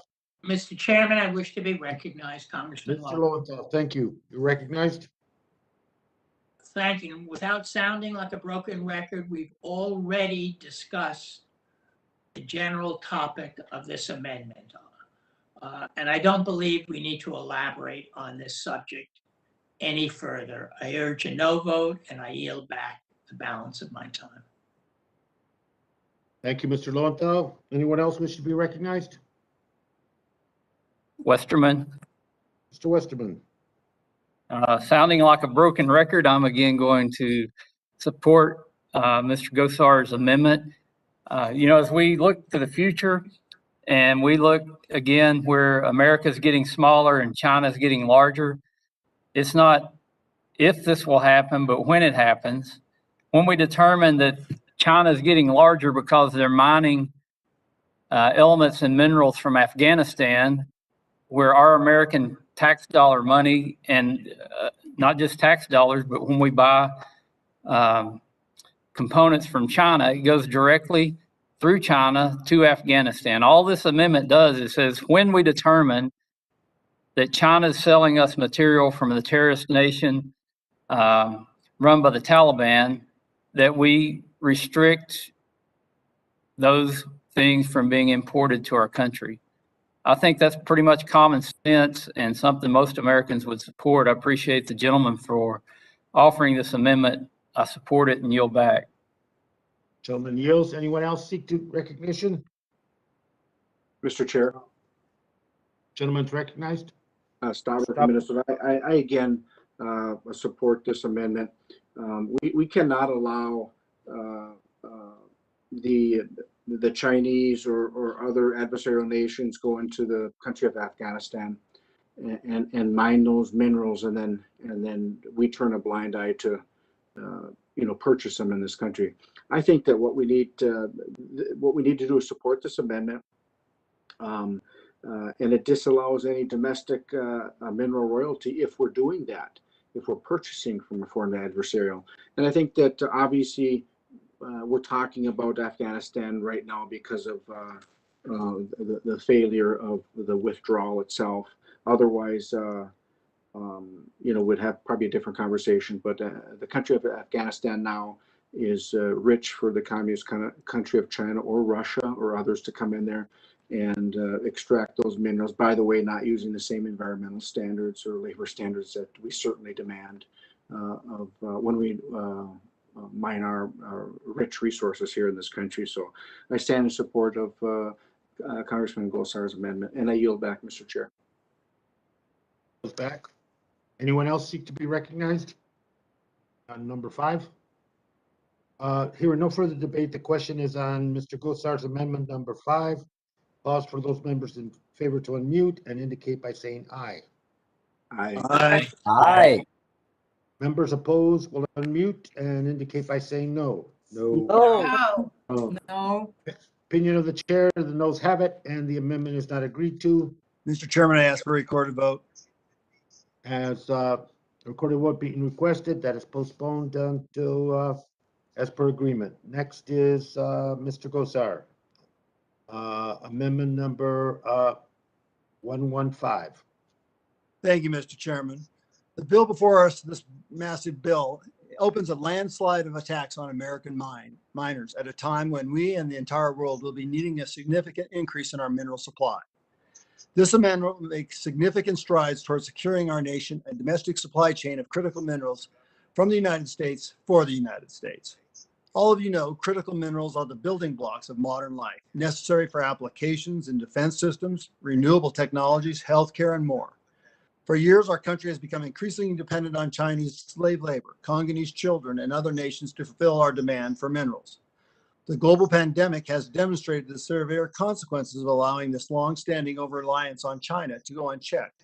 And this amendment will begin the complex process of unraveling our addiction and addressing these problems. This bill tackles impediments to domestic critical mineral development, including inefficiencies in the federal permitting process and short-sighted mineral withdrawals. I will quote Steve Trussell, Executive Director of the Arizona Mining Association. Mining is vital to Arizona and the economic development in the nation, as well as providing clean energy solutions for a sustainable future. We must make the proper measures to protect, responsibly extract, and utilize our resources, so we are not reliant on foreign sources such as China and Russia. We are sincerely grateful for members of Congress who understand this. End of quote. I hope you will join me and support this amendment to promote domestic mining, secure our supply chains, and tell the slave masters in China that we will produce our own minerals. I think Americans want that. They get it. They want to see technology move forward. They don't want to see it impeded. They know China is stealing it wantonly on the technology side, and they see them taking it around the world for the supply chains. It's high time that we start protecting the citizen and the United States, putting them first instead of putting China first. With that, I yield back, and I hope everybody will vote for this amendment. Anyone else wishes to be? Mr. Chairman, I request Mr. recognition. You're recognized, sir. Thank you. Again, we've already discussed this general topic of the role of China, and I don't believe we need to elaborate on this subject any further. I urge a no vote, and I yield back my time. Anyone else wish to be recognized? Mr. Chairman, Mr. Huffman, here. sir, you're recognized. Good to see you, sir. Well, you too, Mr. Chairman. Good to see everyone. And just on the broken record aspect of the conversation we're having over and over again, there's a real disconnect here, because we began this hearing with our Republican colleagues telling us we shouldn't even be having the hearing, that the suggestion that there's all these Marvel superheroes across the aisle who would be out defending the border and defeating the Taliban and fighting the Chinese Communist Party and pulling kittens out of trees with first responders. And yet they are taking what could be a 2-hour markup and turning it into the Bataan Death March with redundancy after redundancy. Every one of these amendments is a slight variation of ones we've already heard many, many times. So I just want to suggest that if my colleagues really think that all of these other crises must be attended to, we could move this markup along a little faster, and we could all move on to other work. But I also want to make the point that governing the hard work of passing a budget reconciliation bill when we have a government shutdown starting October 1st, if we don't get this work done, sometimes calls on us to do hard work and to multitask and to walk and chew gum. So hopefully we can take care of all of our crises, including avoiding a government shutdown, and do it a lot more efficiently. And with that, I will yield. Mr. Chair. Thank you. Anyone else wish to be recognized on GOSAR's 150, number Mr. Chair. 115? Mr. Chair Stauber. Mr. Stauber, you're recognized. Thank you very much. To my colleague, Congressman Huffman, you just insulted every single American that has ever worn a uniform by saying that this markup is like the Bataan Death March. You ought to be ashamed of yourself, and I'm disappointed in you. For the members of the military that gave their life, we just buried the last surviving Minnesota in the Bataan Death March. So for you to do that, Mr. Huffman, that's not who you are, and I know it's not who you are, but I got to call you out. I'm spending the rest of my life with the greatest veteran alive that served in Iraq. And would you yield, sir? Would you yield? Would you yield, Mr. Stauber? Mr. Huffman. I obviously mean no disrespect to veterans, and maybe that's not the best analogy. My point being that there's an attrition aspect to what my colleagues across the aisle are doing today, and it undercuts these arguments that they would prefer to be dealing with pressing crises. So I don't need to invoke the Bataan Death March. You're right to take umbrage at that, but I think my point remains, and maybe we could just tone down all the political theater.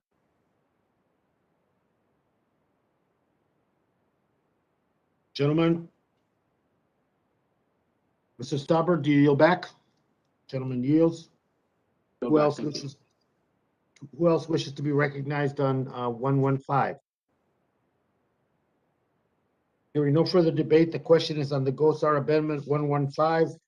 Members in favor, please unmute and indicate by saying aye. Aye. Aye. Aye. Members oppose, unmute and indicate by saying no. No. No. The noes have it. The opinion of the chair is the noes have it, and the amendment is not agreed to. Ask for a recorded vote. Mr. Gosar requests a recorded vote, and that'll be postponed for agreement. Representative Gosar, you're now recognized for 5 minutes for Amendment 116. Thank you, Mr. Chairman. This is a simple amendment, one I wish all my colleagues will join me in supporting. As you know, for a decade, I have sponsored the Bipartisan Public Land Renewable Energy Development Act, known as PLREDA. This bill will increase production of wind, solar, and geothermal energy on public lands, while also establishing a revenue sharing mechanism that ensures a fair return for states, counties, sportsmen, conservation, and taxpayers. This process has been overwhelmingly bipartisan, and while much of the bill was passed at the end of last year, this amendment finishes the job we have started. This amendment will streamline land use and promote more renewable energy on federal lands, increasing access to public lands for energy, as well as ensuring counties and states receive adequate revenue for developing and impacting their communities is a no-brainer. I know that in this Congress, my colleagues have attempted to make this a partisan issue, drawing lines in the sand on who can support what legislation and when. However, this amendment today asks us to come together to support the policy that makes our public lands work for energy, recreation in our counties. I would encourage all of my colleagues to support this amendment. Now, getting back to the gentleman from California, good process builds good policy, builds good politics. If it takes a plethora of amendments to get that across, I have said it to my leadership, I'm saying it to you now, is we got to get back to a good process. Because if we don't have good process, we will build bad policy. And we have seen the rules being manipulated right and left from the day one of this current congressional year. So if there's an acknowledgement to get back to open process where people can present their bills, present their amendments, and have that fair aspect of debating it, count me in. But until that time, this is the result. I yield. Gentleman yields. Anyone else wish to be recognized on Amendment 116? Mr. Gosar's amendment? Mr. Chair, I wish to be recognized. Mr. Lowenthal, you're recognized, sir. Again, I believe this amendment, while certainly worthy in terms of the content, but this is not the place to be raising this amendment. I think it will undermine the intent of the provision in question, which is to our ability to invest in our country and to build back America, build back better for all Americans. I urge my colleagues to oppose this amendment. Mr. Lowenthal and gentleman yields. Anyone else wish to be recognized? Hearing no further debate, the question is on the GOSAR Amendment 116. Somebody seek recognition at this point? Yes, it's Westerman. Mr. Westerman, you're recognized. Yeah, Mr. Chair, I want to rise in support of the amendment and commend my colleague, Mr. Gosar, for actually putting something forward that's proactive and pragmatic. If you look at the bulk of this bill that you all are proposing, especially onshore, it's simply an attack on energy. There's nothing in the bill when you look at from an onshore perspective that promotes additional energy, renewable or otherwise. And what Mr. Gosar is doing with this bipartisan amendment, I believe Mr. Levin has proposed this as a standalone bill, is trying to do something to actually increase energy production.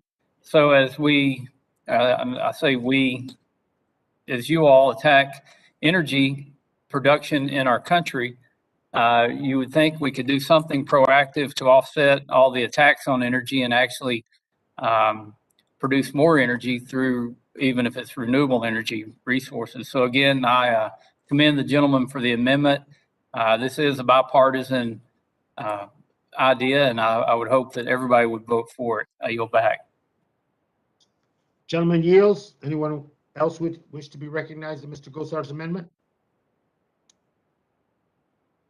Hearing no further debate, the question is on the Gosar Amendment 116. I will pause so the members in favor can unmute. Those in favor indicate by saying aye. Aye. Aye. Members opposed can unmute. They indicate your opposition by voting no. No. No. No. Oh, In the opinion of the chair, the noes have it. The noes have it, and the amendment is not agreed to. Mr. Chairman, I ask for a recorded vote. Mr. Gosar has asked for a recorded vote and postponed till as per the agreement. Before we move on, I just want to put out a general request. I want to give every member a fair shot at offering amendments and making the points they want to make. That I also hope that we will respect each other's time while we're doing that.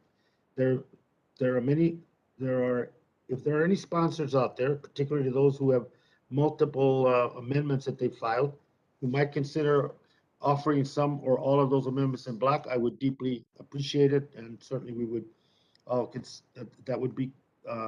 that would be an important contribution toward moving the meeting forward. In block still means you will be recognized to make your points, and you will get a recorded vote on block if you seek one. That might save some time. But if you would be willing to consider offering amendments in block, please let committee staff know, and they will make that happen for you. And now the next amendment is designated Harold number 3. Representative Harold, you're recognized for 5 minutes on amendment number 3. Thank you, Mr. Chair. This amendment would strike from the bill the punitive fees increasing that increase the fee increase on producers, as well as newly created fees on onshore energy development. My colleagues disguise these fees as a way to get a better return from the taxpayer, which we know to be a complete falsehood. The real intent of my colleagues is to get no return for the taxpayer, because the true motive behind these fee increases is to make producing energy on federal lands so unattainable that the federal leasing program virtually no longer would exist. This would be absolutely catastrophic for my district and my state, where over 130,000 people are directly employed by the oil and gas industry. Over half of our energy production occurs on federal lands, and nearly 40% of our state budget comes from oil and gas revenues. I would like to see my colleagues visit my district and speak to a restaurant owner in Artesia, or one of our store owners in Roswell, after a large portion of their customer base has had to move or lost their job because this committee thought they were getting a good return on their tax dollars. Small businesses across the district are still struggling to come out of the pandemic. As I travel across my own district, help wanted signs often greet me as I walk through the door of a business in all shapes and sizes. Imposing unnecessary and unwanted punitive fees on the largest job creator in my district will only make things worse. I also want to draw the attention of my colleagues onto these fees, on who these fees will affect most. Small independent producers, the multinational corporations that my colleagues love to beat up all the time, they will most likely be able to survive these charges just fine. But the small independent producer that is the backbone of my district will be hit the hardest. Many of them will be faced with the choice of either shutting their operations down on federal lands, laying off employees, or in some cases, even shutting down their operations altogether. These are not publicly traded companies that have operations in 10 different countries. These are hardworking men and women who live and raise their families in the areas they produce energy. To say these people are out to profit off polluting our environment is a slap in the face and factually incorrect. Mr. Chairman, the increases and the new fees imposed by this bill are not insignificant. In some cases, there is a 5-fold increase over existing levels. Flipping the switch and making this significant of an increase is an oversight. Turning our backs on the very people who have powered our nation through good times and in bad, while simultaneously turning a blind eye towards the real global polluters like China, brings shame upon this committee. I ask my colleagues to help restore common sense to our energy debate in this committee and support my amendment. And with that, Mr. Chairman, I yield back. Gentlelady yields. Anybody? Mr. Chair, Anyone wish to be recognized? this is Representative Porter. Madam Chair, Ms. Porter, you're recognized. I oppose this amendment. This amendment will undermine the intent of numerous provisions in the committee print, which are to raise revenue and protect taxpayers. Increasing the minimum royalty rate that fossil fuel companies pay for extracting resources from public lands will raise hundreds of millions of dollars for taxpayers over the next decade. The minimum royalty rate for coal, oil, and gas extraction on public lands has not increased in over a century, even as states have charged higher rates. By charging an expression of interest fee and eliminating non-competitive leasing, we could raise revenues for American taxpayers from companies that want to lease public land for oil and gas extraction. And by increasing the minimum bond amounts and charging fees on idled oil and gas wells, this legislation will raise revenues and protect taxpayers from incurring the cleanup costs. I oppose this amendment and urge my colleagues to vote no. I yield back. Anyone else wish to be recognized? Yes, Mr. Chair. Oh. Who seeks recognition? Sir, you're recognized.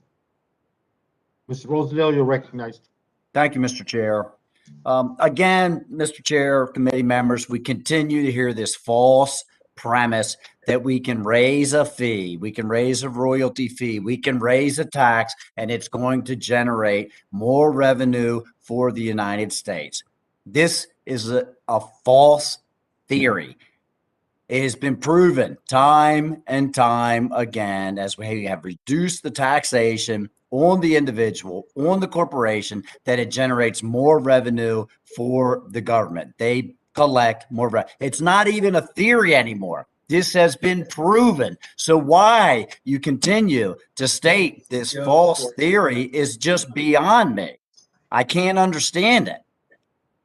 Once we've established what the value of something is and the consumer establishes that value, what are you going to be able to pay for a gallon of gas? What are you going to be able to pay for another service or product? Then the folks that produce this, they can only pay so much for the raw materials that it takes to create that product.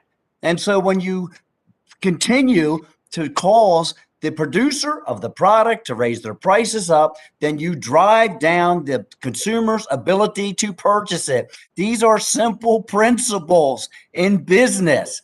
So please stop stating this false premise that you will generate more revenue by raising fees, because it's a lie.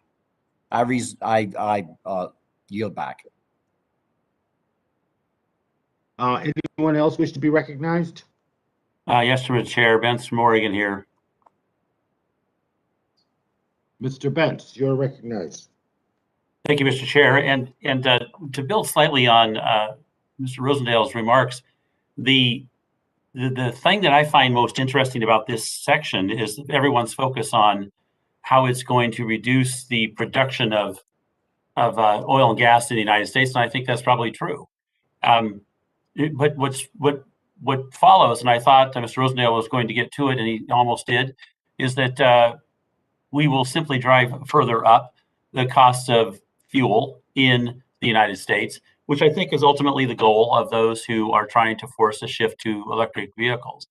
But the trouble is, this bill is being sold as something that's not going to raise taxes on anybody that makes less than $400,000. But what this truly does is impose a cost upon everybody from the lowest income level on up. And it's a significant cost. Here in Oregon, we are now paying close to $4 per gallon for fuel. And this will drive these costs up. To the extent that it does not, it simply means that we will be importing more from countries we really don't want to be helping. We've already discussed that. But I think to be clear with the American people, we need to say, when we're talking about this bill, yes, you are going to pay more. Yes, you are going to be paying not a tax, but you're going to be paying more because of the inflation that goes with a bill of this nature, 3.5 trillion, which is just a small part of, even though it's huge. And you're also going to be paying more because the price of that which you're going to be buying is going to be higher. And so with that, Mr. Chair, I yield back. Gentleman yields. Anyone else wish to be recognized? Mr. Chairman, it's Westerman. Mr. Westerman, sir, you're recognized. Thank you, Mr. Chair. I support this amendment by my colleague, Representative Harrell. Again, this is another death by 1,000 cuts in the bill that she's trying to avoid. Energy does make a huge impact in her state. As you can see, generated $467 million in New Mexico by a record-breaking BLM lease sale, enabling a major raise for the state school teachers in 2019. So who can argue with doing something that's going to create revenue to be able to increase salaries for school teachers? I know that's something that gets talked about a lot, but that actually happened. It happened in New Mexico through this BLM lease. But what my colleague, Representative Harrell, is trying to protect is that she's trying to protect that so it can happen again in the future. The bill that's on the table, this reconciliation bill, is going to gut energy production in New Mexico. It's going to destroy funding for public schools. This has far-reaching effects. We talk about how it's going to just make us dependent on foreign countries for energy. It's going to destroy American jobs. But it's also those other areas like school teachers that benefit from the revenues that are generated by these energy projects. We've not talked a lot about offshore production, but we know that funding for the Land and Water Conservation Fund comes from offshore production. There's a lot of outside entities that will be damaged by this bill.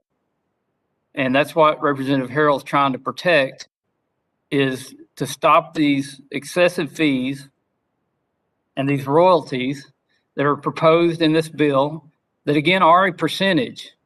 And they do go up and they go down. They go up and down based on the price of the energy.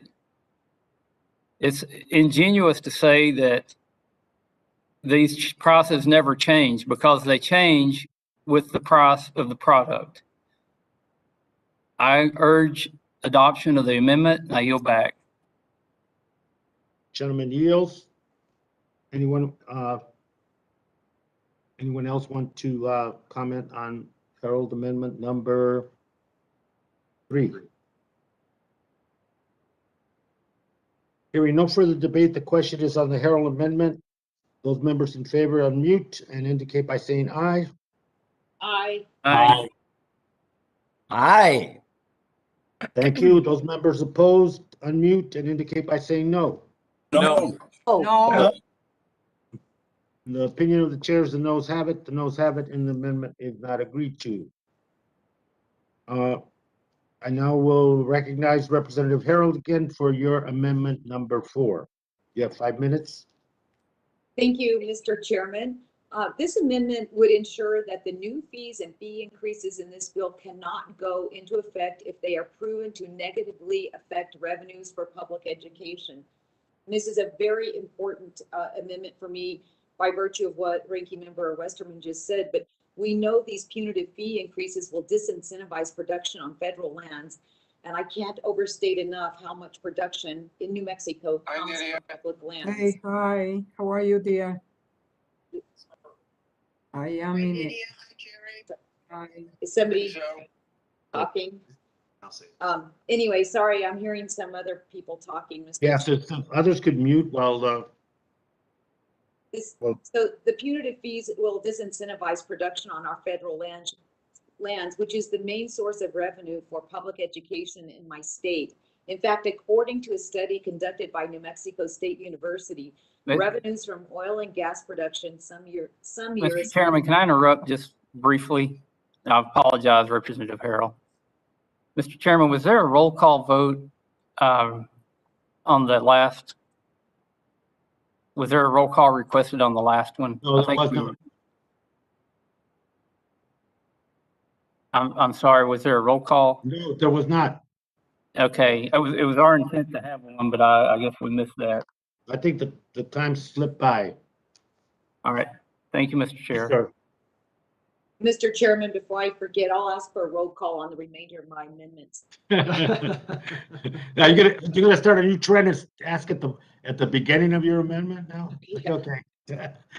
Unless you just want to pass them all in block and then we can just roll right through these. Anyway, but according to the study by New Mexico State University, revenues from oil and gas production some years can account for over 70% of the education funding. Any disincentive to produce energy on federal lands puts the revenues at risk and brings great uncertainty to school districts across the state of New Mexico and other energy producing states in the West. And as of yet, my colleagues have not been able to come up with a viable solution that would make up for the lost revenue if they are successful in their crusade to destroy energy production on federal lands. Some in my state have suggested the film industry or legalizing marijuana, but neither of these industries come close to matching the revenues my state sees each year from the gas and oil production.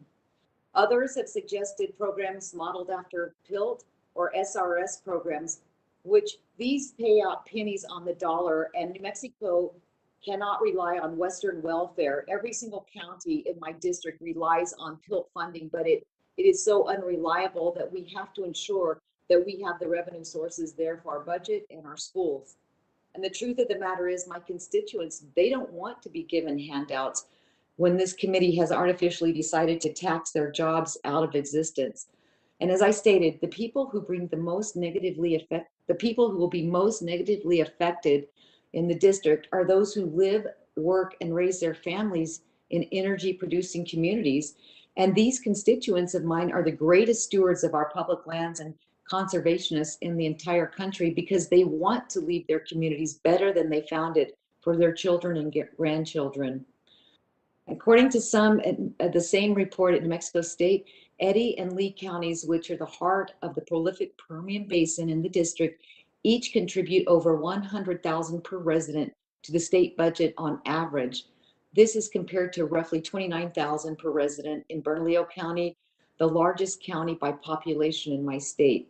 So crippling this economy of these counties would have a domino effect across every county in New Mexico, as an integral education funding from the state will dry up and vital resources will be cut.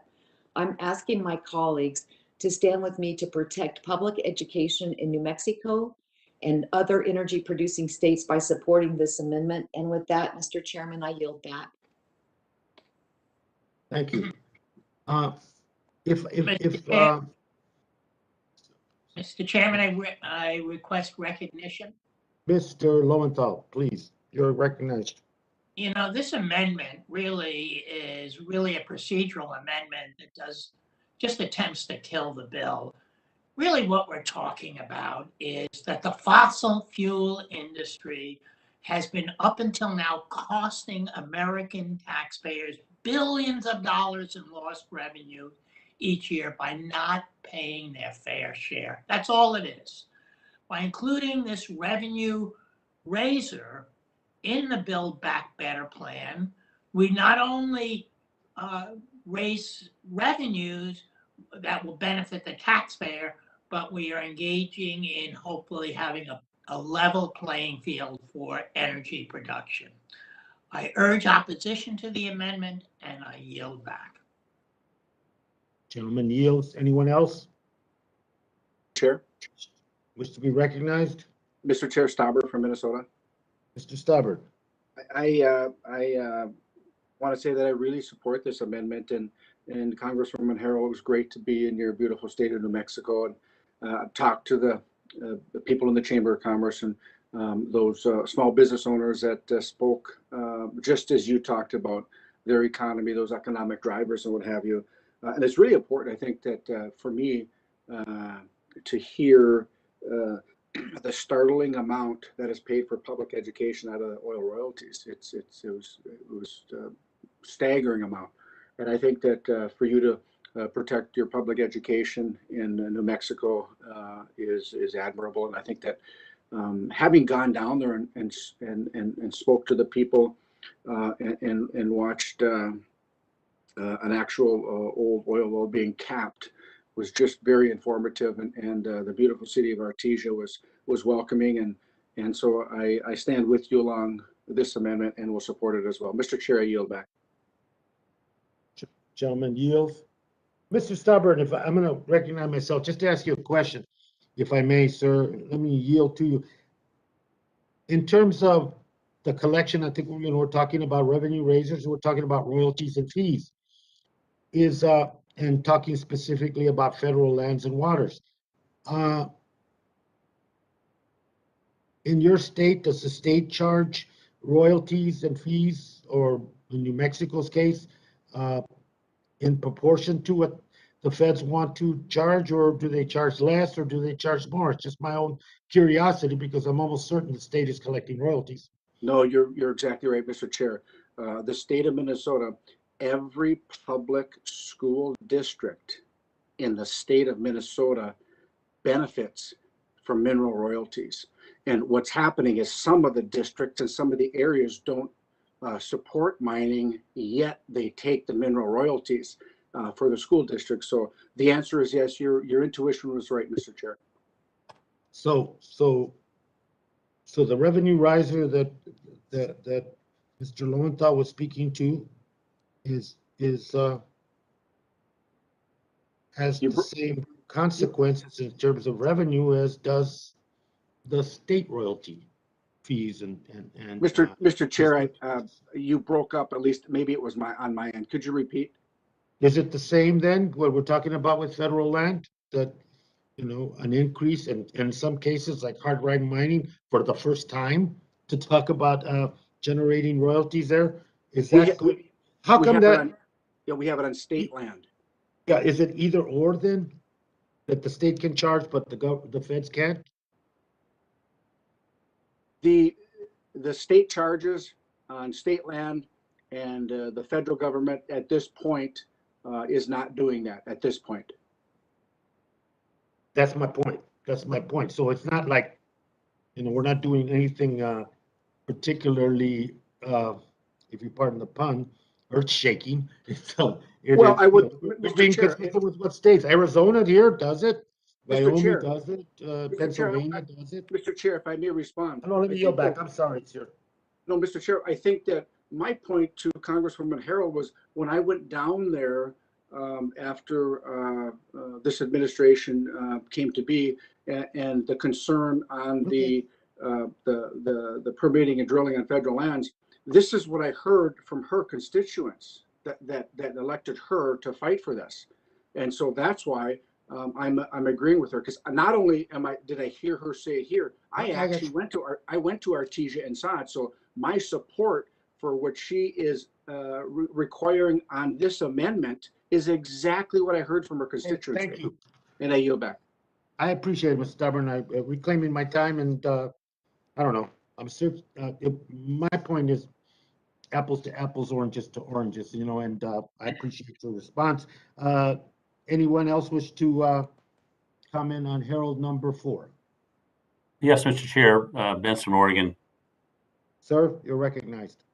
Thank you, Mr. Chair. And of course, I support this amendment primarily because so much of my district is rural, and so much of my district saw the impact of these types of greater good activities impacting local communities negatively. And so the question has always been, do we just go, well, it's too bad, collateral damage was the greater good, or do we actually take into account the damages that will occur as a result of the types of actions and fees and royalties that are suggested in this bill? And we can't ignore the consequences that Congresswoman is bringing to our attention. We simply cannot. There's too many kids that are hurt, and there's too many families that are hurt there, and we just can't ignore it. Yet that appears to be what is happening, and it's not. That is simply not right. That this kind of damage can be so easily ignored. And I want to go back again to the increase in prices that everybody's going to pay as a result of this increase in costs, because that's what will happen. These costs will be passed on, and it's not right that we should allow this to happen without talking about it. That's why I'm so happy for her amendment. That's why I'll be supporting it. Thank you, Mr. Chair. Gentleman yields. Anyone else wish to comment on Herald number 4? Hearing no further debate, the question is on the Herald Amendment number 4. Mr. Chairman, I had a comment. Mr. Westerman. I know you love to hear my comments, Mr. Chairman, so I'm going to keep them coming. No, it's fine. It's just a little quicker on the trigger. That's all. Yeah. You got to get this technology working better. So, I want to commend the gentlelady for bringing this amendment. Again, she expressed the importance of energy to school funding in New Mexico, and she's trying to protect that. I'm just glad that she's able to be on the virtual markup today to argue her point. And, Representative Graves, who's dealing with hurricane issues in Louisiana, he couldn't even have gotten a flight out to get up here, and he's having to recharge his equipment with generators. And Louisiana is another state that's going to be greatly adversely affected if this bill actually passes. So I appreciate the gentlelady bringing this amendment. It is important to school funding. And on the issue of school funding, in my home state of Arkansas, we have this really unique thing called private property, and schools are funded on taxes on private property, except in some of my counties where we have about 80 to 90% of federal land in those counties, and the school systems suffer, the emergency services suffer, road building suffers, because there's no revenue being generated off of these federal lands. And, my heart goes out to those members who live in districts which so much of their district is covered by federal land, and they have to fight just to be able to have an economy there in their districts because of onerous federal regulations that are constantly trying to drive jobs off of those federal lands. And that's what this bill does, and that's what Representative Harrell's trying to protect with this amendment. I support the amendment, and I yield back. Mr. Chairman, can I? Thank you, Mr. Ranking Member. Can I make just a quick comment just for clarification on the amendment? If somebody would yield to you, Ms. Harold. Absolutely. This is Representative Moore. I'll yield to Ms. Harold. Thank you very much. Ms. Harold. Thank you, Congressman Moore. Just for clarification, in New Mexico on this federal drilling, 40% of the revenue goes to royalties back to the federal government, 10% goes to reclamation, and 50% goes back to the state. And with that, I yield back. Thank you. Thank you very much. Anyone else wish to? The time has been yielded. Anyone else want to comment on Herald number 4, amendment number 4? Mr. Chair, I do have some letters to submit to the record. Okay. The first letter is from the Western Energy Alliance, the U.S. Oil and Gas Association, the International Association of Drilling Contractors, and the Energy Workforce and Technology Council. Their letter opposing the bill. A standalone letter from the International Association of Drilling Contractors, their letter opposing the bill. Another letter from the National Mining Association, their letter opposing the bill. Standalone letter from the Independent Petroleum Association of America, their letter opposing the bill. And a letter from the American Petroleum Institute, opposing the bill. I ask to submit those to the record. Without objection, so ordered. Thank you. Hearing no further debate on the question. The question is on the Herald Amendment 4. Let me pause for members in favor to unmute. Those in favor indicate by saying aye. Aye. Thank you. Members opposed will unmute. Those opposed indicate by saying no. No. No. The opinion of the chair is the noes have it, and the amendment is not agreed to. Mr. Chair, may I please have a roll call vote when the time is right? The time is right now. Thank you. The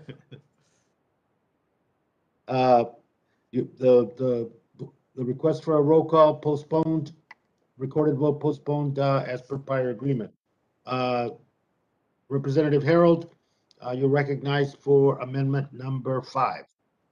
Thank you, Mr. Chair. This amendment would ensure that the new fees and fee increases in the bill cannot go into effect if they are proven to increase energy costs for those making less than $400,000 a year. A rallying cry that we have heard over and over again from this president, my Democratic colleagues in Congress, is that they do not plan to raise taxes on those making less than $400,000. We know this to be a fantasy, and while the text of the bill before us today does not contain a tax directly on consumers, the crusade this bill inflicts on the oil and gas industry will have a direct effect on energy prices. We should not be surprised by this, Mr. Chairman, and as the bill before us today is nothing but a partisan wish list by my colleagues who wish to use budgetary gimmicks to eliminate millions of jobs and make American companies non-competitive with the rest of the world. I believe that instead of punishing American companies who are innovating every day to produce energy safer, more efficiently, and in an environmentally conscious way, we should be targeting the real offenders in the world. Our adversaries, like China, whose emissions are expected to increase exponentially over the coming decades, must be laughing at us today. Mr. Chairman, the world's largest emitters continue to get off scot-free while the United States has reduced our CO2 emissions by more than the next 12 countries combined over the last 15 years, and this committee chooses to punish those responsible for powering our nation. There is already a blueprint for the path my colleagues on this committee are trying to take us down from an energy perspective, and that is the state of California. This is a troubling thought for me because the average price of electricity in California is nearly twice that of the other 49 states.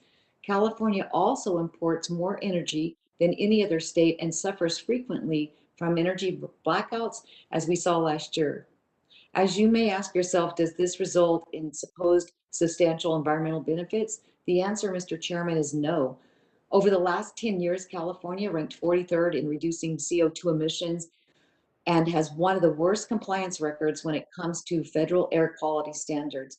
From over the course of today's debate, it has become clear to me that my colleagues have put their blinders on and are pushing our country headlong on an unsustainable path, a path that requires the United States to be indebted to China, Russia, and OPEC to meet our energy and mineral needs, a path that requires the American consumers to pay more for less reliable electricity, and a path that does not even accomplish what my Democrat colleagues are seeking to achieve. I ask my colleagues to stand with me and support my amendment, and I yield back, Mr. Chairman. Thank you. The gentlelady yields back. Anyone else wish to speak to Herald Amendment 5? Mr. Lowenthal? Thank you, Mr. Chairman. I oppose this amendment because this is truly a poison pill that is designed to eventually prevent our ability to invest in our country and to build back better for all Americans. I urge my colleagues to see what this amendment is. It is an attempt to undermine our efforts of what we're trying to do today, and I urge my colleagues to oppose the amendment. Gentlemen, wish to speak to Herald number 5? Hearing no further debate, the question is in the Herald Amendment number 5. A pause for those in favor to unmute. Those in favor indicate by saying aye. Aye. Aye. Members opposed, unmute. Those opposed indicate by saying no. No. No. No. No. The opinion of the chair, the noes have it. The noes have it and the amendment is not agreed to.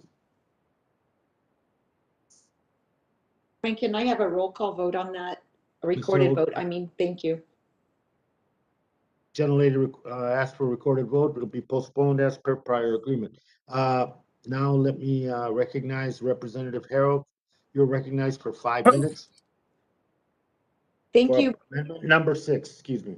Thank you, Mr. Chairman. This amendment would ensure that the new fees and fee increases in the bill cannot go into effect if they are proven to negatively affect funding for law enforcement and fire protection readiness. Each year, around $80 million in revenue from energy production in my home state goes to fund law enforcement and fire protection readiness. This funding is vital to keeping my constituents and our environment safe. Even with this funding, there are still communities in my district that are down to as little as 3 full-time police officers, which is not sustainable. Any reduction in funding caused by the loss of energy revenues could have dire consequences on these departments. In addition, many police departments across the nation are under attack by far-left local office holders who are hell-bent on defunding the police and stripping them of necessary tools to keep their communities safe. Many departments across my district are also strapped for resources because they are having to respond to the Biden border crisis that we are experiencing across our southern border. Given the fact that my district contains the entire New Mexico border with Mexico and our close proximity to El Paso, my police departments are on the front lines of this crisis. Fire protection is also an essential part of life in southern New Mexico, as it is across the entire West. Earlier this summer, my district was home to one of the largest fires seen so far, the Johnson Fire, which burned almost 90,000 acres in the Gila National Forest. Thankfully, no civilians or firefighters were injured by the fire, but millions of dollars in resources were lost forever. New Mexico is obviously not alone, as we are seeing another catastrophic fire season across much of the West, and I fear this bill will only make things worse and cause more problems for our local communities. While the bill does appropriate additional funds for wildfire-related programs, it does not make any of the regulatory changes needed to truly address the wildfire crisis in the West, like reforming NEPA, the Endangered Species Act, and expanding the use of categorical exclusions in areas of severe and extreme drought. Again, I'm asking my colleagues to think about the domino effects on essential services caused by making federal lands unattainable for energy development. And I would ask my colleagues to support this amendment. And with that, Mr. Chairman, I yield back. Thank you. Gentlelady yields back. Anybody else want to be recognized? Mr. Chairman, I wish to be recognized. Mr. Lowenthal. Thank you, sir. You're recognized. You know, we've already heard this general topic, and this is just another iteration of it. And I don't think we really have to go through every single iteration on the general topic. So I urge a no vote and remind people the intent of the bill is to raise revenues and protect taxpayers. I urge a no vote on the amendment. Harold, number 6. Ms. Westerman. Mr. Westerman, sir, you're recognized. Yeah, Mr. Chairman, I'll be the broken record again and say this is exactly why we're offering these amendments, is because we are trying to protect the U.S. economy. We are trying to put reason and common sense into this legislation, even though it's very much void of it. Representative Harrell's amendment is one that would protect funding for law enforcement and fire protection readiness. We're seeing record wildfires again this year. Most of these occur in rural areas, but as many of us all know too well, fires don't always stay out of our communities, and we have seen haunting images of whole towns devastated by fire. I can't imagine people wanting to support a bill that would cut funding for fire protection readiness. And if that's not what this bill is going to do, then why would this amendment hurt to be in it? Just like the previous amendment that was protecting funding for education. If this bill wasn't going to hurt funding for education, why not put the provision in it and put sideboards on the bill? I think the reason is because those supporting the bill know full well that it's going to cut funding to rural communities. It's going to cut funding to schools. It's going to cut funding to law enforcement and fire protection. So if you really believe that the bill is going to be good, I don't see why putting these sideboards on the bill would hurt. I support the gentlelady's amendment and I yield back. Gentleman yields. Anyone else wish to be recognized on Herald Amendment number 6? Mr. Chair, I'd like to be recognized. You recognize, sir. Thank you, Mr. Chair. Again, this is the false premise that we continue to hear, that all of this wonderful legislation that is contained within this bill is going to generate more revenue for the people across this nation. And it's just false. It is not theory anymore. It has been played out. It's an absolute fact by raising the fees, by raising the amounts that our producers are having to pay. This is going to reduce the amount of revenue that's generated. And what the representative from New Mexico is just trying to do is protect her taxpayers. And I appreciate that. She's trying to protect my taxpayers, because once that revenue goes down and we don't receive it in our communities, then the individual communities are going to have to raise their tax rates to make sure that they pay their police force, their law enforcement to protect their communities, their fire services to protect their communities. And this is just a backdoor way that the Democrats are using to force this payment back onto the taxpayers without them having any control over it taking place. So if you truly believe that is going to increase the revenue, it's really going to increase the net revenue that we are going to generate, then all of us, let's support this amendment for Representative Harrell and move down the line. Thank you very much. Thank you. Gentleman yields back. Anyone else wish to join Mr. the Chair? discussion on number 6? Mr. Chair, Yes. may I? Mr. Stauber, you're recognized. Yeah. Before I take any more of your questions, Mr. Chair, I do want to congratulate my colleague from New Mexico on this. In particular, it was described by one of my colleagues, Mr. Rosendale. If it's not going to deduct investments in our police and fire, then allow it to go forward. It's extremely important that we invest in police and fire, especially during these times. As we know, some crime rates are going up in many of the cities. So I think that it makes all the sense in the world. We support it. And if it's not going to reduce investment in the police and fire, then it's not going to have necessarily any impact on the bill if what you are saying is true. And I yield back. Gentleman yields. Anyone else wish to address Herald Amendment number 6? If not, hearing no further debate, the question is on the Herald Amendment number 6. Those in favor, please unmute and indicate by saying aye. Aye. Aye.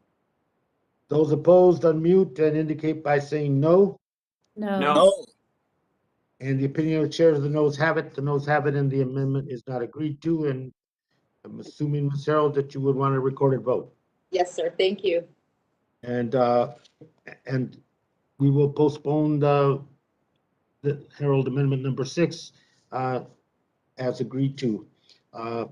Let me just indicate right now that at the behest of others other than myself, but I did include myself at this behest, we're taking about a 15-minute recess, after which we take up the 2 remaining amendments from Representative Harrell and continue with the through the amendment submissions and then we'll come back. So we're in the recess for 15 minutes. Thank you.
Amendment number 31. You're recognized, Representative. Thank you, Mr. Chair. This is a simple amendment that would give Congress back control over our domestic energy production on federal lands and waters. The leasing ban that was put into place by the Biden administration earlier this year was done without any input from Congress or relevant stakeholders, which is why a federal judge issued a temporary injunction earlier this summer. Finally, the administration is beginning to comply with the order by starting the leasing process, but still has not scheduled any lease sales this year. This means both states and the federal government have and will lose out on crucial revenues to pay for essential services. The leasing ban has also set back important long-term planning for energy producers and has created great uncertainty for my constituents in southern New Mexico. Energy companies in my district plan for years in advance on where and how they will produce energy. Creating a seemingly never-ending leasing ban puts my state in an inevitable position, as over half of our oil and gas production occurs on federal lands. This amendment also deals with the importance of domestically producing critical minerals and other important mineral materials. The bills before us today are an attack on domestic mining jobs and our domestic mining industry. And I struggle to see how my colleagues believe that unilaterally canceling the largest copper mining project in the country and making the largest domestic uranium deposit squares with the ambition to decarbonize the energy grid, when we know that to build thousands of solar panels, wind turbines, and electric vehicles that we all envision, or that my colleagues envision, millions of tons of critical minerals will be needed. And that's just to fulfill our domestic needs. Over time, the needs of developing countries will far exceed our own. Adopting these proposals only serves one purpose: appeasing radical environmental groups and lining the pockets of the Chinese Communist Party, who will exploit these proposals to gain a further grip on the global mineral supply chain. Instead of taking the approach of attacking vital domestic industries like my colleagues are doing today, we should be empowering American workers to produce American energy and minerals. We as a nation have the ability to supply the world with affordable, reliable, and environmentally conscious energy resources. It is obvious to me, however, that both this committee and the administration are readopting a philosophy that we should be reliant on other nations, and in many cases our adversaries, to meet our energy needs. This is confusing because, considering that American produced energy is the cheapest, cleanest, and safest in the world, I can't understand how this makes sense for the committee to move forward with this bill. I'm asking my colleagues to join me in standing up for American jobs and the American energy industry that's powering America right now. Mr. Chairman, I would ask for everybody to support this amendment, and with that, I yield back. Thank you, Representative. Let me recognize myself in opposition to your amendment. This amendment essentially prohibits the president from preventing new oil and gas leases or from withdrawing certain federal lands. This limitation does not address the investments included under this title.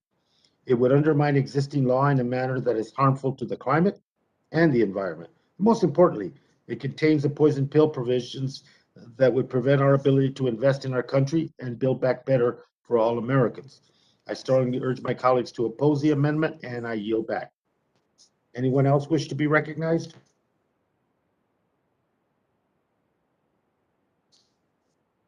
Hearing no further debate, the question is on the Herald Amendment number 31. I'll pause so that members in favor can unmute. All those in favor indicate by saying aye. Aye. Aye. Members opposed can unmute. All those opposed indicate by saying no. No. In the opinion of the chair, the noes have it, and the amendment is not agreed to. Ms. Harold, I'm assuming that is a roll call you will request? Yes, thank you. And based on prior agreement, that would postponed. The next is, again, Representative Harold, you are recognized for 5 minutes on your amendment number 32. Thank you, Mr. Chairman. This amendment is aimed at providing direct relief to middle-class Americans by granting a temporary federal gas tax holiday for the next 6 months or until the federal public health emergency order related to COVID-19 expires, or whichever is longer.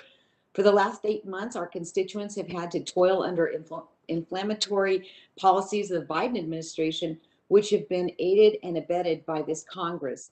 Inflation is at levels not seen in over a decade, and it shows no sign of slowing down anytime soon, as in the coming weeks, we as a Congress are going to be asked to vote on at least $3.5 trillion in new spending.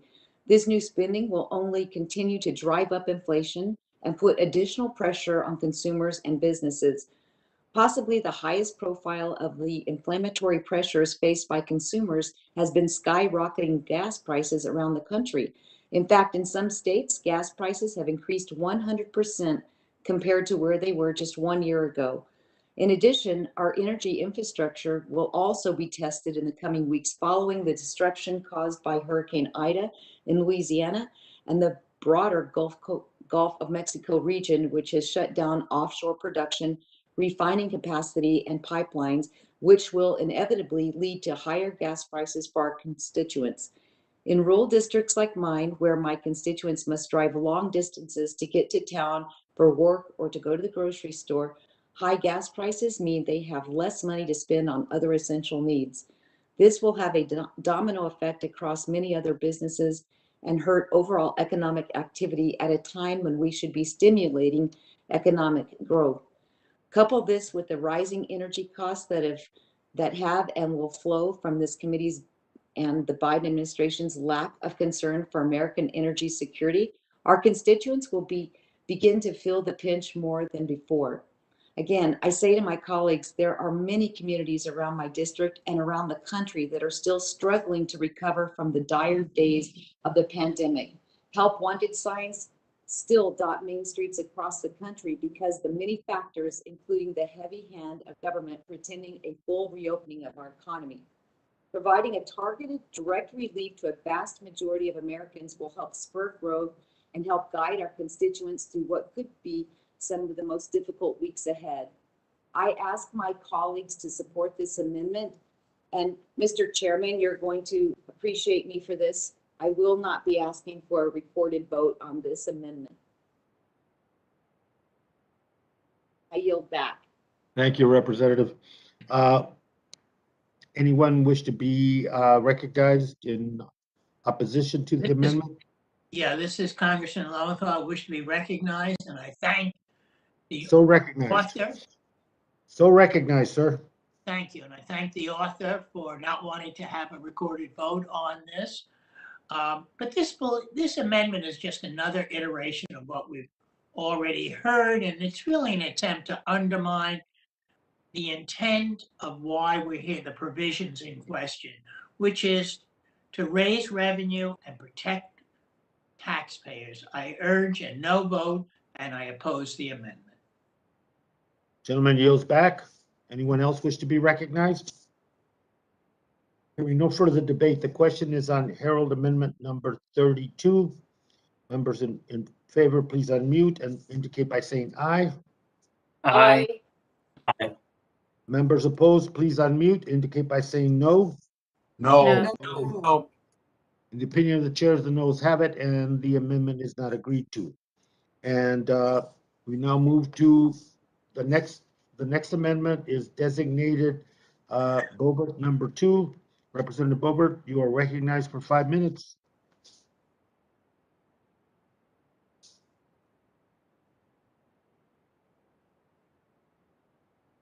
Representative Bobert, you're recognized for 5 minutes on your amendment number 2. Thank you, Mr. Chairman. Thank you.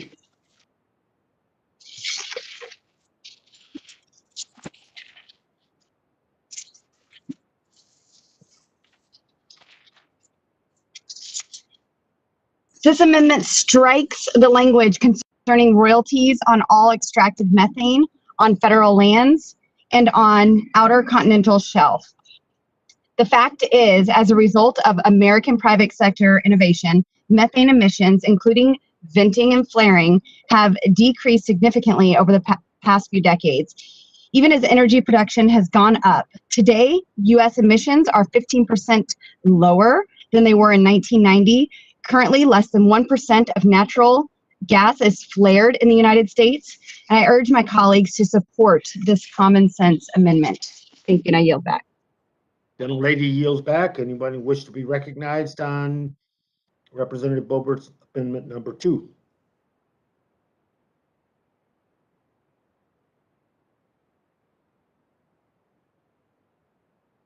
Hearing no further debate, the question is on the Boebert amendment. I will pause so the members in favor can unmute. All those in favor indicate by saying aye. Aye. Aye. Members opposed can unmute. I will pause so that members opposed can unmute. All those opposed say no, no, No. no. The opinion of the chair, the noes have it, and the amendment is not agreed to. Mr. Chairman, I would like a recorded vote. The gentlelady has asked for a recorded vote. That is postponed as per prior agreement. And now Representative Boebert is recognized for your amendment number 3, 5 minutes. Thank you, Mr.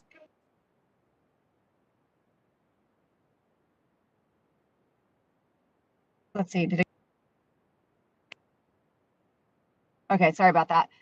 This amendment limits section 7804 of the bill taking effect while President Biden's harmful executive order 14008 remains in place until Bureau of Land Management holds quarterly lease sales in each state where eligible lands are available, like my state of Colorado.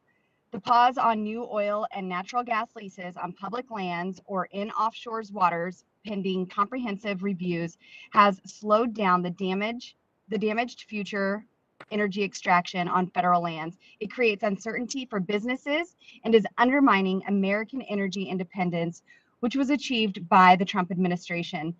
Democrats need to stop prioritizing radical, out-of-touch environmentalist policies whose sole goal is destroying the fossil fuel industry. I urge my colleagues to support this amendment.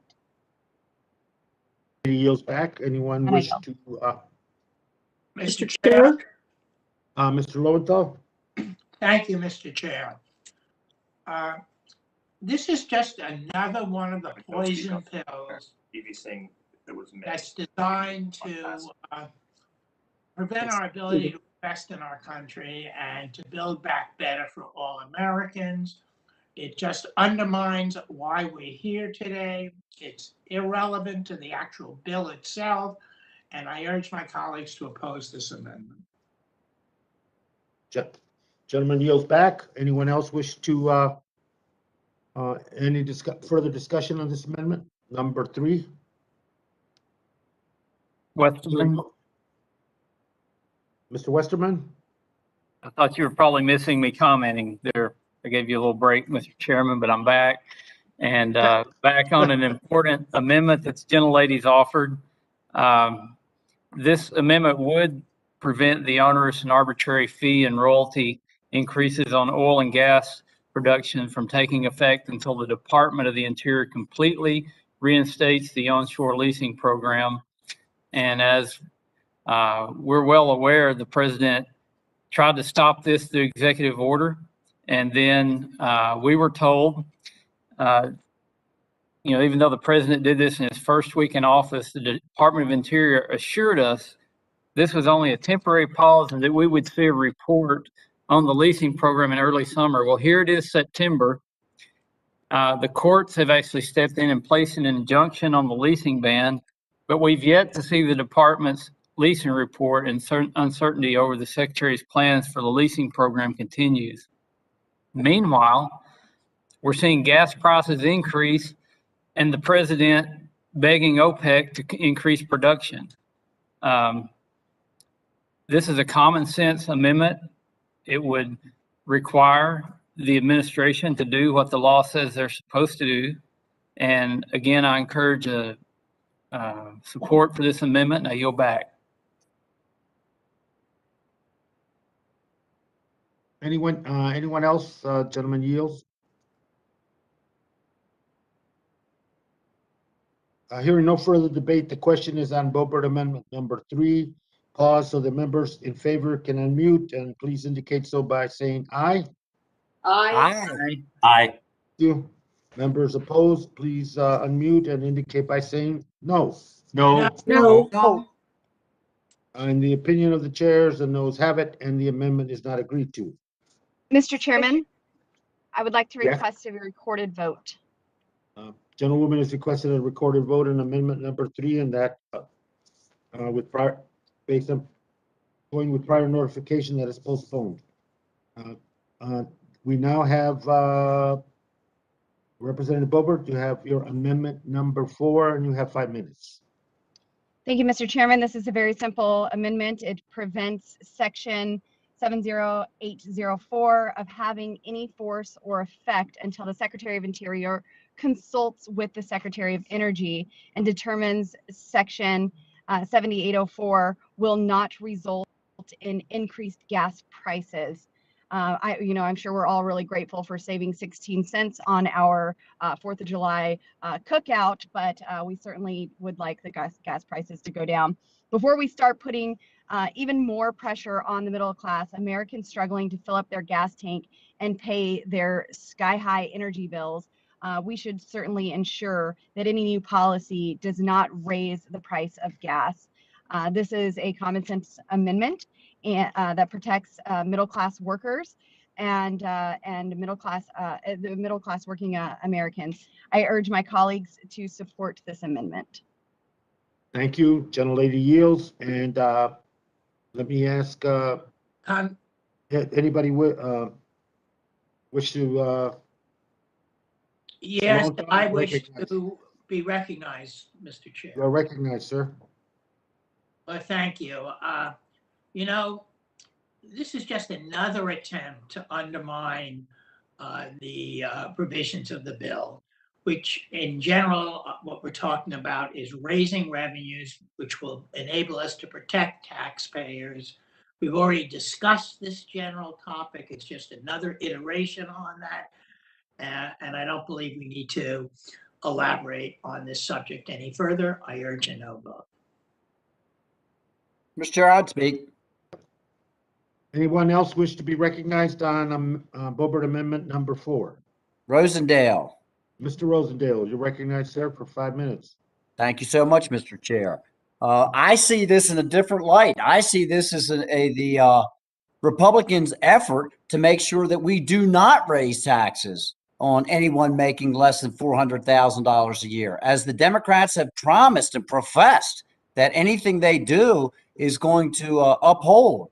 But they continue to insert these provisions that raise up fees and taxes everywhere else in backdoor ways so that everyone, I don't care if you're making $15,000 a year, is going to have higher taxes, whether that's in the form of your bread, milk, and eggs, just inflation. And inflation is a tax. Let's get real, much less the cost of your energy. And when the cost of energy goes up, it hits those on the lower end of the income scale harder than anybody else. So I would certainly ask everyone to support this legislation. And with that, and with this amendment, and with that, Mr. Chair, I would yield back.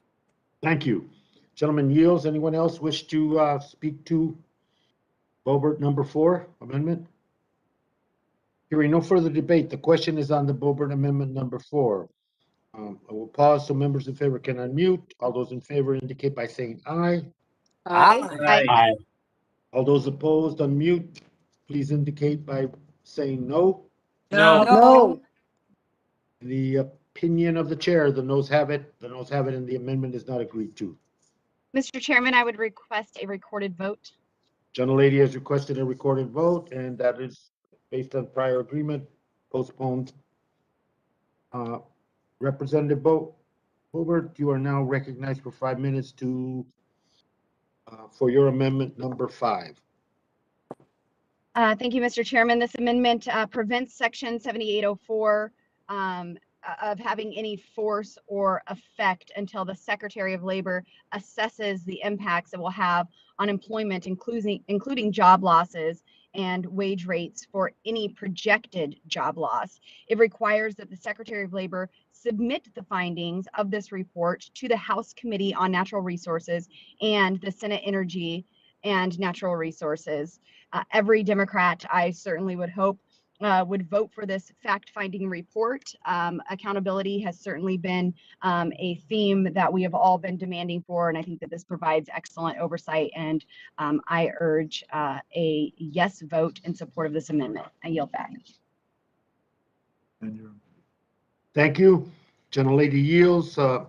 Anyone wants to be recognized on this amendment? Yes, I wish to be recognized. Mr. Lowenthal, sir, you are recognized.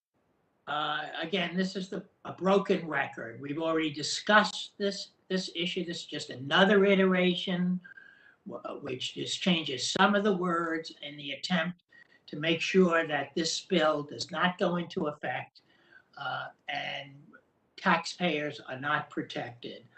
I don't think we need to elaborate on the subject any further. It's a continuation of the multitude of amendments that the Republicans have already offered. I urge a no vote, and I yield back my time. Thank you very much. Gentleman yields. Anyone else wish to be recognized on Boebert number 5? Hearing no further debate, the question is on the Boebert amendment. Members in favor, please unmute and indicate by saying aye. Aye. Aye. Aye. Members opposed, please unmute and indicate by saying no. No. No. Opinion of the chair, the noes have it. The noes have it, and the amendment is not agreed to.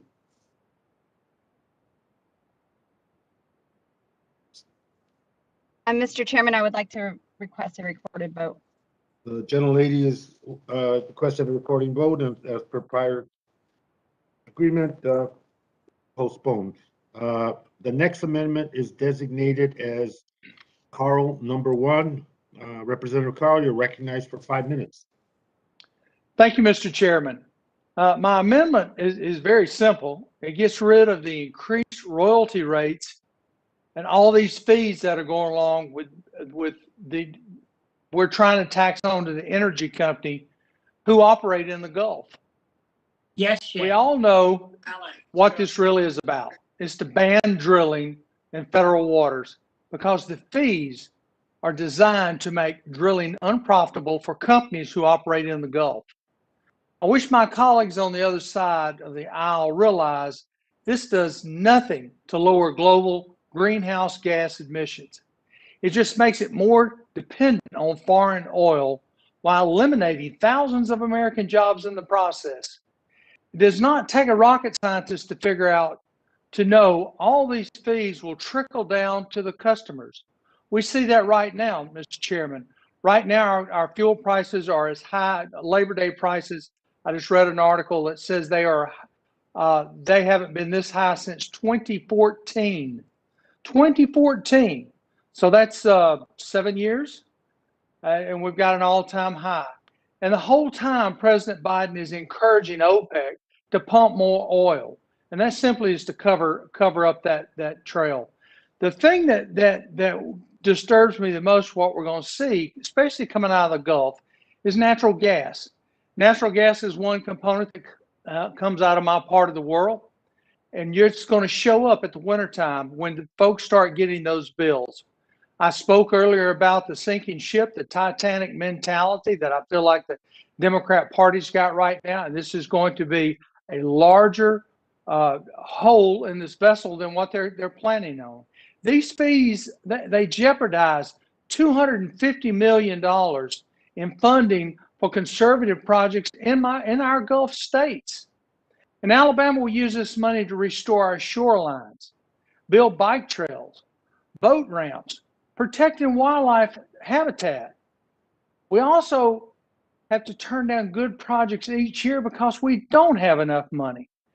And with these fees, you're going to force companies to get out of the oil and gas business. If you vote no on this amendment, you're voting to eliminate that conservation funding that I so badly need in my district. With that, I encourage everyone to support this amendment, and I yield back. Thank you, sir. Gentleman yields. Thank you. Anyone else wish to be recognized on amendment number 1 by Mr. Carl? Hearing no further debate, the question is on the Carl amendment. I will pause so the members in favor can unmute and indicate by saying aye. Aye. Aye. Members opposed can unmute and indicate by saying no. No. No. No. Opinion of the chair, the noes have it, and the amendment is not agreed to. Mr. Chairman, could I get a recorded vote on that, please? Absolutely requested. The vote will be postponed pursuant to the prior announcement. Thank you. Now, Representative Carl, you are getting recognized for 5 minutes for Carl Amendment number 2. Sir? Thank you, sir. This amendment would condition the royalty rates increase and the new fees in the bill on the Interior Department rescheduling lease sale 257 and continue to hold the lease sales in accordance to the law. In other words, if you want to make it more expensive to drill in the Gulf, you'd better have lease sales first and comply with the court's decision that found the moratorium illegal. Illegal, it found the moratorium. So we need to be moving on these leases. The Interior Department has said they will comply with the injunction, the scheduling of the lease sale of 257. However, the final notice of the sale has not been published yet. So we will believe it when we see it. We've talked about this before. We talked about it when we had the director with us. We've got to get moving on these leases and increasing these fees, but for the sake of shutting down these oil leases is very unfair to the American people. And I give my time back. Gentleman yields. Thank you. Any further discussion on amendment number 2? Mr. Chair. Representative Carl? Yes? Mr. Chair, Stauber, Minnesota. Mr. Stauber, you are recognized, sir. Thank you. Real quick, Interior Secretary Hallen said, quotes, in early summer, they would release their report on resuming oil and gas leasing as the court ordered. Mr. Chair, do you consider September 2nd to be early summer?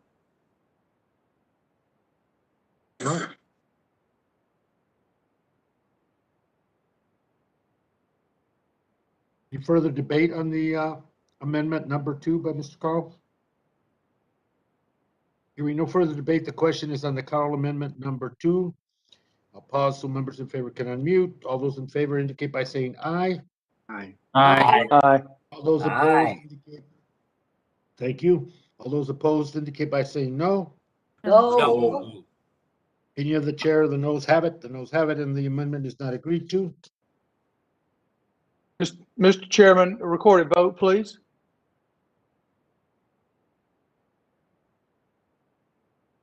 A recorded vote has been requested. In order, this vote will be postponed pursuant to prior agreement. Thank you. The next amendment is designated Young number 1. I understand that Representative Stauber will be offering it on its behalf by UC. Mr. Stauber, Yes. you recognized for 5 minutes on Mr. Young's amendment number 1. Sir? Thank you, Mr. Chair.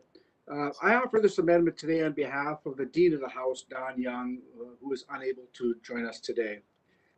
This strike amendment removes 2 harmful provisions contained in this reconciliation bill.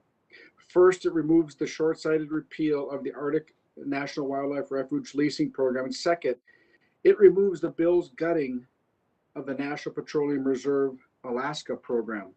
Just like any other project nationwide, I respect the member that represents the area. In this case, Mr. Young has again and again supported the oil development program in his district, the great state of Alaska. And I unequivocally support him and his constituents' wishes. Repealing ANWR alone will cost this country $40 million, and that's not counting investment in communities on the North Slope that need it the most. Matthew Rexford, tribal administrator for Kaktovik, which is the only community in ANWR, asks this. Don't we get a say in whether oil can be developed on our land so we can have an economy? End quote. I stand with Mr. Rexford and the Kaktovik, and I know my Republican colleagues do too. Further, taking development of NPRA offline would be equally as short-sighted. Just the other day, there are reports of another massive oil find to complement the already sizable resources. Meanwhile, the majority's attack on responsible energy development could not have come at a worse time for American families.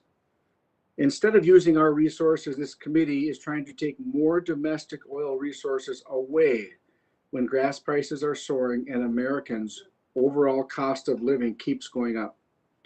Just a few weeks ago, the Biden administration requested and begged OPEC to pump more oil.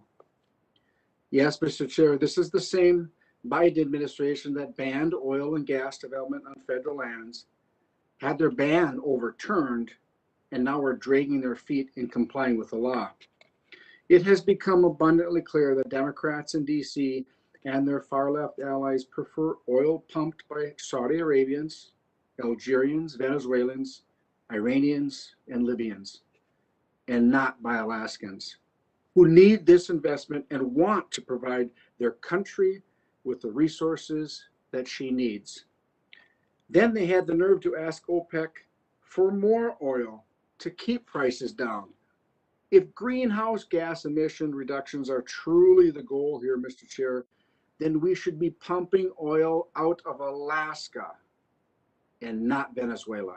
I urge adoption of this amendment, and I yield back. Gentleman yields, and on the Young Amendment number 1, any further discussion on the amendment? Yes, Mr. Chair. Mr. Chairman Huffman, you're recognized, sir. Thank you, Mr. Chairman. And the committee bill in print, of course, would repeal the requirement that the Interior Department hold an oil and gas lease sale in the Arctic National Wildlife Refuge. This is something congressional Republicans enacted as part of their 2017 tax cut legislation. It happened through budget reconciliation. And for decades, our friends across the aisle and their fossil fuel friends have fought to open the Arctic Refuge to drilling under this pretense that the abundance of oil in the Arctic Refuge would generate enormous profits for Americans and support U.S. energy independence. In 2017, the CBO somehow was convinced to estimate that this provision, this drilling provision in the refuge, would generate over $1 billion in federal revenues within a decade. And Republicans, of course, use this to help offset a portion of their tax giveaways to corporations and the super wealthy. But the evidence is now in. And it turns out that this was all smoke and mirrors. On January 6th, which was a rotten day in many ways, the Bureau of Land Management announced the results of a lease sale in the Arctic Refuge, and it was a total flop. The government would bring in under this lease sale just $12 million. Only half of that would go to U.S. taxpayers, and that is barely 1% of the projected revenue that Republicans sold to the American people and to the CBO back in 2017. And that is because drilling in the Arctic Refuge is bad business, and it's a bad deal for taxpayers. So this is for a number of reasons: the remote nature of the refuge, but also the growing climate awareness out there, which has made drilling in the coastal plain of this pristine Arctic Refuge an expensive risk that most people believe is not worth taking. Turns out most of the world is more interested in limiting climate pollution rather than pillaging the Arctic Refuge. We know that the financial risks are so clear that a majority of banks in the United States and Canada won't touch this. And they've announced that they won't be parties in any way to funding of oil and gas development in the Arctic Refuge. The banks know it, major oil companies know it. Drilling in the refuge just doesn't make financial sense and isn't worth the risks. So this was a bad decision back in 2017. CBO now forecasts that repealing this provision, which is what we're proposing to do, will cost between 40 and 50 million over the next decade. This backs up essentially what Democrats have been saying all along, that there's little interest in drilling in the refuge, and it is a mistake and a risky financial decision that we can and should undo. So I urge all of my colleagues to vote no on this amendment and to vote yes, of course, on the underlying bill. And I yield back. Gentleman yields. Anyone else Want to discuss the Young Amendment number 1? Who seeks recognition? Hearing no further debate. Westerman. Mr. Westerman, you're recognized, sir. Thank you, Mr. Chairman, and I do support this amendment that's offered by my colleague, the Dean of the House, Congressman Don Young. I had a chance to visit Alaska a few weeks ago and speak to some of the people that would be affected by what's in the Democrats' bill, as this amendment would strike provisions aimed at restricting energy development in Representative Young's home state of Alaska. Specifically, the provisions would repeal language passed into law in the 115th Congress authorizing energy development in the 1002 area of AMWR, would also remove the Secretary's discretion to temporarily alter royalty rates to promote development when it is needed. These provisions that are in the underlying bill send the message to the people of Alaska and the Alaska delegation that they are not allowed to have their say in how they manage their natural resources and create jobs in their home state. Native communities in Alaska have stated their support for resource development on the North Slope, noting the benefits of job creation and access to transportation, healthcare, and public services. But this bill says their voices must not or must take a backseat to the preferences of the environmentalists in San Francisco and DC. And if there's not interest in developing these lands, as my colleague Mr. Huffman said, then they wouldn't be developed. But the people of Alaska should have the right to develop them if they want to. I want to also make note to my colleagues that the federal government does not own the resources they aim to restrict in the 1002 area. While the lands of the Arctic National Wildlife Refuge are federally managed under the Fish and Wildlife Service, the mineral rights in question are owned by Native Alaskans who have lived there for millennia. The people of the native village of Katovik live the closest to the 1002 area, and they are the only village in the coastal plain. Last Congress, two tribal leaders flew all the way from Katovik to DC to testify to this committee against the same language as included in the underlying bill today. They testified before our committee saying, "We will not become conservation refugees. We do not approve of your efforts to turn our homeland into one giant national park, which would literally guarantee us a fate with no economy, no jobs, reduced subsistence, and no hope for the future of our people." The citizens of Katovik are directly impacted by decisions made by Congress regarding the use of this land. We need to respect their right to develop their resources. I urge my colleagues to support this amendment, and I yield back. Gentleman yields, and anyone else wish to be recognized in discussion on this amendment? Tiffany. No further debate. The question is on the Young Amendment, number 1, and I pause so that those in favor can unmute and indicate their support by saying aye. Aye. Aye. Those opposed indicate their opposition by saying no. No. No. In the opinion of the chair, the noes have it. The amendment is not agreed to. Mr. Chair, Yes, sir? the Dean of the House would request a recorded vote. Absolutely.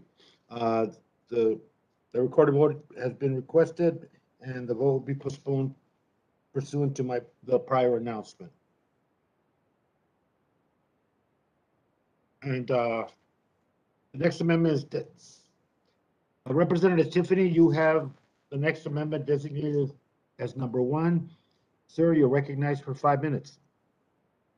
Thank you, Mr. Chairman. This amendment is simple and straightforward. It simply says that none of the funds expended as part of this act may be used to construct, finance, or maintain any renewable energy project with materials or labor sourced from communist China or Afghanistan. We know that about 1/3 to 1/2 of the polysilicon material used to make the world's solar panels come from Xinjiang. We know that Xinjiang Goldwind is among China's largest wind turbine manufacturers and has deep links to the Chinese Communist Party.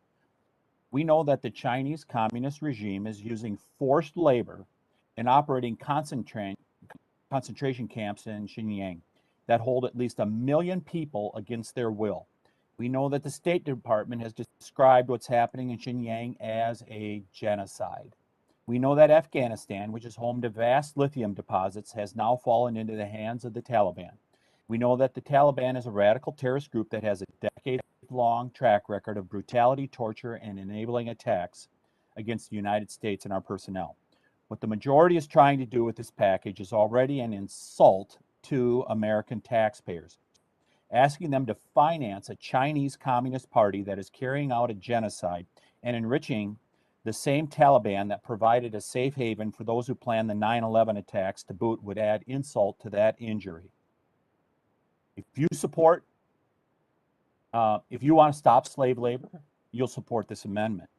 If you want to stop funding terror, you're going to vote for this amendment. Or if you believe it's build back China, then you're going to oppose this amendment. And that's what we've consistently been seeing here. Are we going to continue to support communist China? As I stated earlier, we have seen some of the major corporate environmental groups give China a pass, the communist Chinese government a pass. And they have publicly said it, that, hey, let's not go too tough on China when we've made strides in terms of greenhouse gases and limiting the amount of emissions that we put into the environment in America for decades. The communist Chinese government keeps building coal-fired plants, keeps polluting the earth, yet the major environmental groups, what do? They sit on the sidelines and they simply criticize America, blame America first, and give communist China a pass. I sought to be acknowledged on the last amendment that was put forward, and I did not receive acknowledgement to be able to speak. So I'm going to take a minute to say what I wanted to in regards to that. It was said by the gentleman in California, this is just tax breaks for the super wealthy. Are you referring, in regards to the oil leasing in Alaska, are you referring to Tom Steyer? Or are you referring to the ultra-rich environmental groups that are headquartered in San Francisco and in Washington, D.C., that dictate policy to us, that we don't know exactly where they're getting their money from? Some of them, it appears, getting money from countries that are hostile to us. But they are the super wealthy. They're the ones that are being funded. In the meantime, when people seeking that $80,000 a year job in northern Minnesota and Representative Stauber's district, or out in New Mexico in Representative Harrell's district, it said no to them. You are protecting the super wealthy that fund the major environmental groups, and we all know the shtick is up. It's average Americans that benefit from us having being energy independent, and we're already seeing the impact. My home, where we use propane, like about a third of the people in the 7th Congressional District, we are paying $1.50 a gallon for our propane this year. At this time last year, we were paying 80 cents a gallon. You are going to raise the heating costs for the average person from $500 to $1,000 this year because the Biden administration and Democrats have chosen that they're going to beg OPEC for more oil rather than making America energy independent. I urge people to support this. Do you stand against terror? Do you stand against the communist government of China or not? This is your test right now. I hope you'll vote for this amendment. And I yield back. Gentleman yields. One else wish to speak to the amendment and seeks recognition? Yeah, I wish to seek recognition. Mr. Lowenthal, Mr. Chairman, you're recognized. Well, we've already discussed the general topic of this amendment frequently. This is the same amendment with slightly different words. And I don't think we need to elaborate on the subject any further. I urge a no vote, and I yield back my time. Gentleman yields. Mr. Chairman, Mr. Westerman, sir, you're recognized. Thank you, Mr. Chairman. And, you know, my friend Mr. Lowenthal makes the point that we've talked about these issues before. We're going to continue talking about them. And it appears this markup's going to go on for quite some time. And we're going to talk about these issues over and over and over because the ramifications of this bill are so negative towards our country. That's why I support the amendment by Mr. Tiffany and all the other amendments that we've talked about. And just to remind everybody again, this bill that we're having such discussion about is less than 1% of the $3.5 trillion that the majority party, with the help of the administration, is trying to push through on American citizens. A tiny sliver of the $3.5 trillion is what we're marking up in a $32 billion bill that, again, is more than the state budgets of 27 different states. Within the last hour, there was an opinion piece that came out in the Wall Street Journal that says, the title of it is "Why I Won't Support Spending Another $3.5 Trillion Amid Inflation, Debt, and the Inevitability of a Future Crisis. Congress needs to take a strategic pause." That sounds familiar. Reading from this opinion, I quote, "An overheating economy has imposed a costly inflation tax on every middle and working class American. At $28.7 trillion and growing, the nation's debt has reached record levels. Over the past 18 months, we've spent more than $5 trillion responding to the coronavirus pandemic. Now, Democratic congressional leaders propose to pass the largest single spending bill in history with no regard to rising inflation, crippling debt, the inevitability of future crises. Ignoring the fiscal consequences of our policy choices will create a disastrous future for the next generation of Americans." You may wonder what Republican wrote that. Well, it wasn't a Republican. It was Senator Joe Manchin. Just came out in the last hour in the Wall Street Journal. I'm glad he understands what's going on here. I'm glad he's taking that stand, that he cares about our country, that he cares about crippling debt, and that all the bad things we've talked about in here, again, are less than 1% of this total $3.5 trillion spending bill. I would like to submit this opinion piece from the Wall Street Journal by Senator Manchin for the record. Without objection, so ordered. Mr. Chair, I support the amendment and I yield back. Gentleman yields back. Who seeks recognition? Mr. Chair, Stauber, Minnesota. Mr. Stauber, sir. Mr. Chair, I'd like to yield my time to Representative Tiffany. Mr. Tiffany, you're recognized. Thank you to the gentleman from Minnesota for yielding. The same old thing, repeating many similar themes here, is what the charge was made by the gentleman from California just a minute ago. Guilty as charged. Yes, this is the same old theme. You seek to undermine American energy independence, and it is all about job security, economic security, and national security. You're undermining them with the bill that is before us. And so we are going to continue to bring these up because it is so important. And you know why we continue to bring them up? Because our constituents bring them up to us time after time. They repeat to us in a variety of ways. Why are you guys going down this path? Why am I paying $1.50 for propane right now a gallon when I was paying 80 cents a gallon last year? Why is there a 3 rather than a 2 at the start of the reader board on all of these gas stations that we see around the state of Wisconsin? Why is that? They ask us that question every day. So is it to a certain extent repetitious? Yes, it is, because that's what the American people are saying right now. What direction are you people going in? This is absolutely craziness.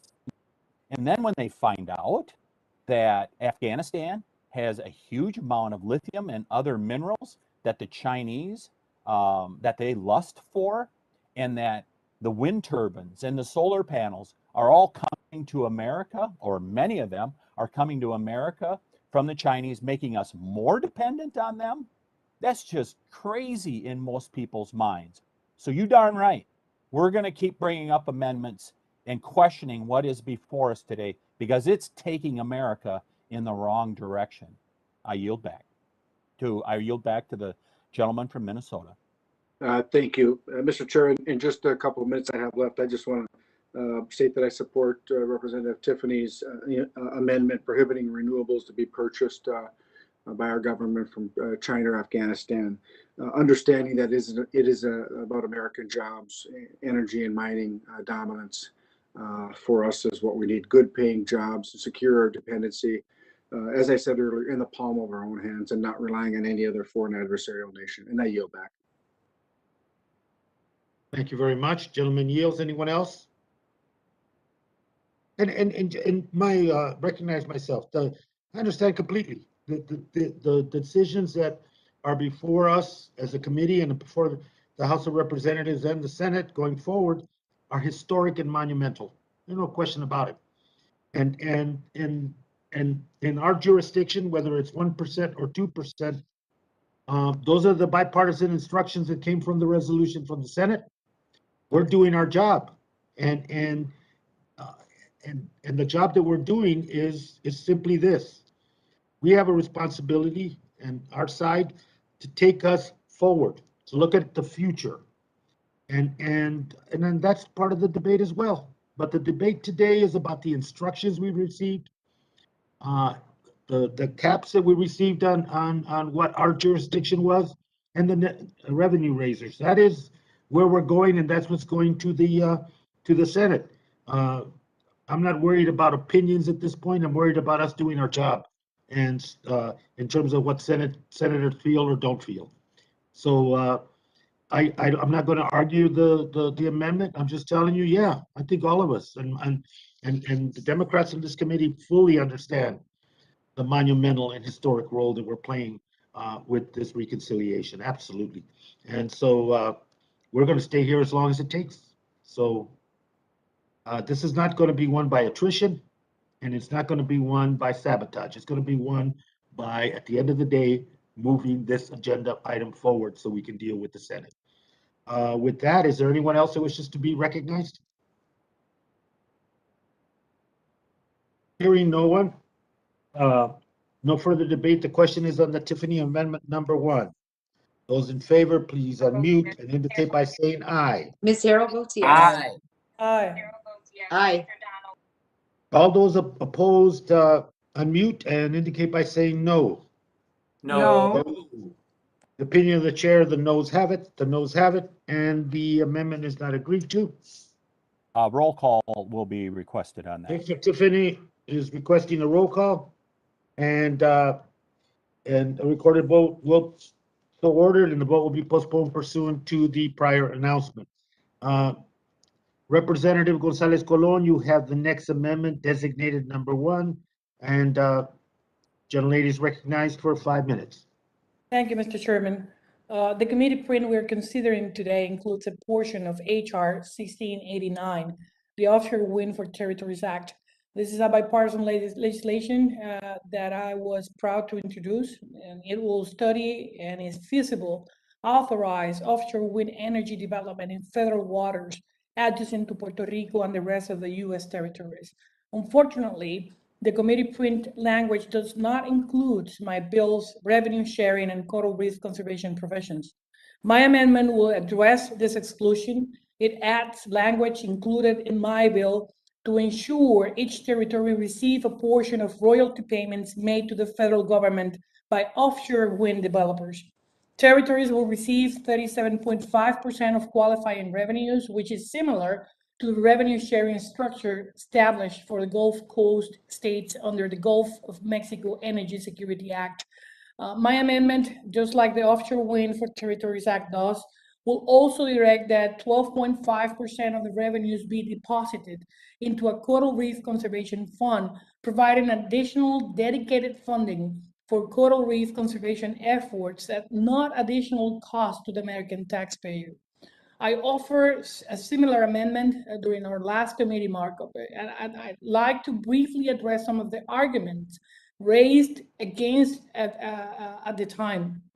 First, it was mentioned that currently no states enjoys the revenue sharing structure for offshore wind that my amendment and bill will establish for the territories. However, this doesn't prevent or preclude the committee or Congress from adopting the proposal. In fact, this committee has twice supported the revenue sharing structure established in the Offshore Wind for Territories Act, both in 2018 under the Republican control and in 2019 under Democratic control. So we passed this bill with unanimous support.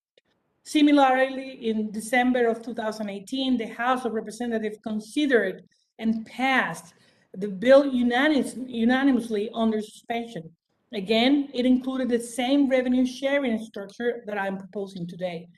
I must also note that bipartisan proposals have been filed in both the House and the Senate to ensure states receive a portion of the revenues for offshore wind projects located in adjacent waters, federal waters. I think Congress should act on them, and I stand ready to work with my colleagues to establish offshore wind revenue sharing programs that will benefit all coastal communities. Lastly, I need to say that during our last markup, it was mentioned that the committee is currently working on a bipartisan proposal to reauthorize Coral Reef Conservation Act, and I strongly support efforts to reauthorize and modernize NOAA's Coral Reef Conservation Program. And that's why I joined Senator Rubio and Congressman Soto in introducing the bipartisan and bicameral Restoring Resilient Relief Act, which will also achieve just that. I hope the committee move forward that bill soon. However, this amendment wouldn't disrupt nor run counter to these efforts. On the contrary, it established a new Coral Reef Conservation Fund to provide additional dedicated funding to complement, not replace, NOAA's Coral Reef Conservation Program. And I respectfully urge my colleagues to support my amendment to ensure Americans in the territories have access to a cleaner, renewable energy sources, all while boosting revenues for local communities and helping protect our coral reef. It passed already twice, unanimously, but in a bipartisan manner. Why not including this in this provision? Thank you, and I yield back. Gentlelady yields. Any further discussion on Representative Gonzalez Colon's amendment number 1? Yes? Mr. Chairman. Mr. Huffman. Mr. Chairman, you're recognized. Thank you very much. And I appreciate my friend from Puerto Rico's efforts on coral reefs. I've worked with her on this before. It is a shared priority.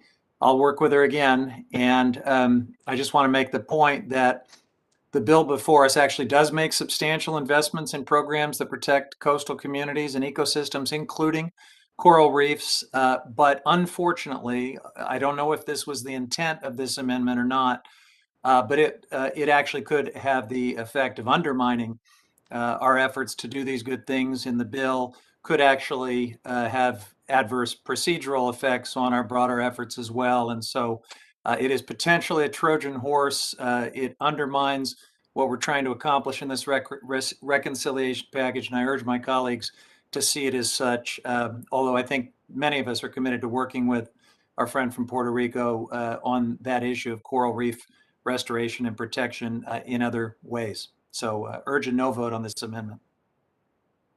Gentleman yields back, and recognize myself for a second. Let me associate myself with the comments that Chairman Huffman just made. It is precisely that unknown factor that and the level of precedent being set and what that means down the road that are significant. And right now the task is the instructions that we have in putting this together. And I agree.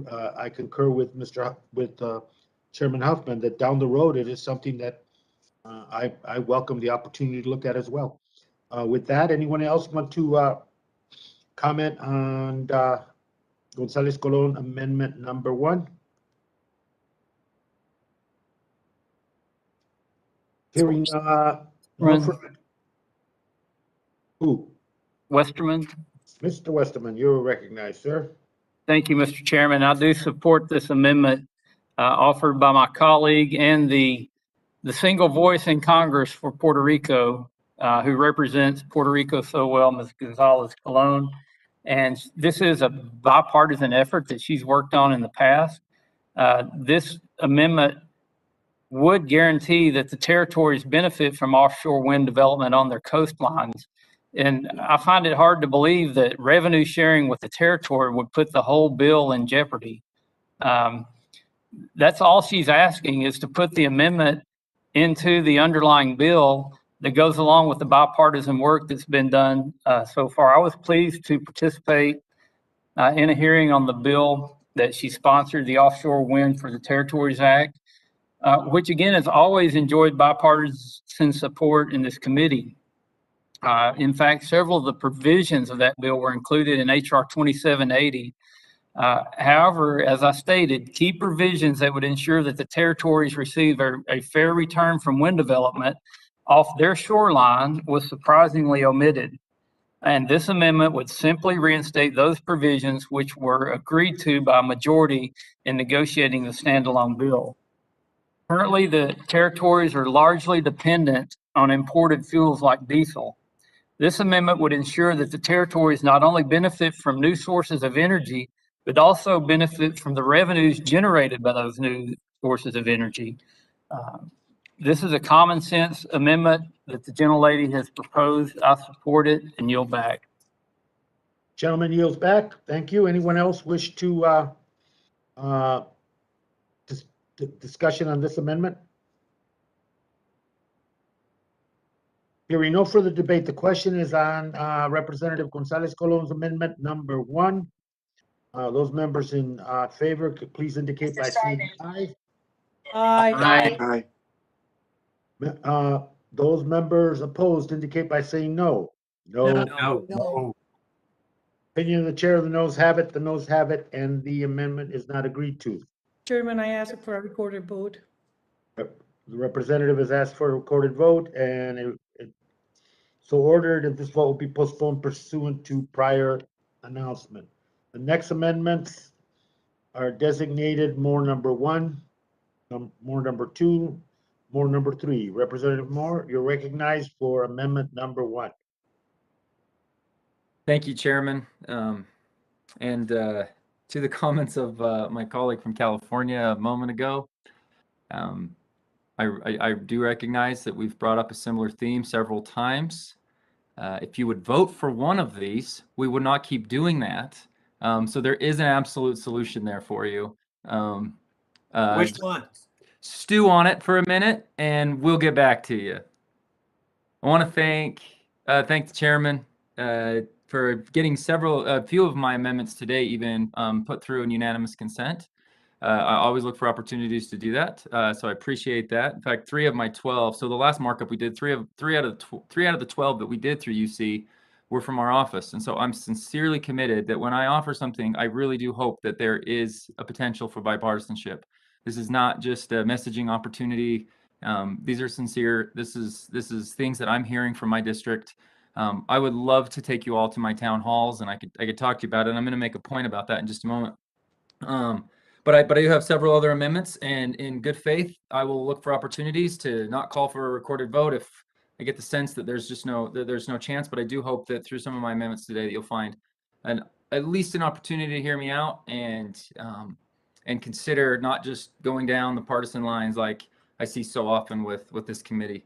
I'm not going to let that get beaten out of me. In my first 8 months, a lot of things do get beaten out of you idealistically, and I'm not going to let that get beaten out of me. And so I look for opportunities there. I recognize what's going on. Big picture, this is what I talk to folks about in my town halls. Big picture, narrowest margins in the history of my time. I've never seen it. We haven't seen it in Congress. Like 4 seats in the House, a 50-50 Senate split. Big reason why I was so concerned about Republicans in the Senate in the Georgia runoff election was that one simple election will create an opportunity for the progressive wing in the Democrat Party to just look at these 2 years as the most opportunistic chance to push through as much as possible. And today's committee meeting started with my good friend from Hawaii and representative from California that I don't know as well yet personally, but I do know Representative Case, and I do believe they're sincere when they talk about this concern that they have for continually layering on more to the debt, and looking and they're concerned about what this will do for our deficit spending. I know them to be sincere about that, and the other big concern I have is that with this opportunistic 2 years, they're going to have to walk the plank, and they're going to be affected in 2022. And I don't want to lose those types of, I mean, those in my opinion are some of the folks that we need back here in Washington that are willing to push back on their party and not always just go with the party line. Anyway, so this is a bit of a preamble. I have 3 amendments to offer here. And there is a couple sincere ones that I'll get to later. That's for the Presidio Trust, $200 million that should not. Okay, but you've been recognized for amendment number 1, Mr. Moore. Yep, I know, and I'm just preempting it. And I'll keep to my time, absolutely. This amendment simply, the amendment number 1 here is not.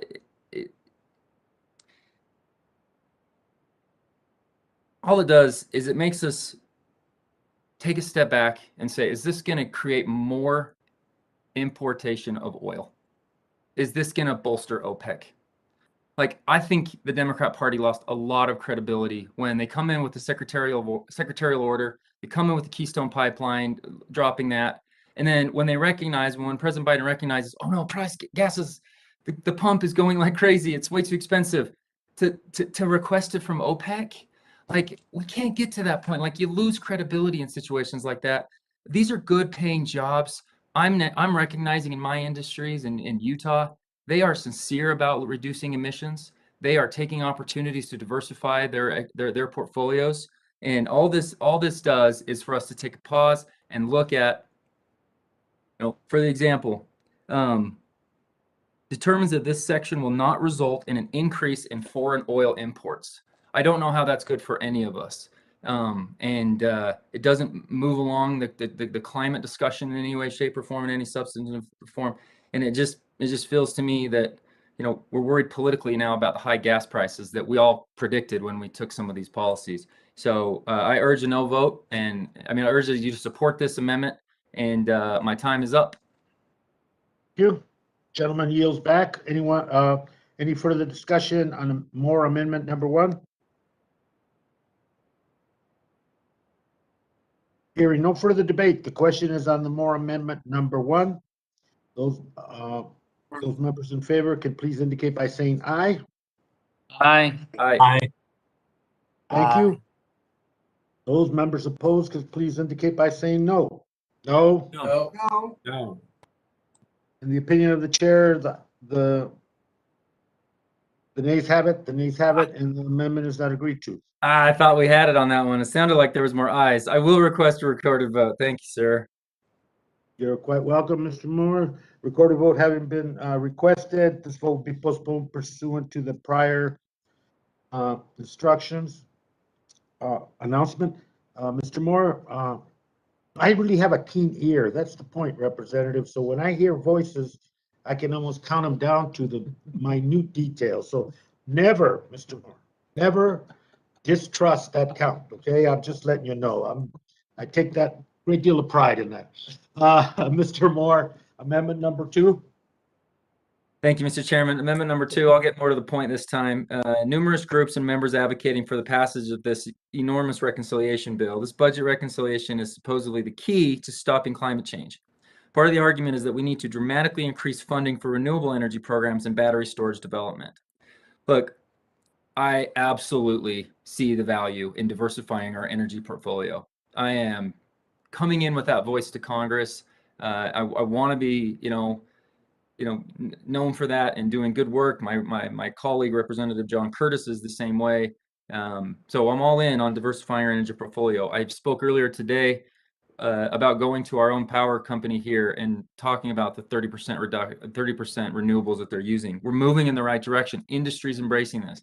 And so we're continuing to work on that. In Utah, in fact, we're ahead of the curve.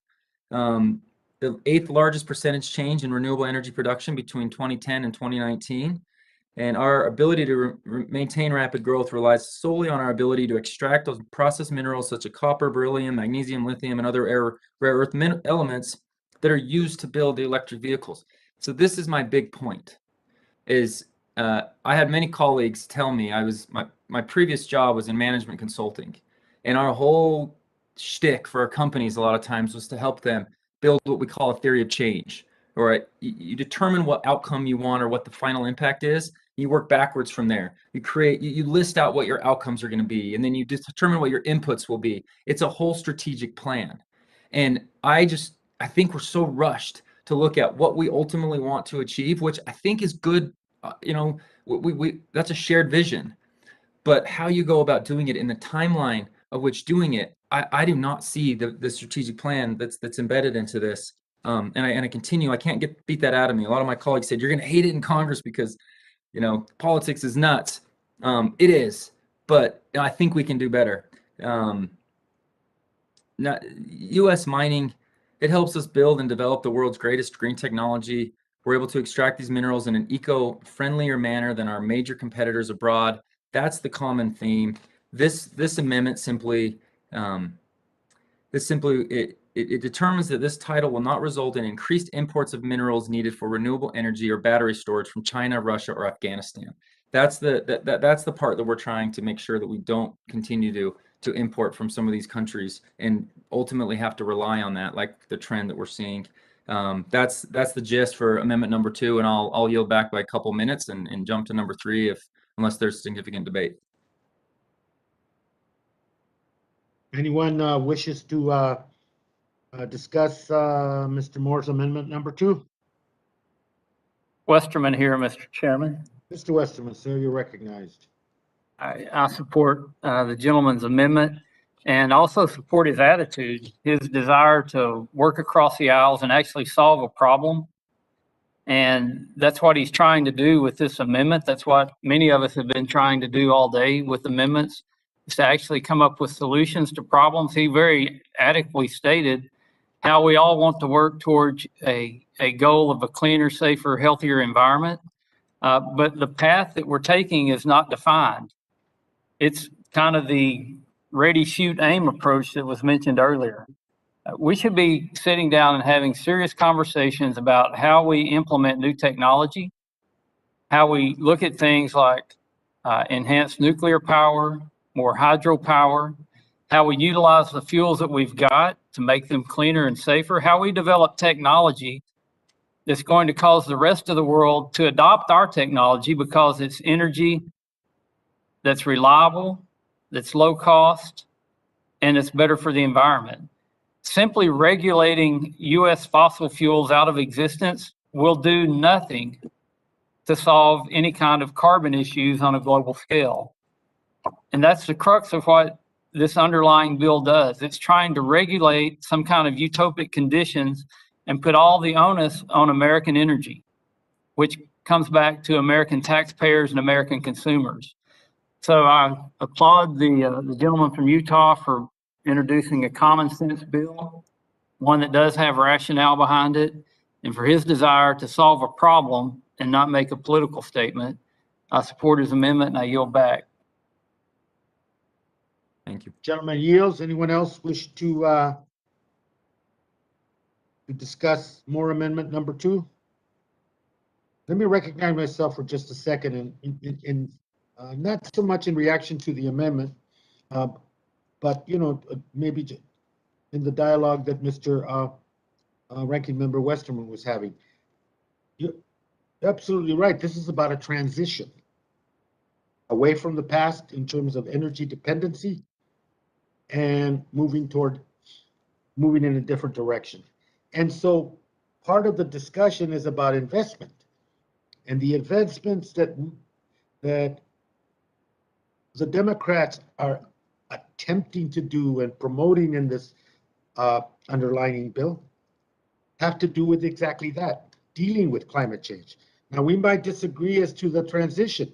I think that the transition, there's an urgency to this. And I think this is where debate centers down. Some people don't see it that urgent. Some people think we have a lot of time not to deal with the climate crisis. And as such, the expenditures that we're talking about here and the resources dedicated here are seen as extraneous. And you're right, less than 2%. I wish it was more. in terms of our budget to deal with these issues. But this is what we got. This is what our side is attempting to move forward, and it is about urgency. Is that transition, in your mind, decades and years away? Or, as I see it, the transition needs to be accelerated beginning now. If not, this is going to get worse for all of us. And if we don't agree on that, then we're going to have trouble agreeing on a transition, because I don't think the patience of myself or the American people is to wait around another 10 years while we check it out. I think we've already know what's wrong, and science has proven that. And so look at this as an investment in the transition that we see as urgent, as opposed to trying to undermine everything else that we've been accused of, from terrorism to ruining the economy and killing millions and millions of jobs. That aside, because that's political stuff we can deal with at another time. This is about an investment, and you, that's the crux of it. How urgent do you see it? We see it as very urgent. And let me just yield back with that. Gosar would like to speak. Mr. Gosar, you're recognized, sir. Yeah, I like the conversation, but once again, you can't force somebody to invent something. That's the key here. Is that when you're looking at electrifying fleets across the country, automobiles and stuff like that, where does that electricity come from? The batteries are our weakest units. And we've seen time and time again that this committee is not willing to look at the critical minerals that are necessary for those batteries. So you can't really force a society to pull something out when it doesn't work. When you get rolling brownouts and blackouts, and then you get rulings that subjugate one state to another. That's what's wrong here, is that we ought to be incentivizing the finding of the new technology in regards to battery storage, electrification. I mean, be smart, don't be foolish. Don't run ahead of your technology. And I think when you promise people and keep your promises, that goes a lot longer than making promises and they can't be kept. When you make a promise and you put somebody in harm's way, when they're taking care of their family, whether it be driving from rural Arizona to the grocery store, or if it's somebody from urban America trying to get to their drugs or the VA visit. So I caution, there's always great investments, but you can't force technology. In my understanding, according to the experts, it would take a quantum leap in technology, for battery storages to take the place solely of the combustion engine. So just words of warning. Thank you. I yield back. Would you yield to me? Gentleman yield back. Thank you, Mr. Gosar. Anyone else wish to discuss the amendment and seeks recognition? Mr. Chairman, it's Yvette Harrell. I seek recognition. I'd like to. Young lady from New Mexico. Thank you. I'd like to yield my time to Ranking Member Westerman, please. Thank you, Representative Harrell. And Chairman, I appreciate you bringing up this and further discussing the idea of transition. That's what we should be debating in this committee. We should talk about what that transition looks like. As Mr. Gosar said, there's hurdles you have to overcome. Now, you've probably heard the joke about the bug hitting the windshield. What's the last thing to go through the bug's mind when he hits the windshield? It's his rear end. And that is a transition, Mr. Chairman. It's a very abrupt transition, and that's the kind of transition we're talking about with the bill that you are proposing. It's an abrupt stop to the safe, reliable, abundant energy that we have in our country right now. But while we do that to our energy, the bugs in the other countries are flying on down the road. Think about it. If we put that stop to fossil fuels in the U.S., if you did away with every internal combustion engine in the United States, all the transportation sector, you're talking about 27% of the fossil fuels or the greenhouse gas emissions emitted by the U.S., which is 15% of the world's greenhouse gas emissions. So to put that abrupt stop in place, we're going to affect global climate emissions by 4%, while the rest of the world, including China, which is growing rapidly, is not doing anything to stop greenhouse gas emissions.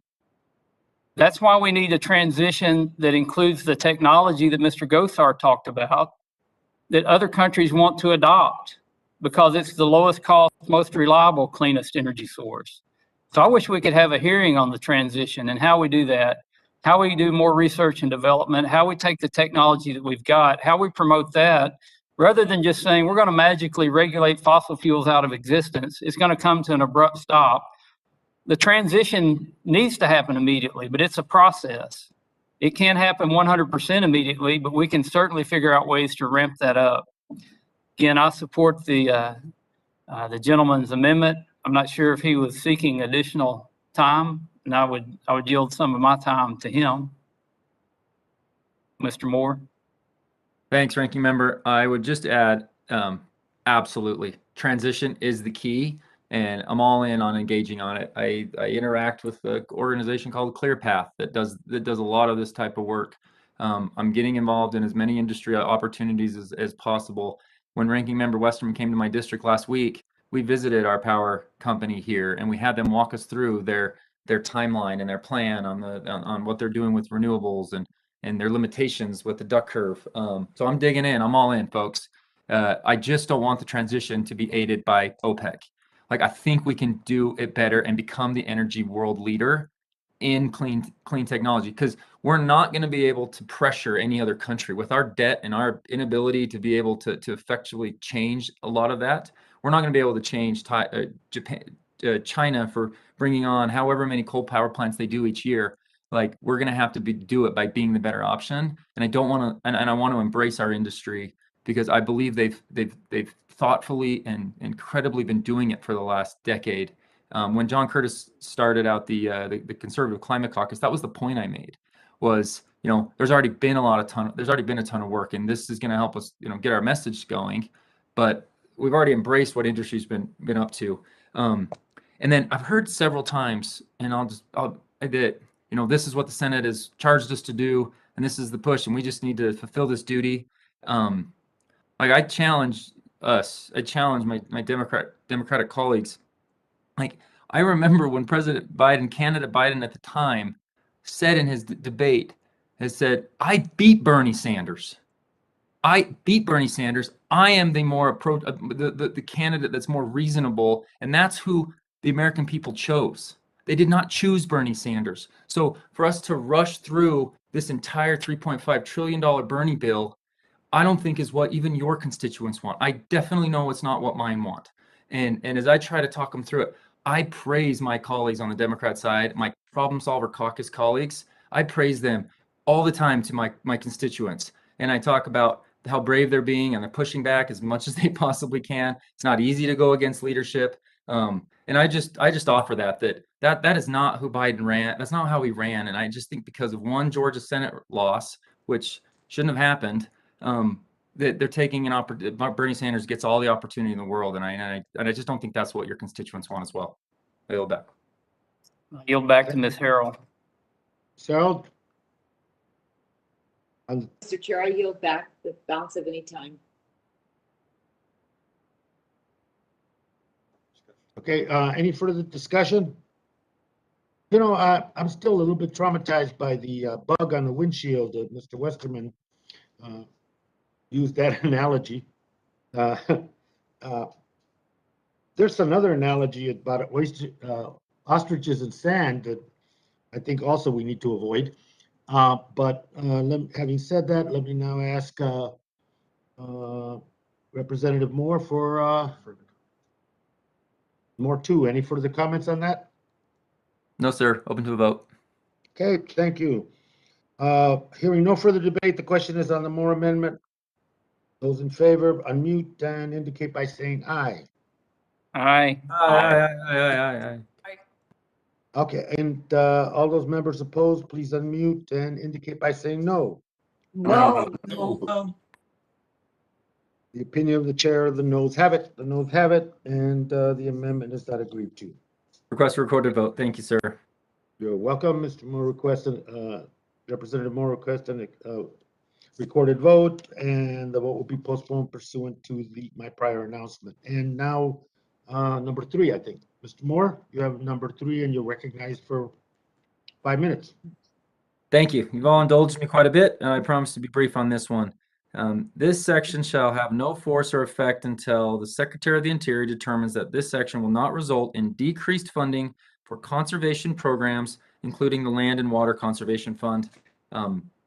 A strong supporter of conservation programs in Utah. We benefit greatly. We've embraced these in many different ways. The Historic Preservation Fund, the Land and Water Conservation Fund, Reclamation Fund receive more. They receive dollars. They receive monies from each year from oil and gas production.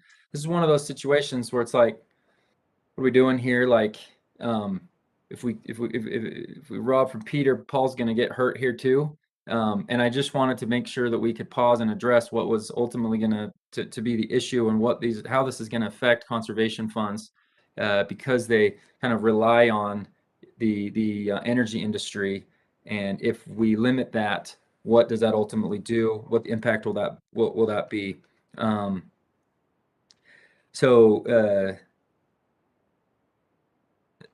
I will kind of forego my main comments. That's the gist. Support conservation programs. What ultimately happens when we take a lot of these measures into place, and it kind of it doesn't encourage investment into what I believe in American production is doing it better with better labor standards than anywhere, and we ultimately get a positive conservation aspect out of this. I think it's going to hurt a lot of different communities. I know it'll have an impact on Utah, and I just want this amendment to be able to at least analyze that and determine what that impact will be. With that, I will be brief like I promised. Thank you, and I yield back. Thank you. Thank you, gentlemen. Yields back, and any further discussion on the amendment? Hearing no further debate, the question is on the Moore Amendment number 3. Those in favor of the amendment indicate by saying aye. Aye. Aye. Thank you. Those opposed, please indicate by saying no. No. No. The opinion of the chair of the noes have it. The noes have it, and the amendment is not agreed to. I'll trust your keen ear, Chairman, and I'll request a Thank you. recorded vote. That means you don't trust my Oh, it means I don't trust it. Yeah, that's right. Recorded vote been requested and postponed pursuant to prior announcement. Thank you. We have considered nearly 50 amendments so far. We have more than 30 recorded votes requested. After we complete debate on the next amendment, Gonzalez Colon number 2, it is my intention to break away from the debate of further amendments and conduct most or all of the requested votes we have in the pipeline. We'll hold these roll votes, and then we will adjourn our meeting for the day. Members can expect this committee to convene 1 week from today on Thursday, September 9th, to conclude the markup. I'm well aware that a number of committees have meetings scheduled next Thursday as well, and including another committee that I serve on. We were going to work diligently with your offices and with the respective committees that are holding their markups of those days, and make every effort to coordinate and to not make it more difficult than it will be for members. But that is the best time, and that is what membership felt was important, to come back on Thursday and finish it. All right. With that, Representative Gonzalez Colon, you have the next amendment, designated number 2, and Representative, you're recognized for 5 minutes. Thank you, Mr. Chairman.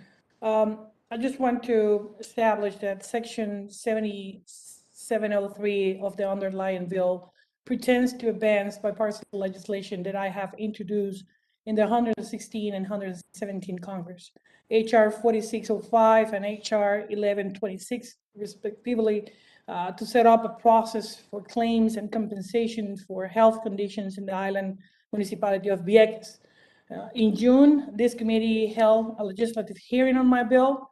However, what we have before us today falls short of what my bills intends and does not serve justice to the people inflicted of Vieques. Although I understand, Mr. Chairman, that the reconciliation package the Democrats have put together is a vehicle to which legislation could possibly move forward. This section, 7703, is problematic and gives the impression of a desperate attempt to achieve what will otherwise be a well-intended bipartisan bill and to pass it on its own merits. HR 1126 details a specific set of terms and requirements that the special master will use to determine how compensation is assigned and who qualifies for that. Instead, this section creates the risk that the compensation process will become a prolonged bureaucratic regulatory procedure to decide who gets compensation for what.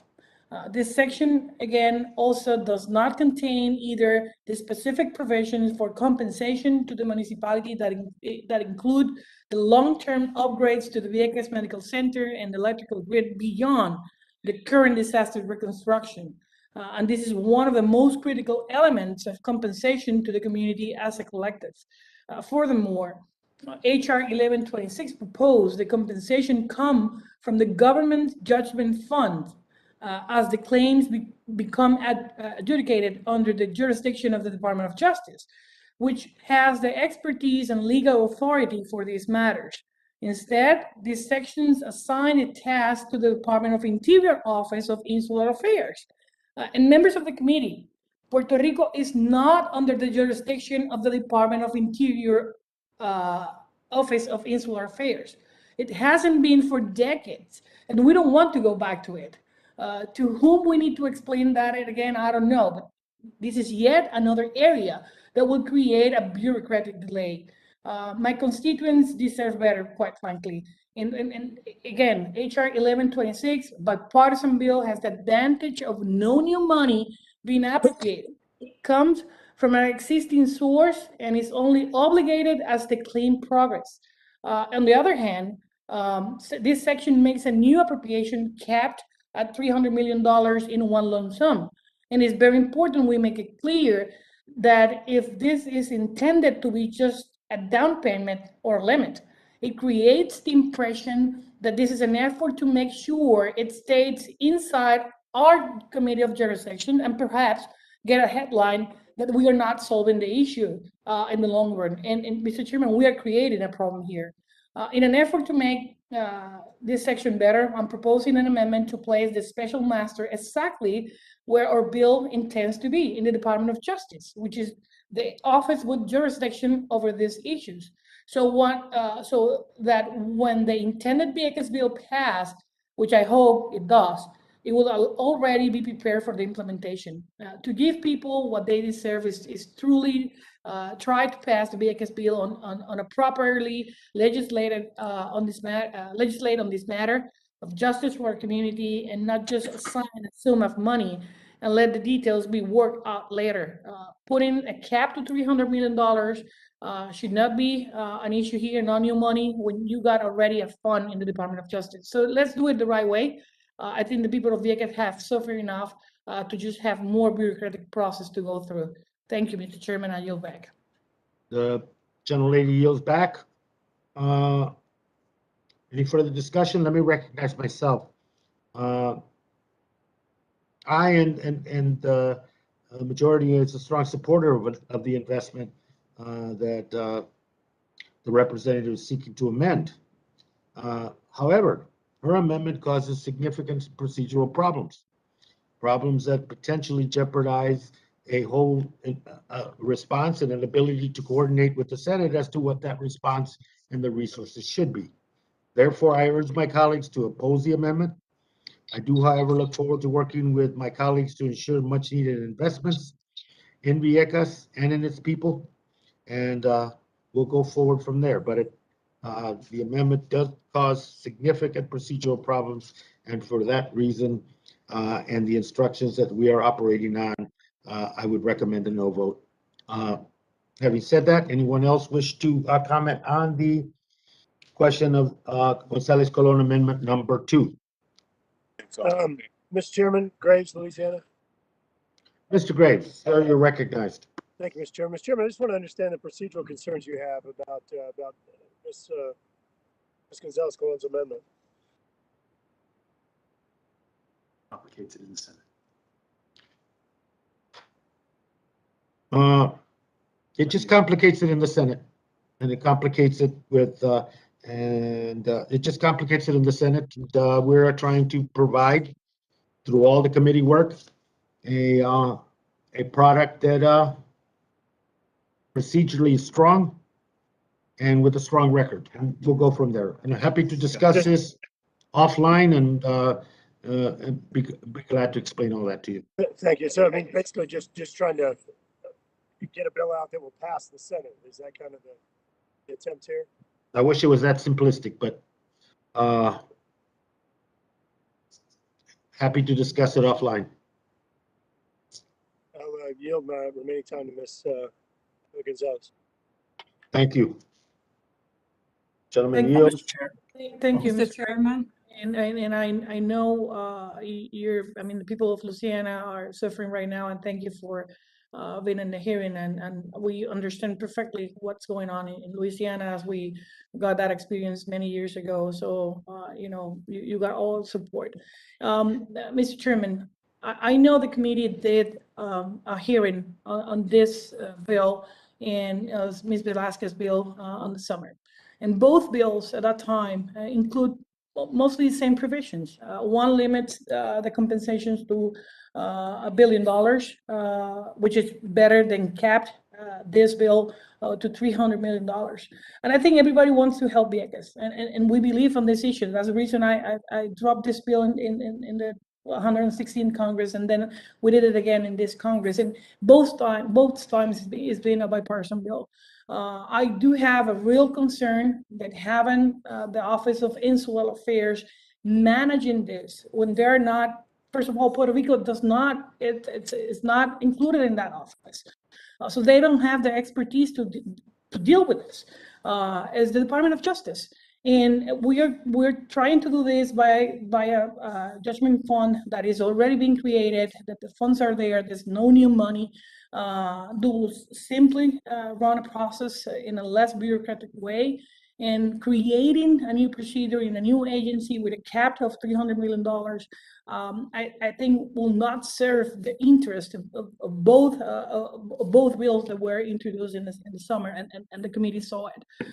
So I truly expect the committee to recommend the bills that are organized, that include the provisions and will help the people of Vieques. With that, I yield back, Mr. Chairman. Mr. Chairman. Who's six? Ms. Ms. Velasquez, Representative Velasquez, you're recognized, Madam Chair. Thank you, Mr. Chairman. Let me just say that I share the same goals as Ms. Gonzalez Colon, and that we have worked together in legislation as it relates to Vieques and bringing justice to the people of Vieques. But I oppose this amendment, not because I do not share its aims. I'm opposing it because I refuse to go back on the progress that we have made in this committee. Our colleagues have been here long enough to understand the committee's authority. So I invite the members on the other side, including the amendments author, to please continue working together with the committee on this issue. This is a reconciliation package. This is not regular order or a standalone bill. So there are restrictions and limitations, and we should come together. This is the train that is leaving the station. Let's get this done. And where it's going to be, well, this is it is under the jurisdiction of this committee. So I yield back, Mr. Chairman. Thank you, Madam Chair. Appreciate it. Gentlelady yields back. Anyone? Someone wishes to be Mr. Mr. Sablan, sir, you're recognized. Thank you. I also share Ms. Gonzalez Colon's concern that it is true that the Office of Insular Affairs, who I just learned, has just named an deputy assistant secretary. And I wonder now, rather than going back and starting this, I wonder if there is eventually the possibility that OIA or DOI would just contract with DOJ, since I also agree that DOJ is the better party here to address this long-standing injustice to the people of Vieques. But rather than risk this money, maybe we could maybe somehow, somewhere, I hope I'm not violating anything, but there could be a transfer, a contract or whatever. Just a thought. Thank you, sir. But I do support the gentle lady's concerns.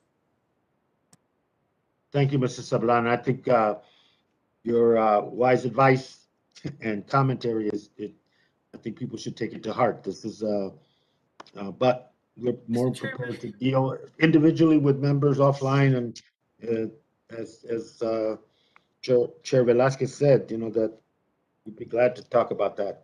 Mr. Chairman, It's an impediment at this point. Yes. Mr. Chairman, I do have a question, and I don't know if you're able to answer. I just one of the issues that I want to know is why to cap $300 million? Is there any reason behind that number instead of putting that to billion or to let it open? If you can answer that, if not, we try to work it within the total in our instructions. That and that commitment, and I think the effort will be to get more, of course. I mean, let me just put it bluntly, but at this point, that's what's in there, and that's the instructions and how we package. Like I said, not as much as we would have wanted in order to satisfy the demand, but that's what we got. That's the figure that we got, and that's why the revenue raisers are so important. And we allocated it, and this was a commitment from our jurisdiction that is important, but this is a shared responsibility, as Chair Velasquez said very pointedly, and we're still pursuing more funding. Chairman Westerman. Yes, sir. Mr. Chairman, I understand that the instructions may have designated this to our committee, and changing that might not fit into the instructions, but settlements normally go through the Department of Justice, and what Ms. Gonzalez Colon is asking in her amendment is really just a technical fix to put the jurisdiction back under the Department of Justice, which I realize takes it out of our committee, but it seems like either there were bad instructions, or this should have never been in our committee to start with. It should have gone through the Department of Justice instead of the Interior's Office of Insular Affairs, as Ms. Gonzalez Colon has introduced in a similar bill. So I support the amendment and understand the difficulties that creates from your procedural standpoint, but I think we should still do what's right. Mr. Ranking Member, can you yield? I yield my remaining time to Ms. Gonzalez Colon. Thank you, Mr. Westerman. Mr. Chairman, I do understand that you're trying to work with your guidelines, right? But we are not asking for new money into this bill. Actually, it has nothing to do with it. This is my time, sir. What we are asking here is that we already have a fund in the Department of Justice. So it will be no new taxpayers' money. I mean, it's a compensation that is already been there. That's the reason we included a master to manage these issues like they do in other claims. That was the concern. That's the reason my bill does not include a limit. Ms. Velasquez's bill includes a limit of $1 billion, which is more reasonable. Because it at least put because we don't know how many of those claims are going to come. We cannot say how many health issues the people of Vieques are going to be presenting. So my concern is capping those compensations or reclamations to just $300 million. It could be more, it could be less. We don't know that at this time, and that's the reason we are putting a provision in both bills to be in the Department of Justice. We are not part of the Department of Insular Affairs. We've never been there for the last decades. I'm really concerned the bureaucratic process that is not included in a procedure in this bill. So this bill does not include how people are going to make those claims, how people are going to get access to that fund, who's going to supervise that, who's going to be in charge of making any reclamation if the agency is against that disbursement. So there's no proper procedure at all. And what I'm trying to do— It's 5 o'clock. And I do understand what your limitations are, Mr. Chairman, and I'll be more than glad to work with you and whoever is in this committee to do the bipartisan work that both bills does and your committee held in the summer. And I expect truly that after the committee got hearings on those bills, at least one can come up and try to clarify the process, even if this bill is approved. With that, I want to say thank you to the chairman and yield back. Gentlelady yields. I've stated what's the problem here in terms of the procedural issue. I just really think that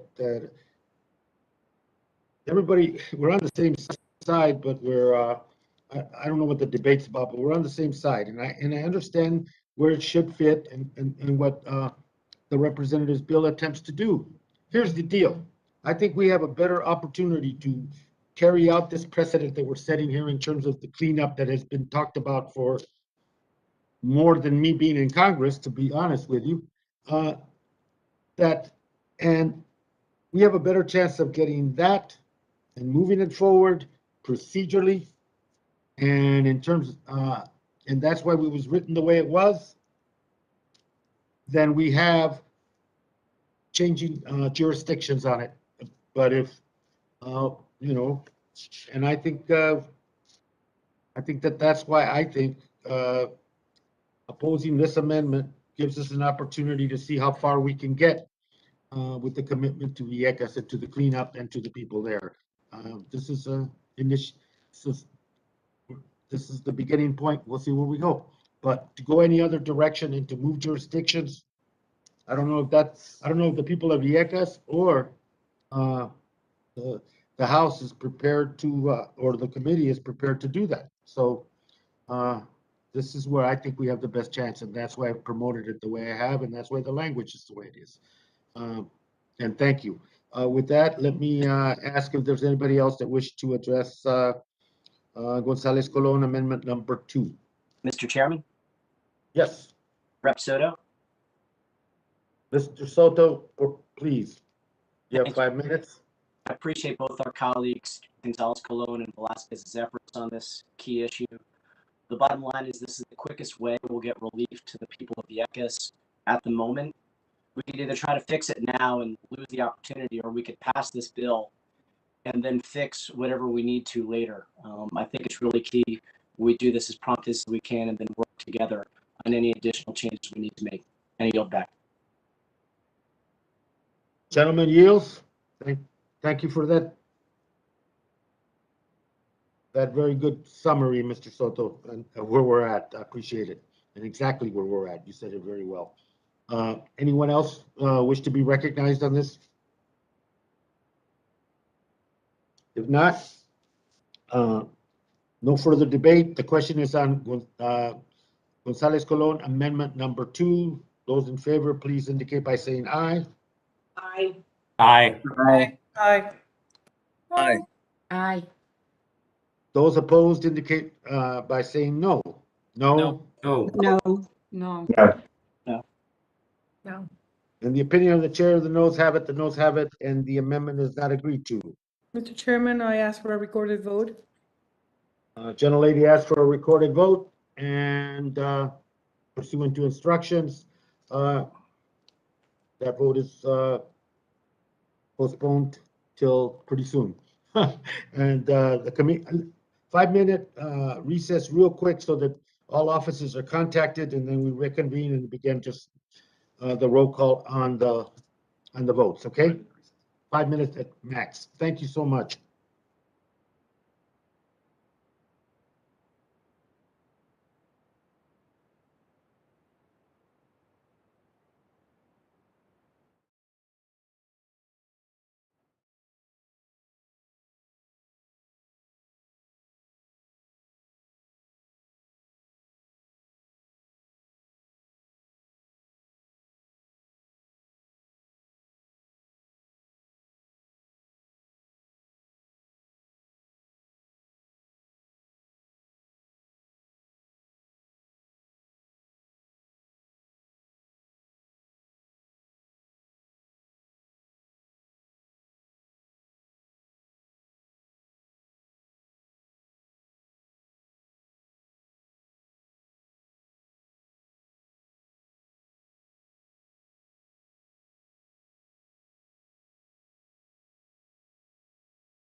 requested on many amendments, and members are reminded that under House regulations, members must be visible to the chair in order to vote.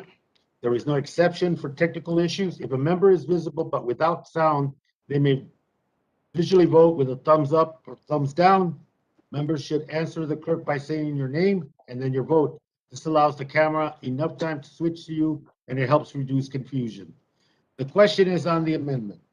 The amendment designated as Grijalva number 1, a roll call has been requested, and the clerk shall call the roll. Mr. Grijalva.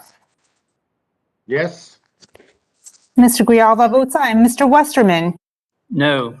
Mr. Westerman votes no. Mrs. Napolitano. Napolitano, yes. Mrs. Napolitano votes aye. Mr. Young. Mr. Costa. Mr. Costa, aye. Mr. Costa votes aye. Mr. Gomert. No. Mr. Gomert votes no. Mr. Sablan.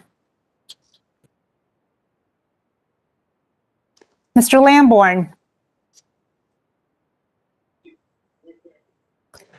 Mr. Huffman. Huffman, yes. Mr. Huffman votes aye. Mr. Whitman. No.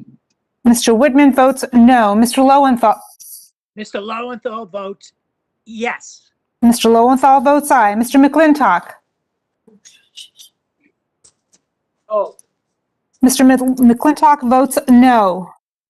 Mr. Gallego. Gallego votes aye. Mr. Gallego votes aye. Mr. Gosar.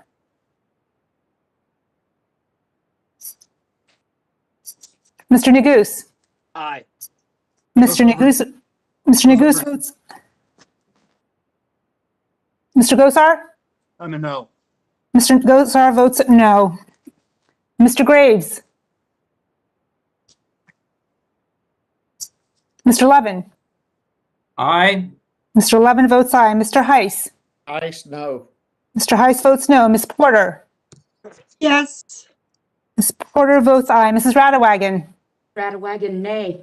Mrs. Radawagon votes no. Ms. Leger Fernandez?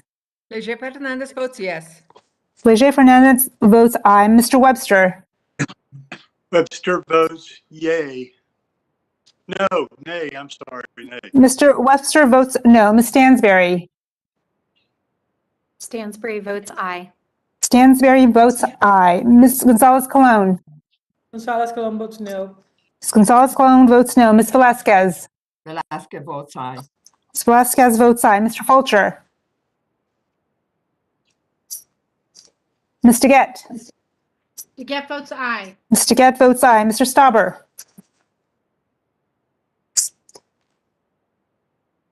Ms. Brownlee? Ms. Brownlee votes aye. Ms. Brownlee votes aye. Mr. Tiffany? Tiffany, no. Mr. Tiffany votes no. Mrs. Dingle? Dingle votes aye. Mrs. Dingle votes aye. Mr. Carl? Votes no. Mr. Carl votes no. Mr. McEachin? McEachin votes aye. Mr. McEachin votes aye. Mr. Rosendale? Rosendale, no. Mr. Rosendale votes no. Mr. Soto? Soto votes aye. Mr. Soto votes aye. Mr. Moore? No. Mr. Moore votes no. Mr. San Nicolas? San Nicolas votes yes. Mr. San Nicolas votes aye. Ms. Harrell? Ms. Harrell votes no. Ms. Harrell votes no. Mr. Garcia? Garcia is an aye. Mr. Garcia votes aye. Mrs. Bobert?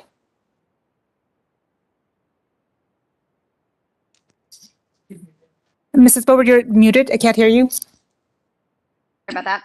Mr. Chairman, before I vote, I'd like to call attention to the op-ed in the Wall Street Journal. Mr. Chair, there's a vote in progress. That's not allowed. We have a vote going on. If that Mr. Bobert Manchin's votes no, and this, yes, Mr. Manchin opposes this, and I vote no. And this is dead on arrival. Sorry to put the nail in the coffin. Mrs. Bobert. Mrs. Bobert votes no. Mr. Case? Aye. Mr. Case votes aye. Mr. Obernolte? Ms. McCollum? McCollum votes with the chair. McCollum votes aye. Ms. McCollum votes aye. Mr. Benz? Mr. Benz votes no. Mr. Benz votes no. Mr. Cohen? Mr. Cohen votes aye. Mr. Tonko? Mr. Lieb? Votes yes. Mr. Lee votes aye. Mr. Han? Aye. Mr. Han votes aye.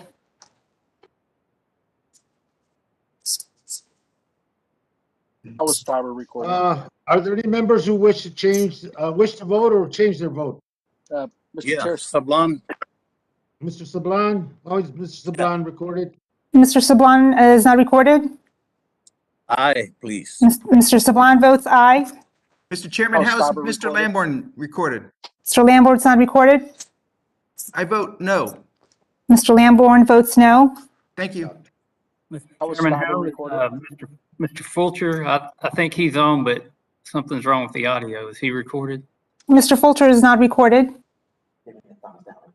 Up or thumb down? How was Starbird recorded? Mr. Stauber is not recorded. Starbird votes no. Mr. Stauber votes no. Yeah, Mr. Fulcher is giving a thumbs down on his video.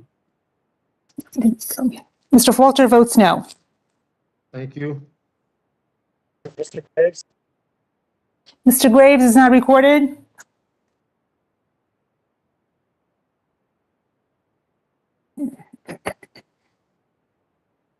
Mr. Graves.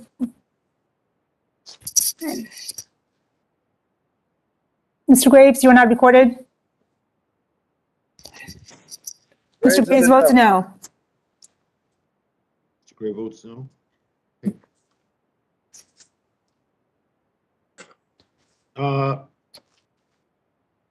The vote is closed. And the clerk shall report. Mr. Chair, on this vote, the yeas are 25 and the nays are 20. The amendment passes, and the ayes have it, and the amendment passes. The next amendment is designated. Mr. Chairman, parliamentary inquiry. Please. I would like to inquire, is it only acceptable to interrupt when we are making campaign calls on the side during a committee and talking to our TIAs and TOs, or is Lady does not state a parliamentary excuse me, reclaiming my time, that it's, I'm requiring. Did you have an You don't have inquiry? time to reclaim. I'm requiring if that is, if The those next- are times that we Mr. are not Chairman, is the interrupted order and of silenced business by before other us members. voting? Save it for your social media. Right now, you have another amendment designated as number 25. Yeah, we call the roll. Will the clerk please call the roll? Mr. Grijalva. No. Mr. Grijalva votes no. Mr. Westerman.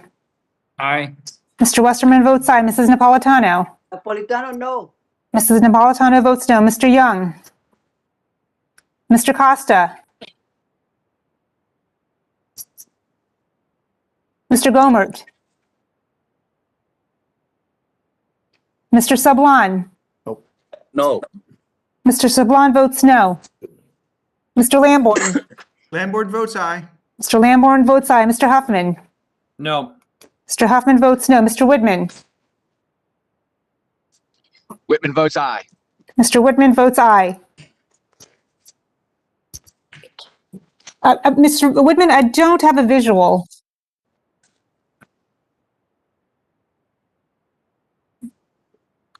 Mr. Woodman?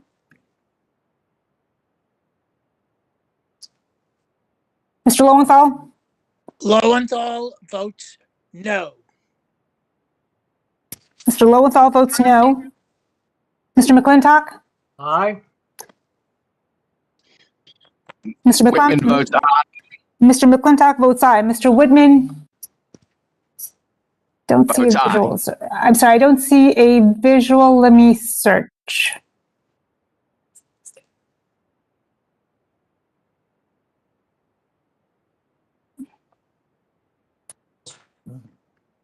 Then? Mr. Woodman votes aye. Mr. Gallego? Votes no. Mr. Gallego votes no. Mr. Gosar? Aye. Mr. Gosar votes aye. Mr. Neguse. No. Mr. Neguse votes no. Mr. Graves. Mr. Levin. No. Mr. Levin votes no. Mr. Heiss. Aye, yes. Mr. Heiss votes aye. Mr. Porter. Ms. Porter. Ms. Porter votes no. Mrs. Radewagen. Radewagen, aye. Mrs. Radewagen votes aye. Ms. Leger Fernandez. Leger Fernandez votes no. Ms. Leger Fernandez votes no. Mr. Webster. Ms. Stansberry. Stansberry votes no.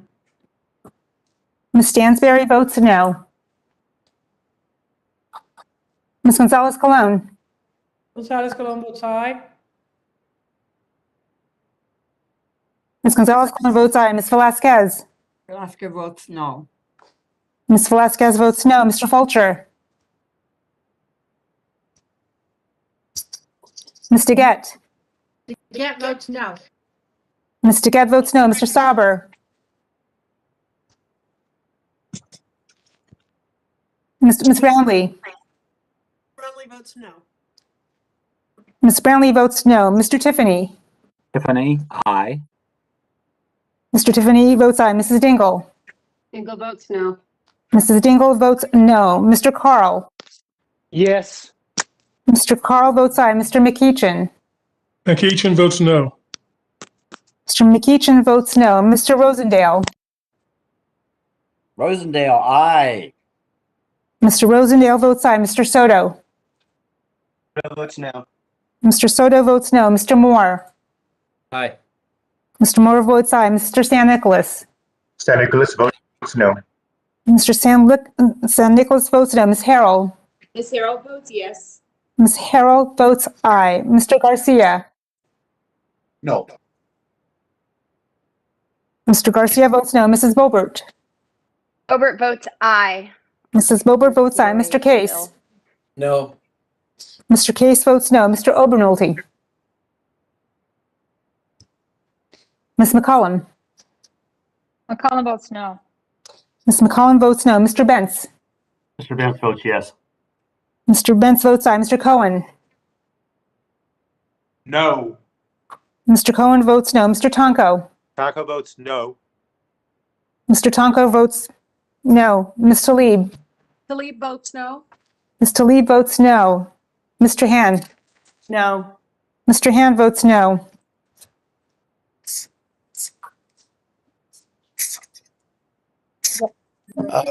Mr. Chair. How am I recorded voting? Mr. Gomer, you're not recorded. Vote aye. Mr. Gomer votes aye. Graves, aye. Graves, aye. Mr. Graves votes aye. Stauber, aye. Mr. Stauber votes aye. Madam Clerk, did you get the Mr. Fulcher recorded? Mr. Fulcher is not recorded. He did give a thumbs up. Need to see it one more time, sir. Okay, I see him. Mr. Fulcher votes aye.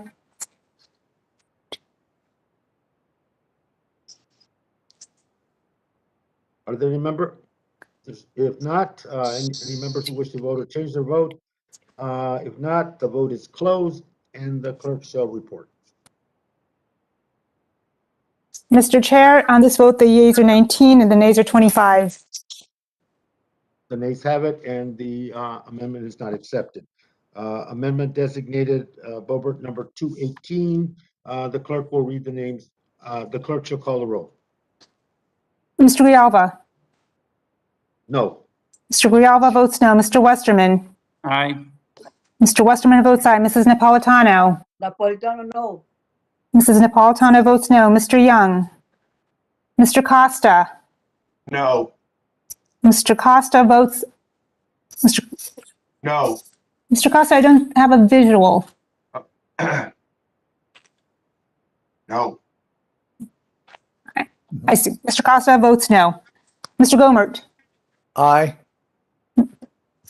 Mr. Gomert votes aye. Mr. Sablan. No. Mr. Sablon votes no. Mr. Lamborn.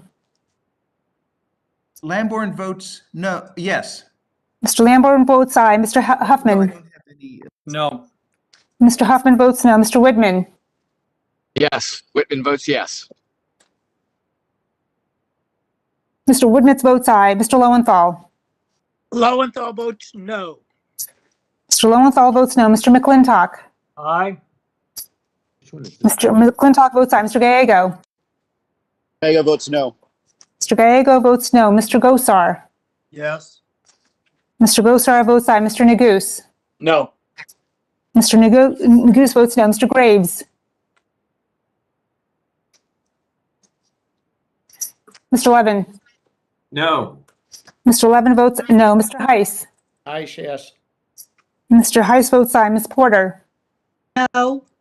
Ms. Porter votes no. Mrs. Radewagen. Radewagen, aye. Mrs. Radewagen votes aye. Ms. Leger Fernandez. Leger Fernandez votes no. Ms. Leger Fernandez votes no. Mr. Webster.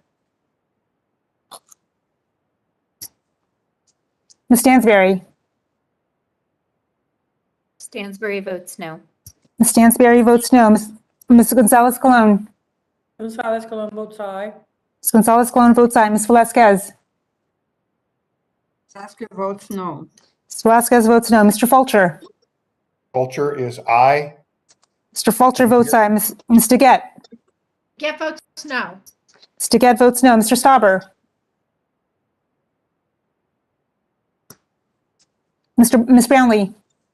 Brownlee votes no. Ms. Brownlee votes no. Mr. Tiffany. Tiffany, aye. Mr. Tiffany votes aye. Mrs. Dingle. Dingle votes no. Mrs. Dingle votes no. Mr. Carl. Carl, Mr. yes. Mr. Carl votes aye. Mr. McEachin. McEachin votes no. Mr. McEachin votes no. Mr. Rosendale. Rosendale, aye. Mr. Rosendale votes aye. Mr. Soto. Soto votes no. Mr. Soto votes no. Mr. Moore. Aye. Mr. Moore votes aye. Mr. Sam Nicholas. Sam Nicholas votes no. Mr. Sam Nicholas votes no. Ms. Harrell. Ms. Harrell votes aye. Ms. Harrell votes aye. Mr. Garcia. Garcia votes no. Mr. Garcia votes no. Mrs. Boebert. Boebert votes aye. Ms. Boebert votes aye. Mr. Case. No. Mr. Case votes no. Mr. Obernolte. Ms. McCollum. McCollum votes no. Ms. McCollum votes no. Mr. Bentz. Mr. Bentz votes yes. Mr. Bentz votes aye. Mr. Cohen. No. Mr. Cohen votes no. Mr. Tonko. Taco votes no. Mr. Tonko votes no. Ms. Talib. Talib votes no. Ms. Talib votes no. Mr. Han. Mahalo. And I can't. Mr. pull up Han the votes no. PDF. I don't know if you can send it in another form. Are there members who wish to vote or change their votes? Mr. Chair Stauber, how am I recorded? Mr. Stauber, you're not recorded.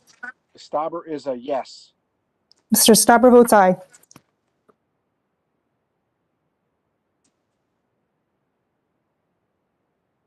Anyone else wish to change their vote or vote? If not, the vote's closed and the clerk shall report. Mr. Chairman, Mr. Yes. Chairman, I think Mr. Webster's on, but I don't think he's been recorded. Mr. Webster is not recorded. Mr. Webster?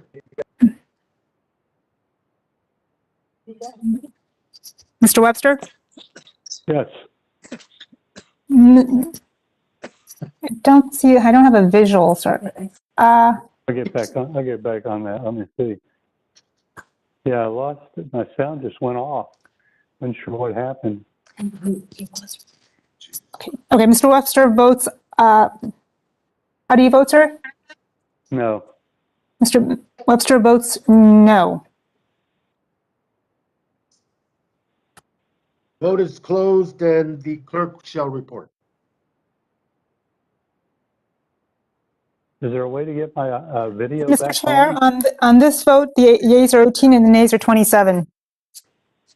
The nays have it and the amendment fails, and we move to amendment 223, designated October 223. The clerk shall call the roll. Mr. Grijalva? No. Mr. Grijalva votes no. Mr. Westerman? Aye. Mr. Westerman votes aye. Mrs. Napolitano?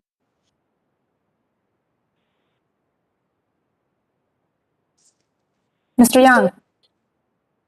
Mr. Costa? No. Mr. Costa votes no. Mr. Gomert? Aye. Mr. Gomert votes aye. Mr. Sablan? Sablan votes no. Mr. Sablan votes no. Mr. Lamborn? Lamborn votes yes. Mr. Lamborn votes aye. Mr. Huffman? No. Hey, I appreciate your help. Thank you Mr. so Huffman much. votes no. Mr. Whitman? Whitman votes aye. Mr. Whitman votes aye. Mr. Lowenthal? Lowenthal votes no. Mr. Lowenthal votes no. Mr. McClintock? Aye. Mr. McClintock votes aye. Mr. Gallego? Gallego votes no. Mr. Gallego votes no. Mr. Gosar? Yes. Mr. Gosar votes aye. Mr. Neguse? No. Mr. Neguse votes no. Mr. Graves? 223. Mr. Levin? No. Mr. Levin votes no. Mr. Heiss? Mr. Heiss votes aye. Ms. Porter? Mrs. Radewagen? Aye. Mrs. Radewagen votes aye. Ms. Leisure Fernandez? Leisure Fernandez. Leisure. Ms. Leisure Fernandez votes no. Mr. Webster? Yes. Mr. Webster, I don't have a visual. Come on, guys. Ms. Stansberry? No. Ms. Stansberry votes no. Ms. Gonzalez Colon? Gonzalez Colon votes aye. Ms. Gonzalez Colon votes aye. Ms. Velasquez? Velasquez votes no. Ms. Velasquez votes no. Mr. Fulcher? Fulcher votes aye. Mr. Fulcher votes aye. Ms. DeGette? Get votes no. Ms. DeGette votes no. Mr. Stauber? Ms. Brownlee? Brownlee votes no. Ms. Brownlee votes no. Mr. Tiffany? Tiffany, aye. Mr. Tiffany votes aye. Mrs. Dingle? Dingle votes no. Mrs. Dingle votes no. Mr. Carl? Yes. Mr. Carl votes aye. Mr. McEachin? Mr. Rosendale? Rosendale, aye. Mr. Rosendale votes aye. Mr. Soto? Votes no. Mr. Soto votes no. Mr. Moore? Aye. Mr. Moore votes aye. Mr. San Nicolas? San Nicolas votes yes. Mr. San Nicolas votes aye. Ms. Harrell? Ms. Harrell votes yes. Ms. Harrell votes aye. Mr. Garcia? No. Mr. Garcia votes no. Mrs. Bobert?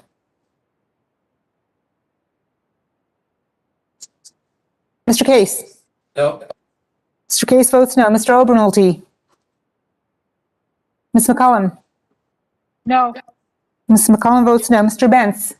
Mr. Benz votes yes. Mr. Bentz votes aye. Mr. Cohen? Very no. Mr. Cohen votes no. Mr. Tonko? No.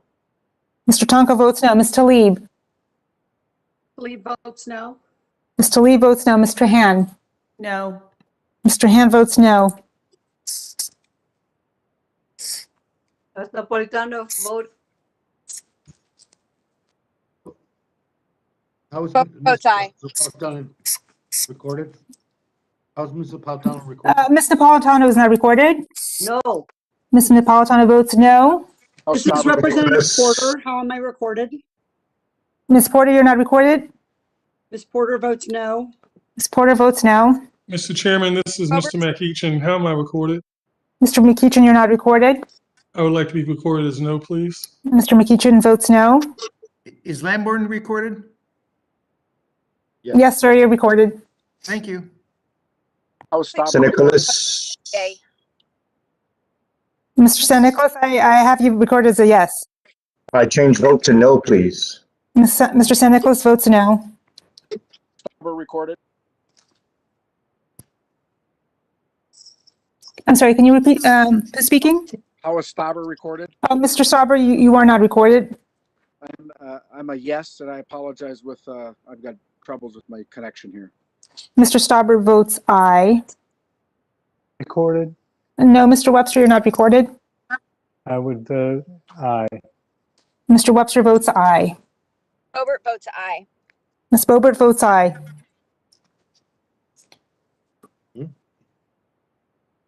Any members who wish to vote and haven't voted or change their votes? Not, the vote is closed. And the clerk shall report. Mr. Chair, on this vote, the yeas are 19 and the nays are 26. The nays have it, and the amendment fails, and we now move to amendment designated Bobert number 1. The clerk shall call the roll. Mr. Grijalva? No. Mr. Grijalva votes no. Mr. Westerman? Aye. Mr. Westerman votes aye. Mrs. Napolitano? Napolitano, no. Mrs. Napolitano votes no. Mr. Young? Mr. Costa? No. Mr. Costa votes no. Mr. Gomert? Yay. Mr. Gomert votes aye. Mr. Sablan? Sablan votes no. Mr. Sablan votes no. Mr. Lamborn? Lamborn votes aye. Mr. Lamborn votes aye. Mr. Huffman? No. Mr. Huffman votes no. Mr. Whitman? Whitman votes aye. Mr. Whitman votes aye. Mr. Lowenthal? Lowenthal votes no. Mr. Lowenthal votes no. Mr. McClintock? Aye. Mr. McClintock votes aye. Mr. Gallego? Mr. Gosar? Aye. Mr. Gosar? Mr. Gallego votes no. Oh, no. Mr. Gosar votes aye. Mr. Neguse? No. Mr. Neguse votes no. Mr. Graves? Mr. Levin? No. Mr. Levin votes no. Mr. Heiss? Aye, yes. Mr. Heiss votes aye. Ms. Porter? No. Ms. Porter votes no. Mrs. Radewagen? Aye. Mrs. Radewagen votes aye. Ms. Leisure Fernandez? No. Ms. Leisure Fernandez votes no. Mr. Webster? Mr. Webster votes yay. Mr. Webster votes aye. Ms. Stansberry? No. Ms. Stansberry votes no. Ms. Gonzalez-Colon? Vote aye. Ms. Gonzalez-Colon votes aye. Ms. Velasquez? Vasquez Mr. Ful- votes no. Ms. Velasquez votes no. Mr. Fulcher? Fulcher votes aye. Mr. Fulcher votes aye. Ms. DeGette? It votes no. Ms. DeGette votes no. Mr. Stauber? Stauber votes aye. Mr. Stauber votes aye. Ms. Brownlee? Brownlee votes no. Ms. Brownlee votes no. Mr. Tiffany?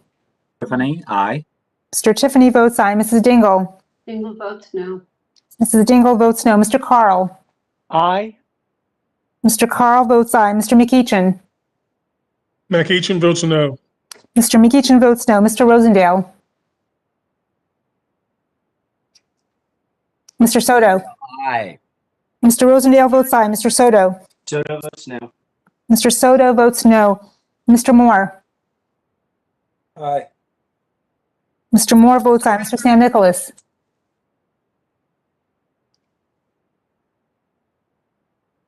Ms. Harrell?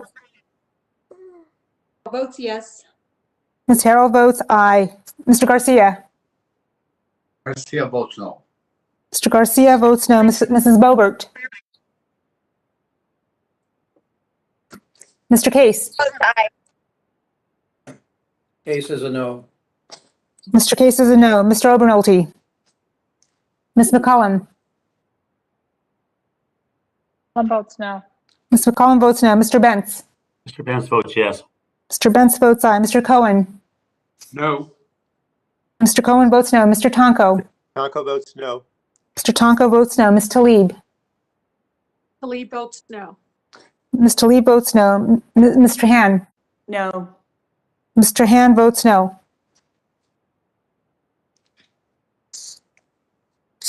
Members who wish to vote have not been recorded or changed their vote.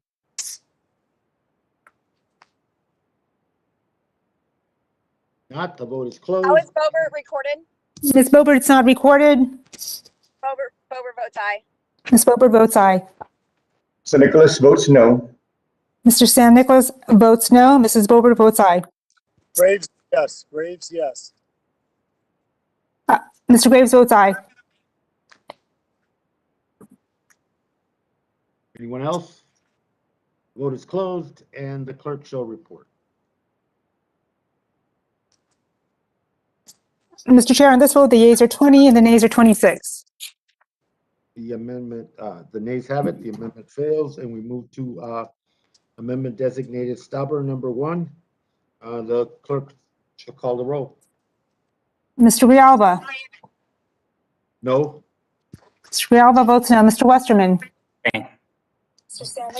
Mr. Westerman votes aye. Mrs. Napolitano. Napolitano, no. Mrs. Napolitano votes no. Mr. Young. Mr. Costa. No. Mr. Costa votes no. Mr. Gomert. Aye. Mr. Gomert votes aye. Mr. Sublon. No. Mr. Sublon votes no. Mr. Lamborn. Lamborn votes aye. Mr. Lamborn votes aye. Mr. Huffman. No. Mr. Huffman votes no. Mr. Whitman. Whitman votes aye. Mr. Whitman votes aye. Mr. Lowenthal. Lowenthal votes no. Mr. Lowenthal votes no. Mr. McClintock. Aye. Mr. McClintock votes aye. Mr. Gallego. Gallego votes no. Mr. Gallego votes no. Mr. Gosar. Aye. Mr. Gosar votes aye. Mr. Neguse. No. Mr. Neguse votes no. Mr. Graves.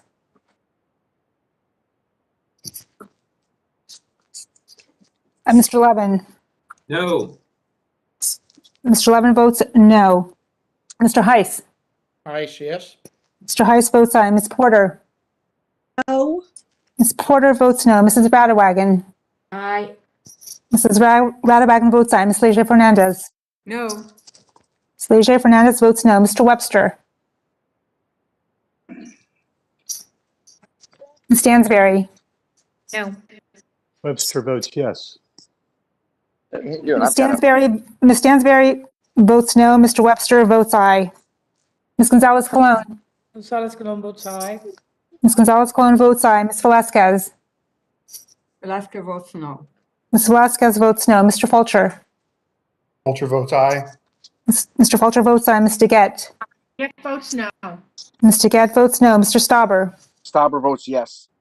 Mr. Stauber votes aye. Ms. Brownlee. Brownlee votes no. Ms. Brownlee votes no. Mr. Tiffany. Tiffany, aye. Mr. Tiffany votes aye. Mrs. Dingle. Dingle votes no. Mrs. Dingle votes no. Mr. Carl. Carl, aye. Mr. Carl votes aye. Mr. McEachin. McEachin votes no. Mr. McEachin votes no. Mr. Rosendale. All right. Rosendale, aye. Mr. Rosendale votes aye. Mr. Soto.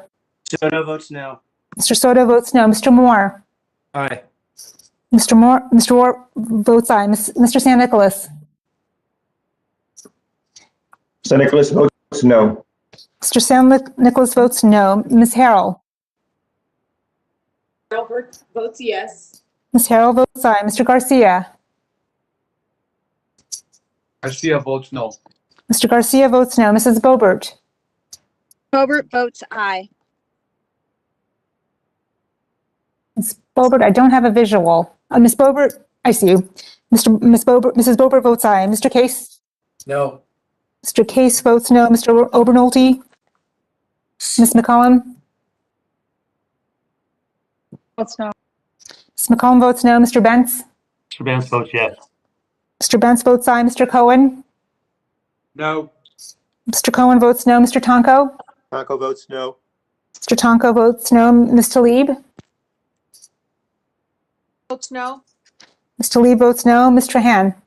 No. Mr. Han votes no. Are members who wish to vote and are not recorded or change their vote? Mr. Chairman, is Mr. Graves recorded? Mr. Graves is not recorded. Graves, aye. Graves, aye. Mr. Graves votes aye. Any other members? If not, the vote is closed. The clerk shall report. And Mr. Chair, on this vote, the yeas are 20 and the nays are 26. Ayes have it, and the amendment fails, and we move to stubborn number 2. The clerk should call the roll, please. Mr. Grijalva. No. Mr. Grijalva votes no. Mr. Westerman. Aye.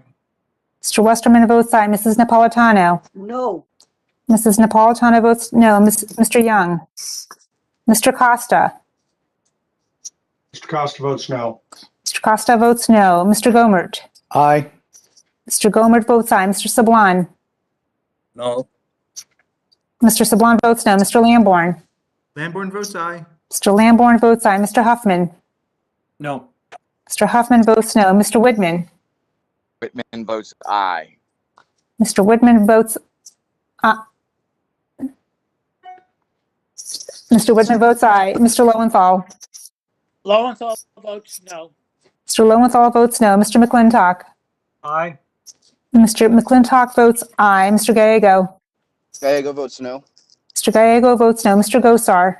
Aye. Mr. Gosar votes aye. Mr. Neguse. No. Mr. Neguse votes no. Mr. Graves.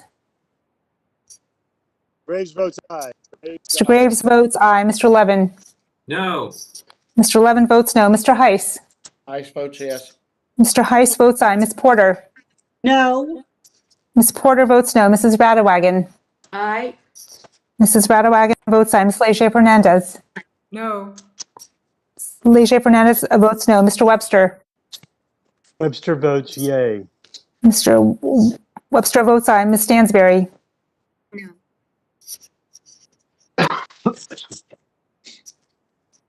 Ms. Gonzalez. Ms. Stansberry? Sorry, Stansbury votes no. Ms. Stansberry votes no. Ms. Gonzalez Colon. Gonzalez Colon votes aye. Ms. Gonzalez Colon votes aye. Ms. Velasquez. Velasquez votes no. Ms. Velasquez votes no. Mr. Fulcher. Fulcher votes aye. Mr. Fulcher votes aye. Ms. DeGette. It votes no. Ms. DeGette votes no. Mr. Stauber. Stauber votes yes. Mr. Stauber votes aye. Ms. Brownlee. Brownlee votes no. Ms. Brownlee votes no. Mr. Tiffany. Tiffany, aye. Mr. Tiffany votes aye. Mrs. Dingle. No. Mrs. Dingle votes no. Mr. Carl. Aye. Mr. Carl votes aye. Mr. McEachin. McEachin votes no. Mr. McEachin votes no. Mr. Rosendale. Rosendale, aye. Mr. Rosendale votes aye. Mr. Soto. Soto votes no. Mr. Soto votes no. Mr. Moore. Aye. Mr. Moore votes aye. Mr. San Nicolas. San Nicolas votes no. Mr. San Nicolas votes no. Ms. Harrell. Ms. Harrell votes aye. Ms. Harrell votes aye. Mr. Garcia. Garcia votes no. Mr. Garcia votes no. Mrs. Boebert. Boebert votes aye. Mrs. Boebert votes aye. Mr. Case. No. Mr. Case votes no. Mr. Obernolte. Ms. McCollum. Cullen votes no. Ms. McCollum votes no. Mr. Bentz. Mr. Benz votes yes. Mr. Bentz votes aye. Mr. Cohen. No. Mr. Cohen votes no. Mr. Tonko. Tonko votes no. Mr. Tonko votes no. Ms. Talib. Votes no. Ms. Talib votes no. Ms. Trahan. Ms. Trahan votes no.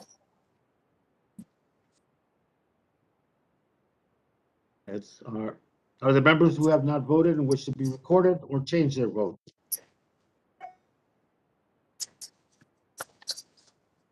If not, the vote is closed. The clerk shall report. Mr. Chair, on this vote, the yeas are 20 and the nays are 26. The ayes have it. The amendment fails, and we move to stubborn number 3. The clerk shall call the roll. Mr. Grijalva. No. Mr. Grijalva votes no. Mr. Westerman. Aye. Mr. Westerman votes aye. Mrs. Napolitano. No. Mrs. Napolitano votes no. Mr. Young. Mr. Costa. No.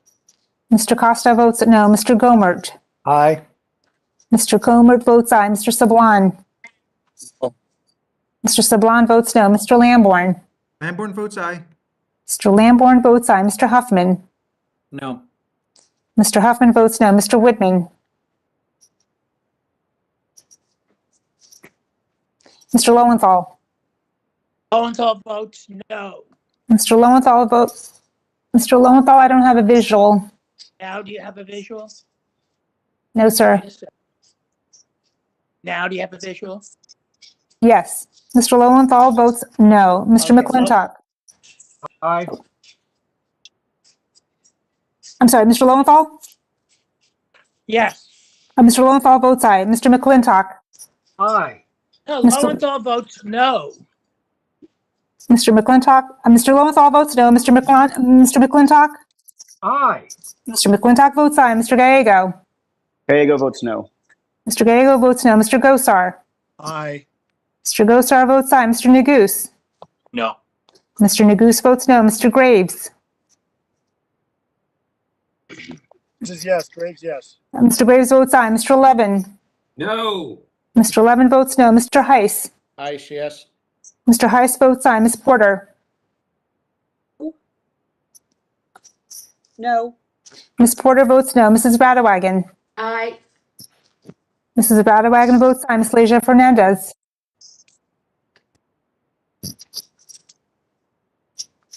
Mr. Webster?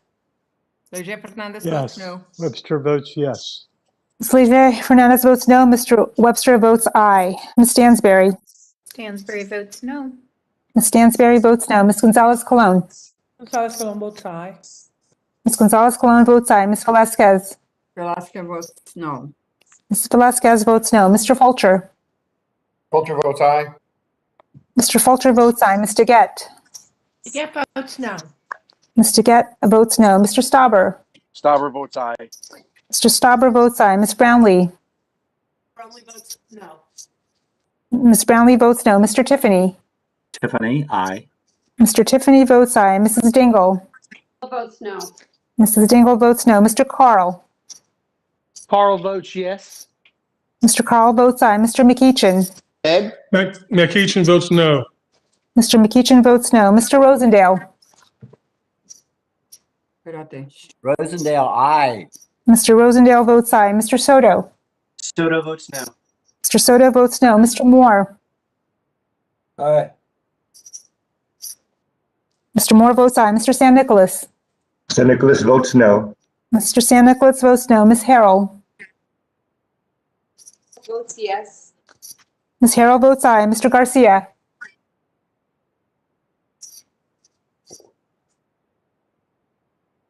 Mrs. Boebert? Boebert, aye. Mrs. Boebert votes aye. Mr. Case? No. Mr. Case votes no. Mr. Obernolte? Ms. McCollum? No. Ms. McCollum votes no. Mr. Bentz? Mr. Vance votes yes. Mr. Bentz votes aye. Mr. Cohen?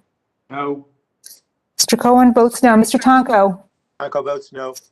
Mr. Tonko votes no. Ms. Talib? Lee votes no. Ms. Talib votes no. Mr. Han? No.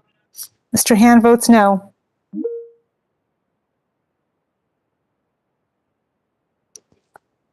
Party members who not voted, wish to record their vote or change their vote? Garcia votes no. Mr. Garcia votes no.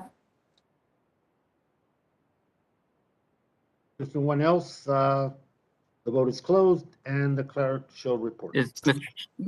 Madam Clerk, is Mr. Whitman recorded? Mr. Whitman is not recorded. Mr. Whitman votes aye. I just need a visual, sir. He's right there.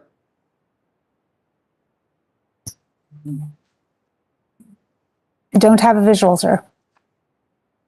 We all saw Need a visual. Hello?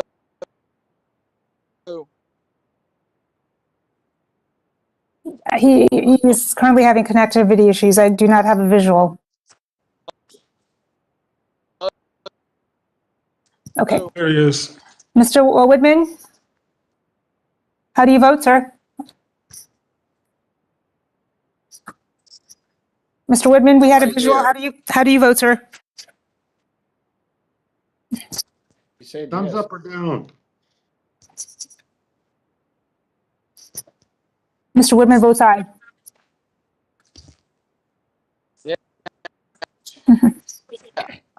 Uh, I'm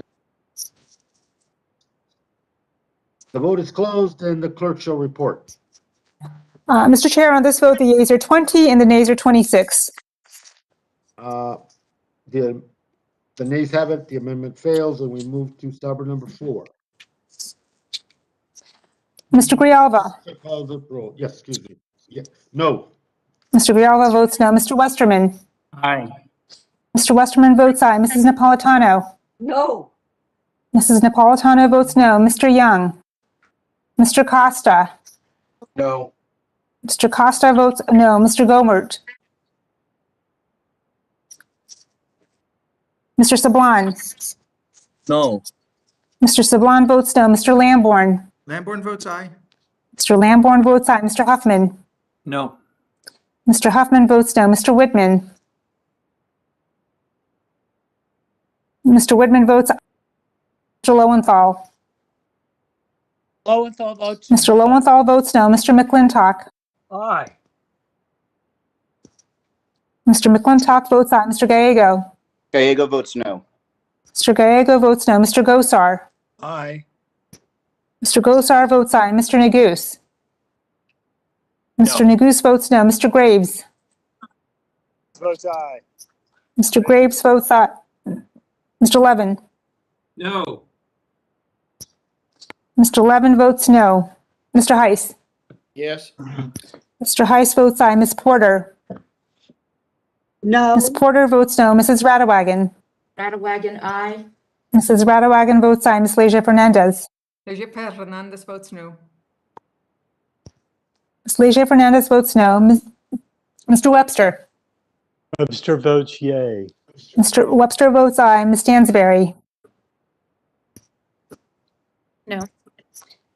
Ms. Stansberry votes no. Ms. Gonzalez-Colon. Gonzalez Colon votes aye. Ms. Gonzalez-Colon votes aye. Ms. Velasquez. Velasquez votes no. Ms. Velasquez votes no. Mr. Fulcher. Fulcher votes aye.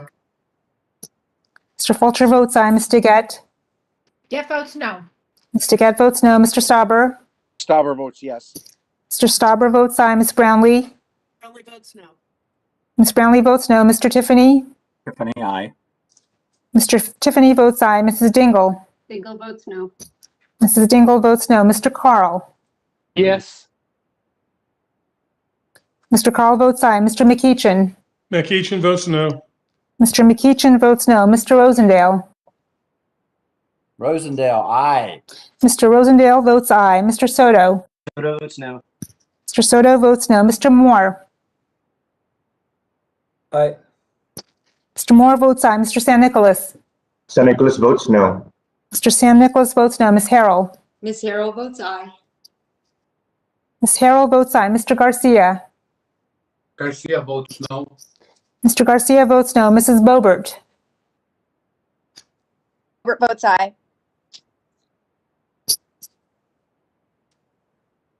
How's Mr. Whitman recorded? Mrs. Boebert votes aye. How's Mr. Whitman recorded? He has been recorded as an aye. Aye, thank you. Mr. Case. No. Mr. Case votes no. Mr. Obernolte. Ms. McCollum. No. Ms. McCollum votes no. Mr. Bentz. Mr. Vance votes yes. Mr. Bentz votes aye. Mr. Cohen. No. Mr. Cohen votes no. Mr. Tonko. Tonko votes no. Mr. Tonko votes no. Ms. Talib. Votes no. Ms. Talib votes no. Mr. Han. No. Mr. Han votes no. Any members who wish to vote have but been recorded or changed their votes? Madam Clerk, is Mr. Gomer and Mr. Webster recorded? Are they recorded? Mr. Gomert is not recorded. Mr. Webster is recorded.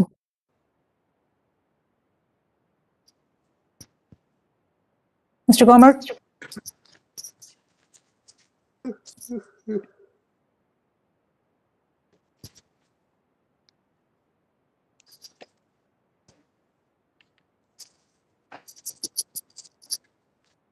On this vote, Mr. Chair, on this vote, the yeas are 19 and the yeas are 26. The nays have it, the amendment fails, and we move to stubborn number 5, and the clerk shall call the roll. Mr. Grijalva? No. Mr. Grijalva votes no. Mr. Westerman? Aye. Mr. Westerman votes aye. Mrs. Napolitano? No. Mrs. Napolitano votes no. Mr. Young? Mr. Costa? Mr. Gomert? Mr. Sablon? Sablon votes no. Mr. Sablon votes no. Mr. Lamborn? Lamborn votes aye. Mr. Lamborn votes aye. Mr. Huffman? No. Mr. Huffman votes no. Mr. Whitman? Whitman votes aye. Mr. Whitman votes aye. Mr. Lowenthal? Lowenthal votes no. Mr. Lowenthal votes no. Mr. McClintock? Aye. Mr. McClintock votes aye. Mr. Gallego? Gallego votes no. Mr. Gallego votes no. Mr. Gosar? Aye. Mr. Gosar votes aye. Mr. Neguse? No. Mr. Neguse votes no. Mr. Graves? Graves is aye. Graves is aye. Mr. Graves votes aye. Mr. Levin? No. Mr. Levin votes no. Mr. Heiss? Aye says yes. Mr. Heiss votes aye. Mr. Porter? Mrs. Radawagen? Radawagen, aye. No. Mrs. Radawagen votes aye. Ms. Porter votes.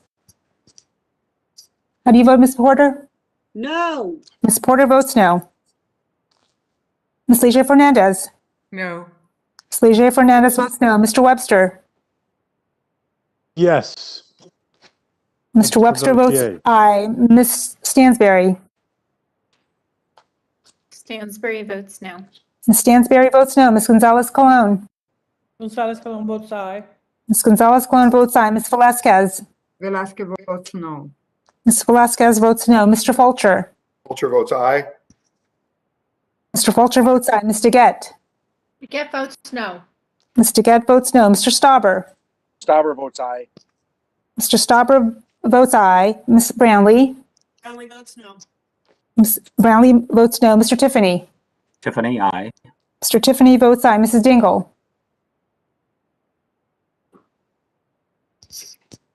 Mrs. Dingle? Mr. Carl? No, sorry. Mrs. Dingle votes no. Mr. Carl? Mr. McEachin? McEachin votes no. Mr. McEachin votes no. Mr. Rosendale? Rosendale, aye. Mr. Rosendale votes aye. Mr. Soto? Soto votes no. Mr. Soto votes no. Mr. Moore? Aye. Mr. Moore votes aye. Mr. San Nicolas?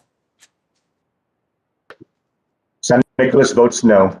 Mr. San Nicolas votes no. Ms. Harrell? Ms. Harrell votes yes. Ms. Harrell votes aye. Mr. Garcia? Garcia votes no. Mr. Garcia votes no. Mrs. Boebert?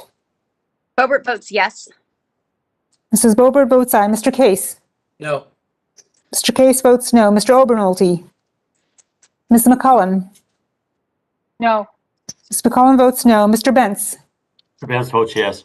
Mr. Bentz votes aye. Mr. Cohen? No.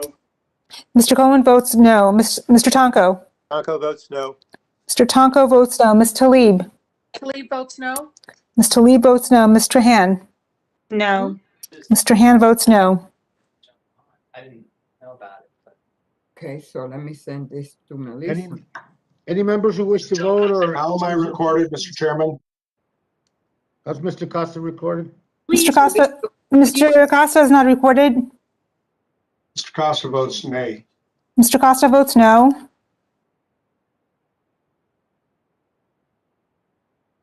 Anyone wish to record their vote or Carl? change their vote?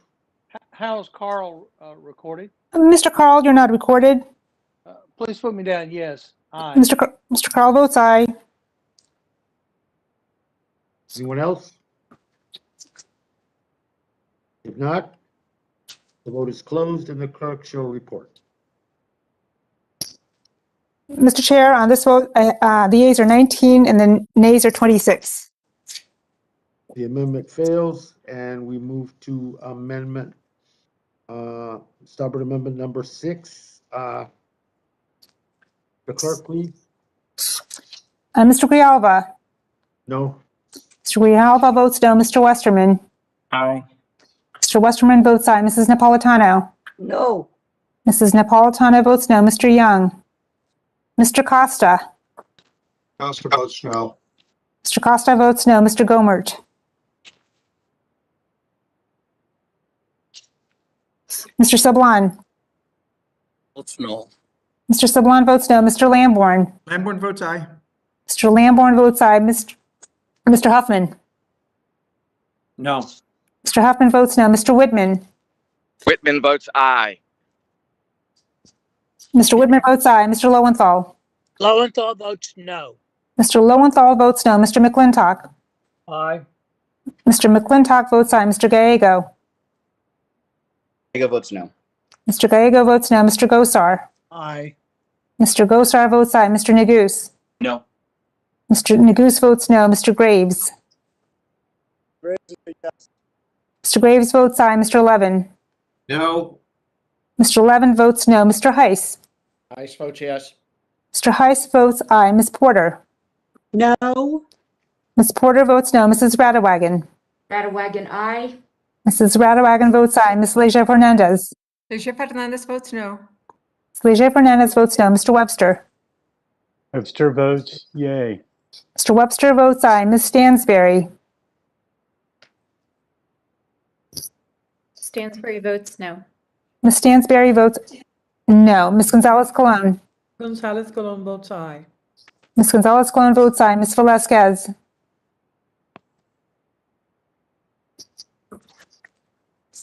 Mr. Fulcher? Fulcher votes aye. Mr. Fulcher votes aye. Ms. DeGette? DeGette votes no. Ms. DeGette votes no. Mr. Stauber? Stauber votes yes. Mr. Stauber votes aye. Ms. Brownlee? Brownlee votes no. Ms. Brownlee votes no. Mr. Tiffany? Tiffany votes aye. Mr. Tiffany votes aye. Mrs. Dingle? Votes no. Mrs. Dingle votes no. Mr. Carl? Yes, aye. Mr. Carl votes aye. Mr. McEachin? No. McEachin votes no. Mr. McEachin votes no. Mr. Rosendale? Rosendale, aye. Mr. Rosendale votes aye. Mr. Soto? Soto votes no. Mr. Soto votes no. Mr. Moore? Aye. Mr. San Nicolas? San Nicolas votes no. Mr. San Nicolas votes no. Ms. Harrell? Ms. Harrell votes aye. Ms. Harrell votes aye. Mr. Garcia? Garcia votes no. Mr. Garcia votes no. Mrs. Boebert? Votes aye. Mr. Chairman, Just a moment. Mrs. Boebert votes aye. Mr. Case? No. Mr. Case votes no. Mr. Obernolte? Ms. McCollum? McCollum votes no. Ms. McCollum votes no. Mr. Bentz? Mr. Benz votes yes. Mr. Bentz votes aye. Mr. Cohen? Mr. Cohen votes no. Mr. Tonko? Tonko votes no. Mr. Tonko votes no. Ms. Talib? No. Okay. Ms. Talib votes no. Mr. Han? No. Mr. Han votes no.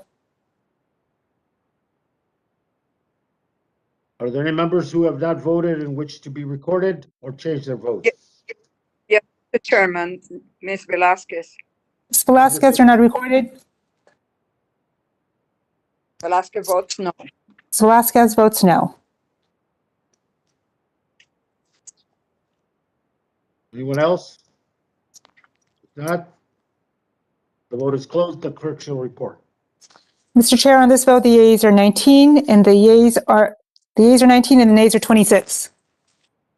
The amendment fails. The nays have it and the amendment fails. Recorded vote requested an amendment designated Gosar number 3. The clerk will please call. Mr. Grijalva? No. Mr. Grijalva votes no. Mr. Westerman? Aye. Mr. Westerman votes aye. Mrs. Napolitano? No. Mrs. Napolitano votes no. Mr. Young? Mr. Costa? Costa votes no. Mr. Costa votes no. Mr. Gomert? Mr. Sablon. On votes no. Mr. Sablon votes no. Mr. Lamborn. Lamborn votes aye. Mr. Lamborn votes aye. Mr. Huffman. No. Mr. Huffman votes no. Mr. Whitman. Mr. Lowenthal. Lowenthal votes no. Mr. Lowenthal votes no. Mr. McClintock. Aye.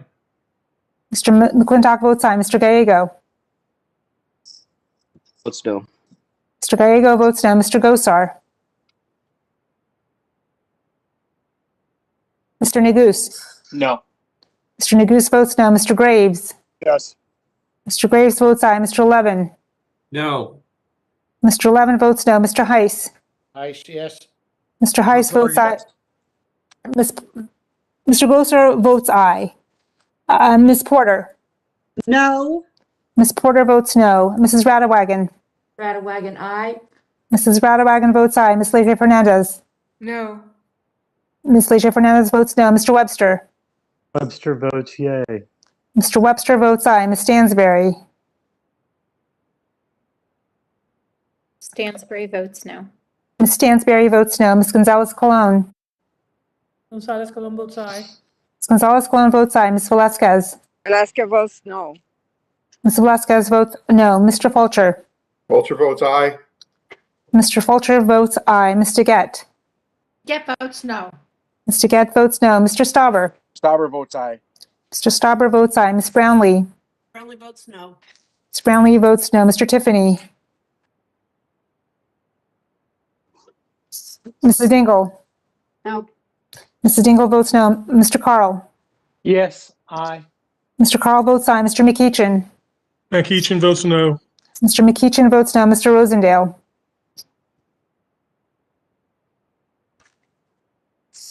Mr. Soto. Soto votes no. Mr. Soto votes no. Mr. Moore. Aye. Mr. San Nicolas. San Nicolas votes no. Mr. San Nicolas votes no. Ms. Harrell. Carol votes aye. Ms. Harrell votes aye. Mr. Garcia.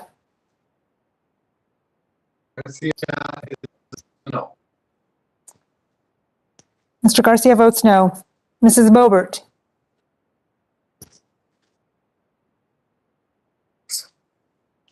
Rosendale's aye. Mr. Rosendale votes aye. And Mr. Case. No. Mr. Case votes no. Mr. Obernolte. Ms. McCollum. No. Ms. McCollum votes no. Mr. Bentz. Benz votes yes. Mr. Bentz votes aye. Mr. Cohen. Mr. Cohen votes aye. Mr. Tonko. Echo votes no. Mr. Tonko votes no. Ms. Talib. Talib votes no. Ms. Talib votes no. Ms. Trahan. No. Ms. Trahan votes no. Any member wish to be recorded or change their vote? How's Mr. Whitman recorded? Mr. Woodman, you're not recorded. Whitman votes aye. Mr. Woodman votes aye. Any other members? If not, Is Mr. Moore and Mr. Tiffany recorded? Are they recorded? Mr. Tiffany and Mr. Moore are not recorded.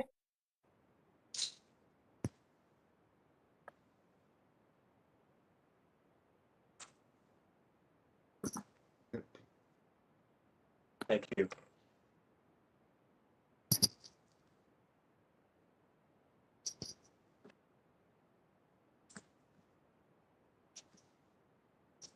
is there any other members? Yeah, there's me, Mr. Cohen here. Cohen. We've got my video started. How am I recorded? Mr. Cohen is recorded as an aye. That was entirely a mistake. Should have been a no. Mr. Cohen Mr. votes, Chairman, how would votes I have been no. recorded? I knew that. I just screwed up. How many votes have we been through and how many more to go? Okay, is there any other Chairman, how votes? am I recorded? Oh, Mr. Costa, you are recorded as a no. Very good, thank you. The vote is closed and the clerk shall report.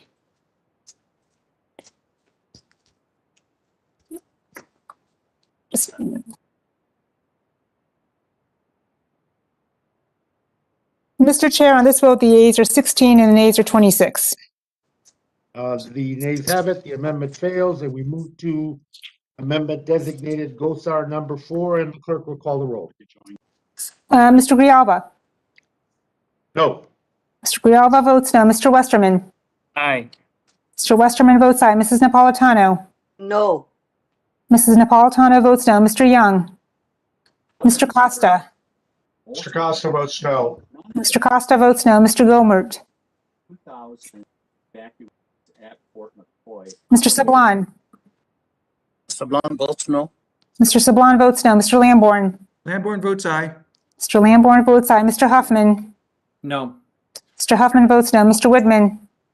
Whitman votes aye. Mr. Woodman votes aye. Mr. Lowenthal? Lowenthal votes no. Mr. Lowenthal votes no. Mr. McClintock? Aye.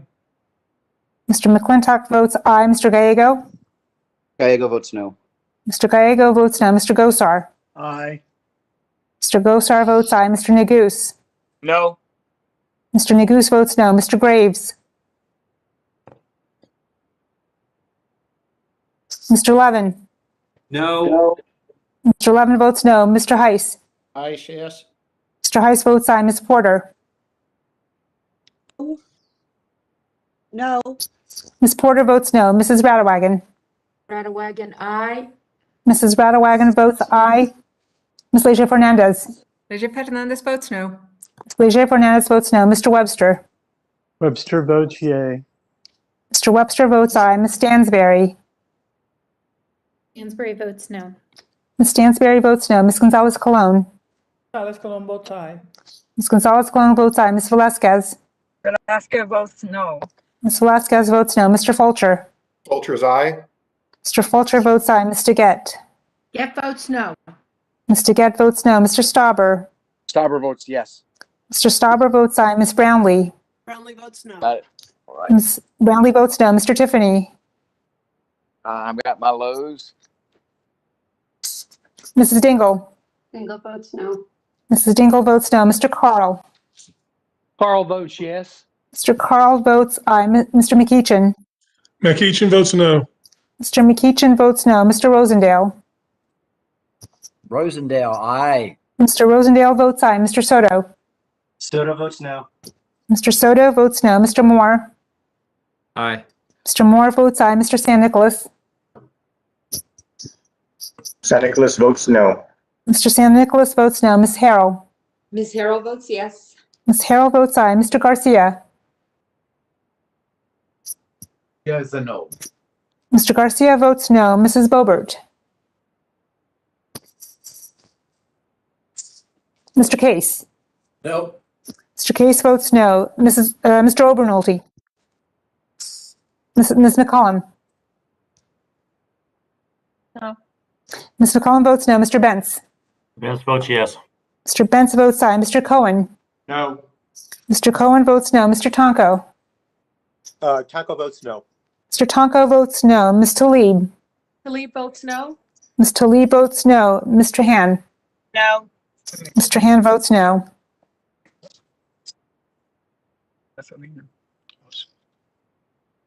Are there any members who wish to record their vote or not recorded or change their vote?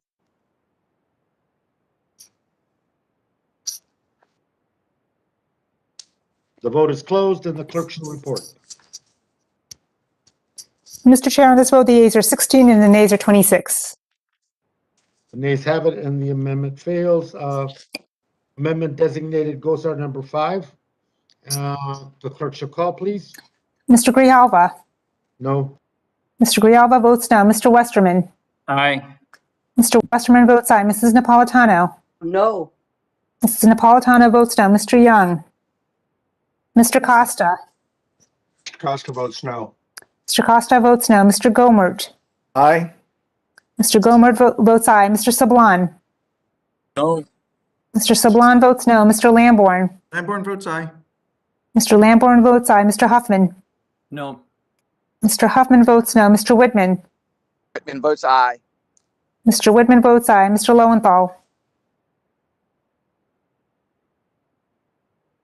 Mr. McClintock? Mr. Lowenthal votes no. Mr. Lowenthal votes no. Mr. McClintock? Aye. Mr. McClintock votes aye. Mr. Gallego.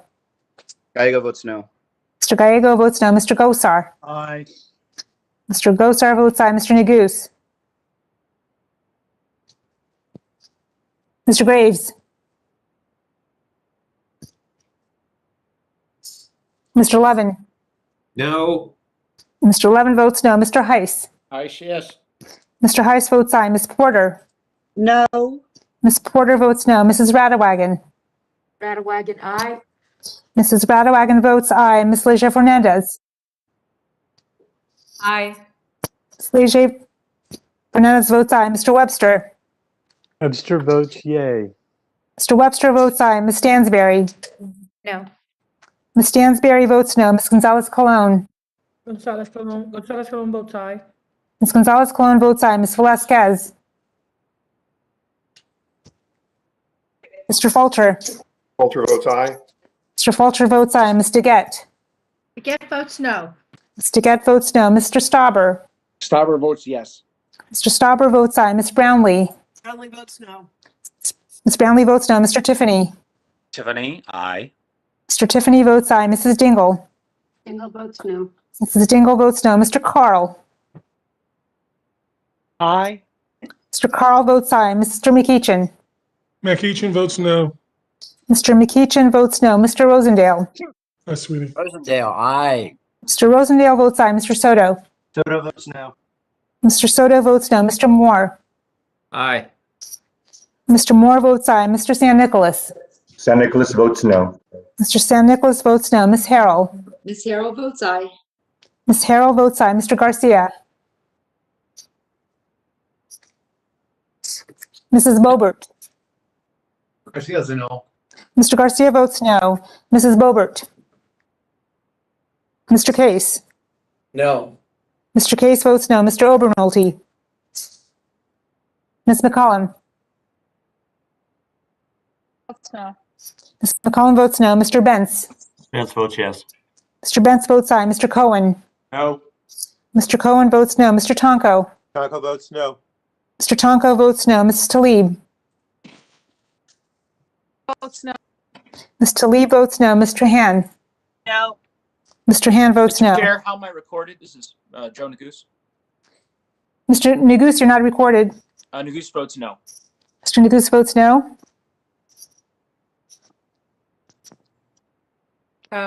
Madam, this is Leger Fernandez. I'd like to change my vote to no. Ms. Leger Fernandez votes no. Have a good day. Does anyone else wish to record their vote or change their vote? If not, We're supposedly stopping at 7. the vote is closed and the clerk shall report.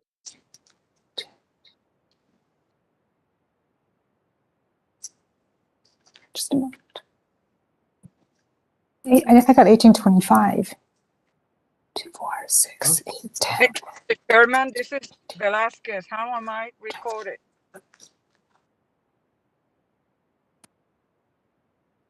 And Ms. Velasquez, you're not recorded. I'm a no. Ms. Velasquez votes no. Okay.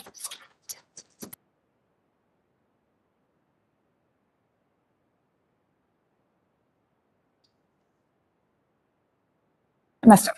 Mr. Chair, on this vote, the yeas are 17 and the nays are 26. The nays have it and the member defeated fails. Amendment designated Gosar 115. The roll, please, clerk. Mr. Grijalva. No. Mr. Grijalva votes no. Mr. Westerman. Aye. Mr. Westerman votes aye. Mrs. Napolitano. No. Mrs. Napolitano votes no. Mr. Young.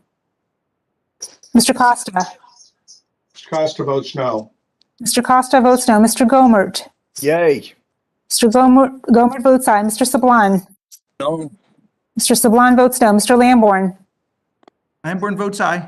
Mr. Lamborn votes aye. Mr. Huffman. No. Mr. Huffman votes no. Mr. Whitman. Whitman votes aye. Mr. Whitman votes aye. Mr. Lowenthal. Lowenthal votes no. Mr. Lowenthal votes no. Mr. McClintock. Aye. Mr. McClintock votes aye. Mr. Gallego? Gallego votes no. Mr. Gallego votes no. Mr. Gosar? Aye. Mr. Gosar votes aye. Mr. Neguse? No. Mr. Neguse votes no. Mr. Graves?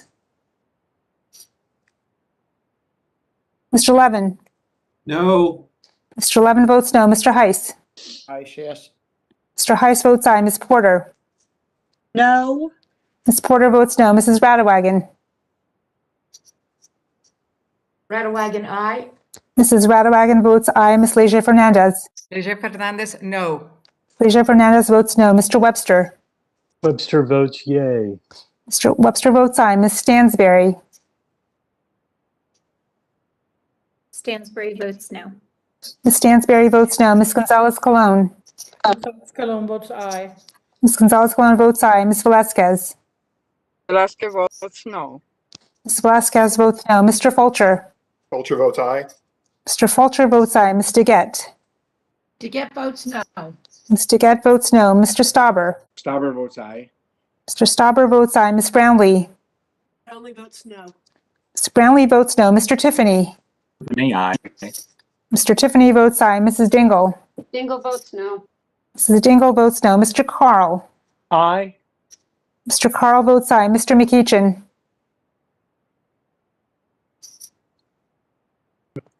McEachin votes no. Mr. McEachin votes no. Mr. Rosendale? Rosendale, aye. Mr. Rosendale votes aye. Mr. Soto? Votes no. Mr. Soto votes no. Mr. Moore? Aye. Mr. Moore votes aye. Mr. San Nicolas? St. Nicholas votes no. Mr. San Nicolas votes no. Ms. Harrell? Ms. Harrell votes aye. Ms. Harrell votes aye. Mr. Garcia? Garcia votes no. Mr. Garcia votes no. Mrs. Bobert? Mr. Case? No. Mr. Case votes no. Mr. Obernolte? Ms. McCullum? McCollum votes no. Ms. McCullum votes no. Mr. Bentz? Mr. Benz votes yes. Mr. Bentz votes aye. Mr. Cohen? No. Mr. Cohen votes no. Mr. Tonko? Tonko votes no. Mr. Tonko votes no. Ms. Talib? Lee votes no. Ms. Talib votes no. Mr. Han? No. Mr. Han votes no. Anyone not recorded that wishes to record their vote or change their vote? All recorded. If not, Is Lowenthal recorded? Yes, Mr. Lowenthal, you're recorded as a no. Thank you. if not, the vote is closed and the clerk shall report. Mr. Chair, on this vote, the yeas are 18 and the nays are 26. The nays have it and the amendment fails, and we move to amendment designated GOSAR 116. Clerk, please call the roll. Mr. Grijalva? No. Mr. Grijalva votes no. Mr. Westerman? Aye. Mr. Westerman votes aye. Mrs. Napolitano? No. Mrs. Napolitano votes no. Mr. Young? Mr. Costa? No. Mr. Costa votes no. Mr. Gomert? Yay. Mr. Gomert votes aye. Mr. Sablan? No. Mr. Sablan votes no. Mr. Lamborn? Lamborn votes aye. Mr. Lamborn votes aye. Mr. Huffman? No. Mr. Huffman votes no. Mr. Whitman? Whitman votes aye. Mr. Whitman votes aye. Mr. Lowenthal? Lowenthal votes no. Mr. Lowenthal votes no. Mr. McClintock? Aye. Mr. McClintock votes aye. Mr. Gallego? Gallego votes no. Mr. Gallego votes no. Mr. Gosar? Aye. Mr. Gosar votes aye. Mr. Neguse? No. Mr. Neguse votes no. Mr. Graves? Mr. Levin? No. Mr. Levin votes no. Mr. Heiss? Yes. Mr. Heiss votes aye. Ms. Porter? No. Ms. Porter votes no. Mrs. Radewagen? Radewagen, aye. Mrs. Radewagen votes aye. Ms. Leger Fernandez? Leger Fernandez, no. Ms. Leger Fernandez votes no. Mr. Webster? Webster votes yay. Mr. Webster votes aye. Ms. Stansberry? Stansberry votes no. Ms. Stansberry votes no. Ms. Gonzalez Colon? Gonzalez Colon votes aye. Ms. Gonzalez Colon votes aye. Ms. Velasquez? Velasquez votes no. Ms. Velasquez votes no. Mr. Fulcher? Fulcher votes aye. Mr. Falter votes aye. Ms. Deget. Deget votes no. Ms. Deget votes no. Mr. Stauber. Stauber votes aye. Mr. Stauber votes aye. Ms. Brownlee. Brownlee votes no. Ms. Brownlee votes no. Mr. Tiffany. Mrs. Dingle.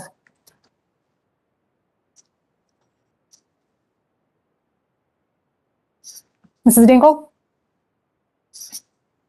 Tiffany, I. Mr. Tiffany, aye. Mrs. Dingle votes no. Mr. Carl? Yes, aye. Mr. Carl votes aye. Mr. McEachin? McEachin votes no. Mr. McEachin votes no. Mr. Rosendale? Rosendale, aye. Mr. Rosendale votes aye. Mr. Soto? Soto votes no. Mr. Soto votes no. Mr. Moore? Aye. Mr. Moore votes aye. Mr. San Nicolas? San Nicolas votes no. Mr. San Nicolas votes no. Ms. Harrell? Miss Harrell votes aye. Ms. Harrell votes aye. Mr. Garcia?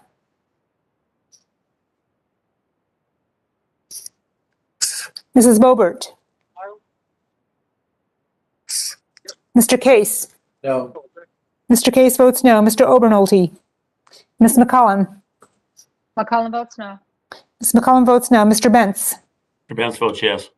Mr. Bentz votes aye. Mr. Cohen? No. Mr. Cohen votes no. Mr. Tonko? Tonko votes no. Mr. Tonko votes no. Ms. Talib? Lee votes no. Ms. Talib votes no. Ms. Trahan? No. Ms. Trahan votes no. Any member who wishes to change their vote or record their vote if they're not recorded?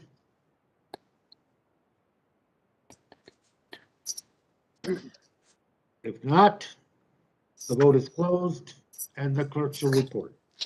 Mr. Chair, on this vote, the yeas are 18 and the nays are 25. Amendment fails and the nays have it and the amendment fails. We now have amendment designated Herald number 4. The clerk will please call the roll.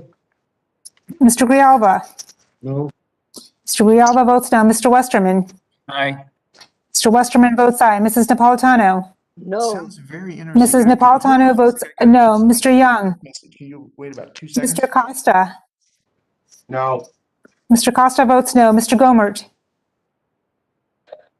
Aye. Mr. Gomert votes aye. Mr. Lamborn? Mr. Sablon? Sorry. Still no. Mr. Sablon votes no. Mr. Lamborn? Lamborn votes aye. Mr. Lamborn votes aye. Mr. Huffman? No. Okay, I'm back. There was Mr. an Huffman votes no. Mr. Whitman? Whitman votes aye. Mr. Whitman votes aye. Mr. Lowenthal? Lowenthal votes no. Thanks so much. Have a blessed day. Mr. Lowenthal votes no. Mr. McClintock? Aye. Mr. McClintock votes aye. Mr. Gallego? Vega votes no. Mr. Gallego votes no. Mr. Gosar? Aye. Mr. Gosar votes aye. Mr. Neguse? No. Mr. Neguse votes no. Mr. Graves? Mr. Levin? No. Mr. Levin votes no. Mr. Heiss? Yes. Mr. Heiss votes aye. Ms. Porter? No. Ms. Porter votes no. Mrs. Radewagen? Radewagen, aye. Mrs. Radewagen votes aye. Ms. Leisure Fernandez? No. Ms. Leisure Fernandez votes no. Mr. Webster? Webster votes yay. Mr. Webster votes aye. Ms. Stansberry? No. Ms. Stansberry votes no. Ms. Gonzalez Colon? Gonzalez Colon votes aye. Ms. Gonzalez Colon votes aye. Ms. Velasquez? Velasquez votes no. Ms. Velasquez votes no. Mr. Fulcher? Mr. votes aye. Mr. Fulcher votes aye. Ms. Deget? Deget votes no. Ms. Deget votes no. Mr. Stauber? Stauber votes yes. Mr. Stauber votes aye. Ms. Brownlee? Brownlee votes no. Ms. Brownlee votes no. Mr. Tiffany? Tiffany, aye. Mr. Tiffany votes aye. Mrs. Dingle? Dingle votes no.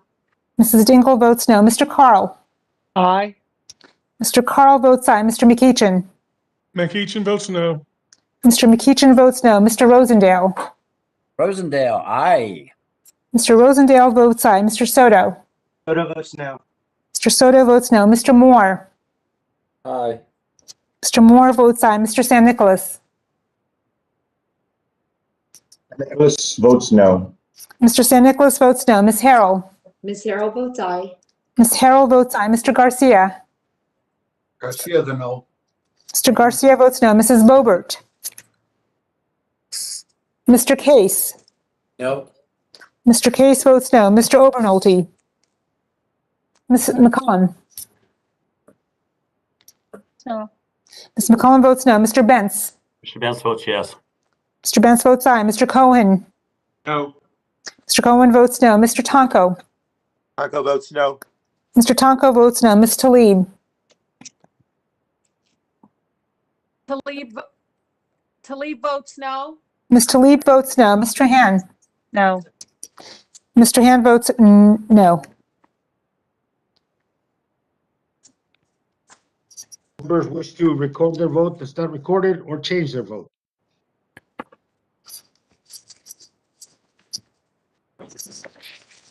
If not, the vote is closed and the clerk shall report. Mr. Chair, on this vote, the yeas are 18 and the nays are 26. The nays have it and the amendment fails. The amendment designated Harold number 5. The clerk will please call the roll. Mr. Grijalva. No. Mr. Grijalva votes no. Mr. Westerman. Aye. Mr. Westerman votes aye. Mrs. Napolitano.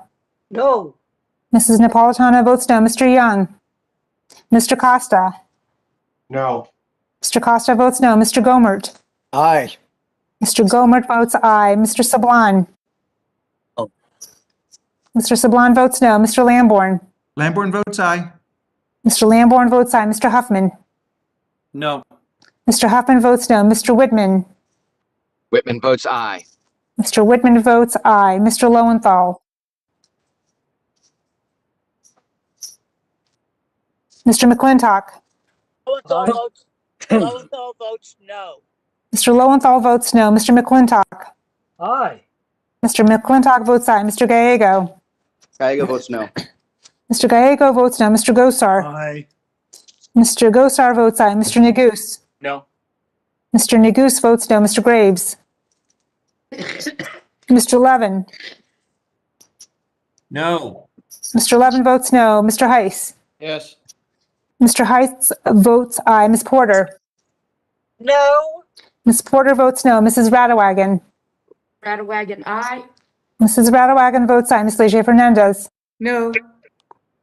Ms. Leger Fernandez votes no. Mr. Webster. Webster votes yay. Mr. Webster votes aye. Ms. Stansberry. No. Ms. Stansberry votes no. Ms. Gonzalez-Colon. Gonzalez votes aye. Ms. Gonzalez-Colon votes aye. Ms. Velasquez. Velasquez votes no. Ms. Velasquez votes no. Mr. Fulcher. Fulcher votes aye. Mr. Fulcher votes aye. Ms. DeGette. DeGette votes no. Ms. DeGette votes no. Mr. Stauber. Stauber votes yes. Mr. Stauber votes aye. Ms. Brownlee. Ms. Brownlee votes no. Ms. Brownlee votes no. Mr. Tiffany. Tiffany, aye. Mr. Tiffany votes aye. Mrs. Dingle. No. Mrs. Dingle votes no. Mr. Carl. Aye. Mr. Carl votes aye. Mr. McEachin. McEachin votes no. Mr. McEachin votes no. Mr. Rosendale. Rosendale, aye. Mr. Rosendale votes aye. Mr. Soto. Soto votes no. Mr. Soto votes no. Mr. Moore. Aye. Mr. Moore votes aye. Mr. San Nicolas. San Nicholas votes no. Mr. San Nicolas votes no. Ms. Harrell. Harrell votes aye. Ms. Harrell votes aye. Mr. Garcia. Mrs. Boebert. No. Mr. Garcia votes no. Mrs. Boebert. Mr. Case. No. Mr. Case votes no. Mr. Obernolte. Ms. McCollum. McCollum votes no.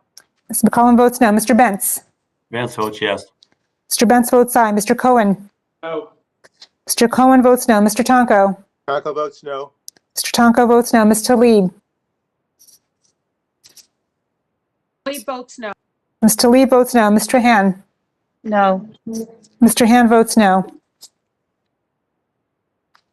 Any member not recorded that wishes to be recorded or want to change their vote?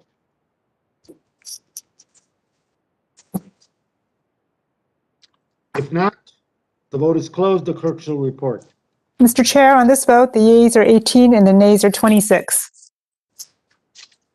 The nays have it. The amendment fails. Amendment designated Herald number 6. The clerk shall call the roll. Mr. Grijalva? No? Mr. Grijalva votes no. Mr. Westerman? Aye.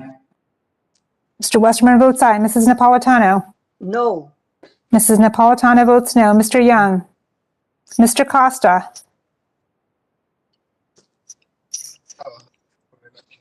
Mr. Gomert? Yes. Mr. Gomert votes aye. Mr. Sablon? No. Mr. Sablon votes no. Mr. Lamborn? Lamborn votes aye. Mr. Lamborn votes aye. Mr. Huffman? No. Mr. Huffman votes no. Mr. Whitman? Whitman votes aye. Mr. Whitman votes aye. Mr. Lowenthal? Lowenthal votes no.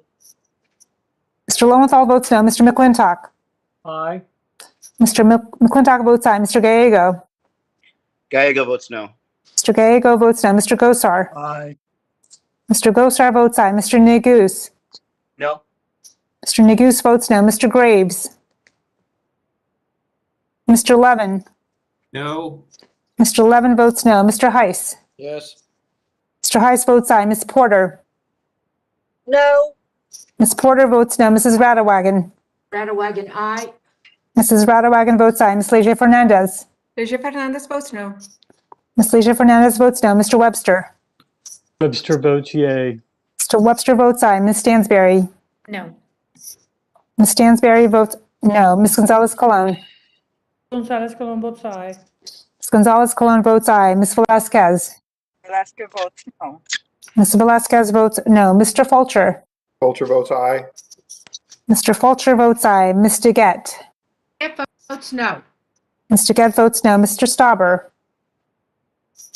Stauber votes yes. Mr. Stauber votes aye. Ms. Brownlee? Brownlee votes no. Ms. Brownlee votes no. Mr. Tiffany? Tiffany, aye. Mr. Tiffany votes aye. Mrs. Dingle?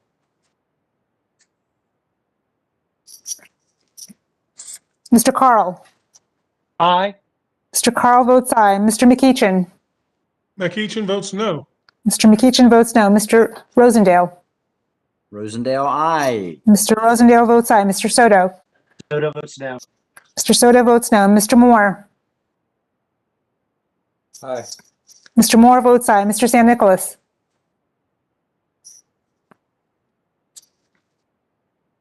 Ms. Harrell? Ms. Harrell votes aye. Ms. Harrell votes aye. Mr. Garcia? Garcia votes no. Mr. Garcia votes no. Mrs. Bobert?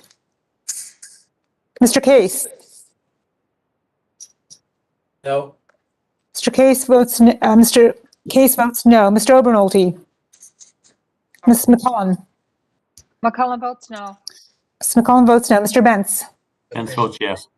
Mr. Bentz votes aye. Mr. Cohen? No. Mr. Cohen votes no. Mr. Tonko? Tonko votes no. Mr. Tonko votes no. Ms. Talib? Votes no. Ms. Talib votes no. Ms. Trahan? No. Mr. Trahan votes no. San Nicolas votes no. Mr. San Nicolas votes no. Any member wishes to record their vote that's not recorded or change their vote? Mr. Chairman, how am I recorded? How is Mr. Costa recorded? Mr. Costa is not recorded. Mr. Costa votes no. Mr. Costa votes no. Thank you, Mr. Costa. If not, any other members, then the vote is closed. The clerk shall report.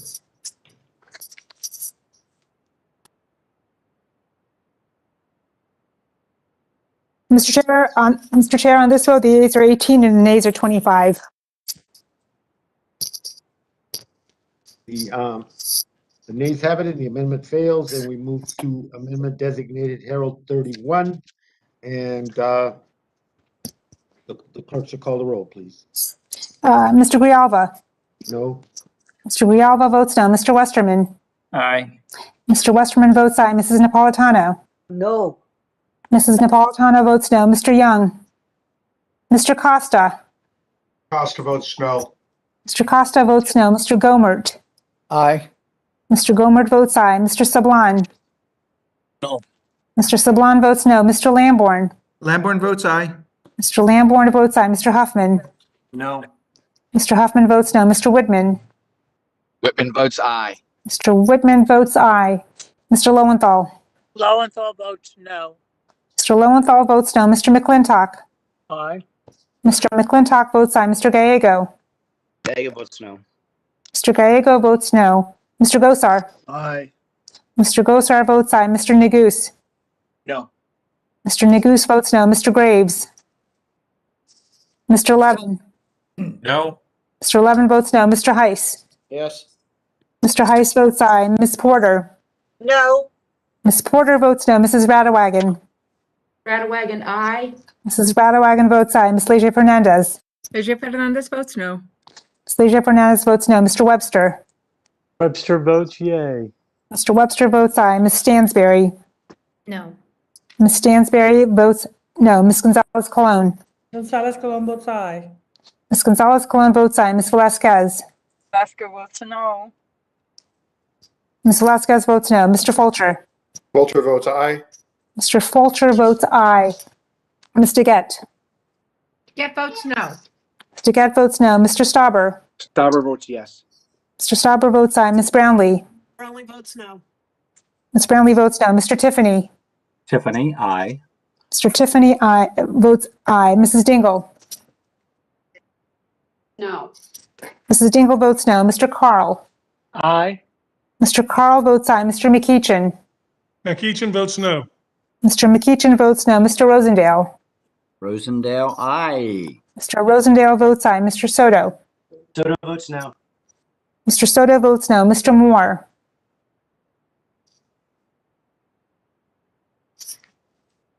Mr. San Nicolas? San Nicolas votes no. Mr. San Nicolas votes no. Ms. Harrell? Ms. Harrell votes aye. Ms. Harrell votes aye. Mr. Garcia? Garcia votes no. Mr. Garcia votes no. Mrs. Bobert? Boebert votes aye. Mrs. Bobert I did not see a visual.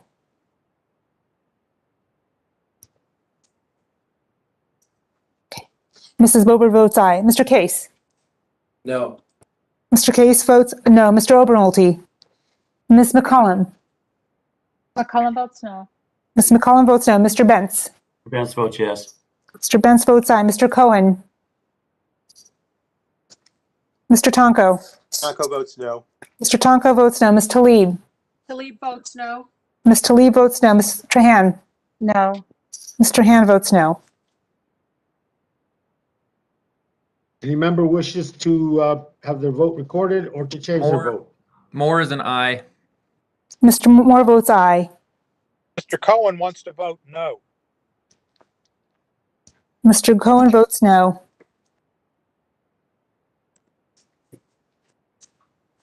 Anyone else?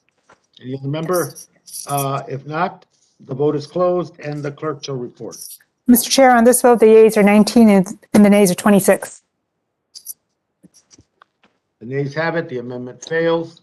And we have about a dozen roll votes left. We've approached that hour with that we said we would end this part.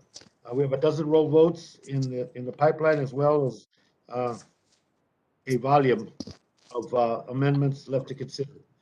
On Thursday, when we reconvene at 10 o'clock Eastern, we'll deal with the roll votes and get them out of the way, and then continue the amendment process. Let me thank all the members, their patience, and probably more than patience, and certainly the patience coming up on Thursday. But we'll see you at 10 a.m. next Thursday, and let me thank the committee staff for their work. And the committee stands adjourned, and we'll see you then. Thank you very much.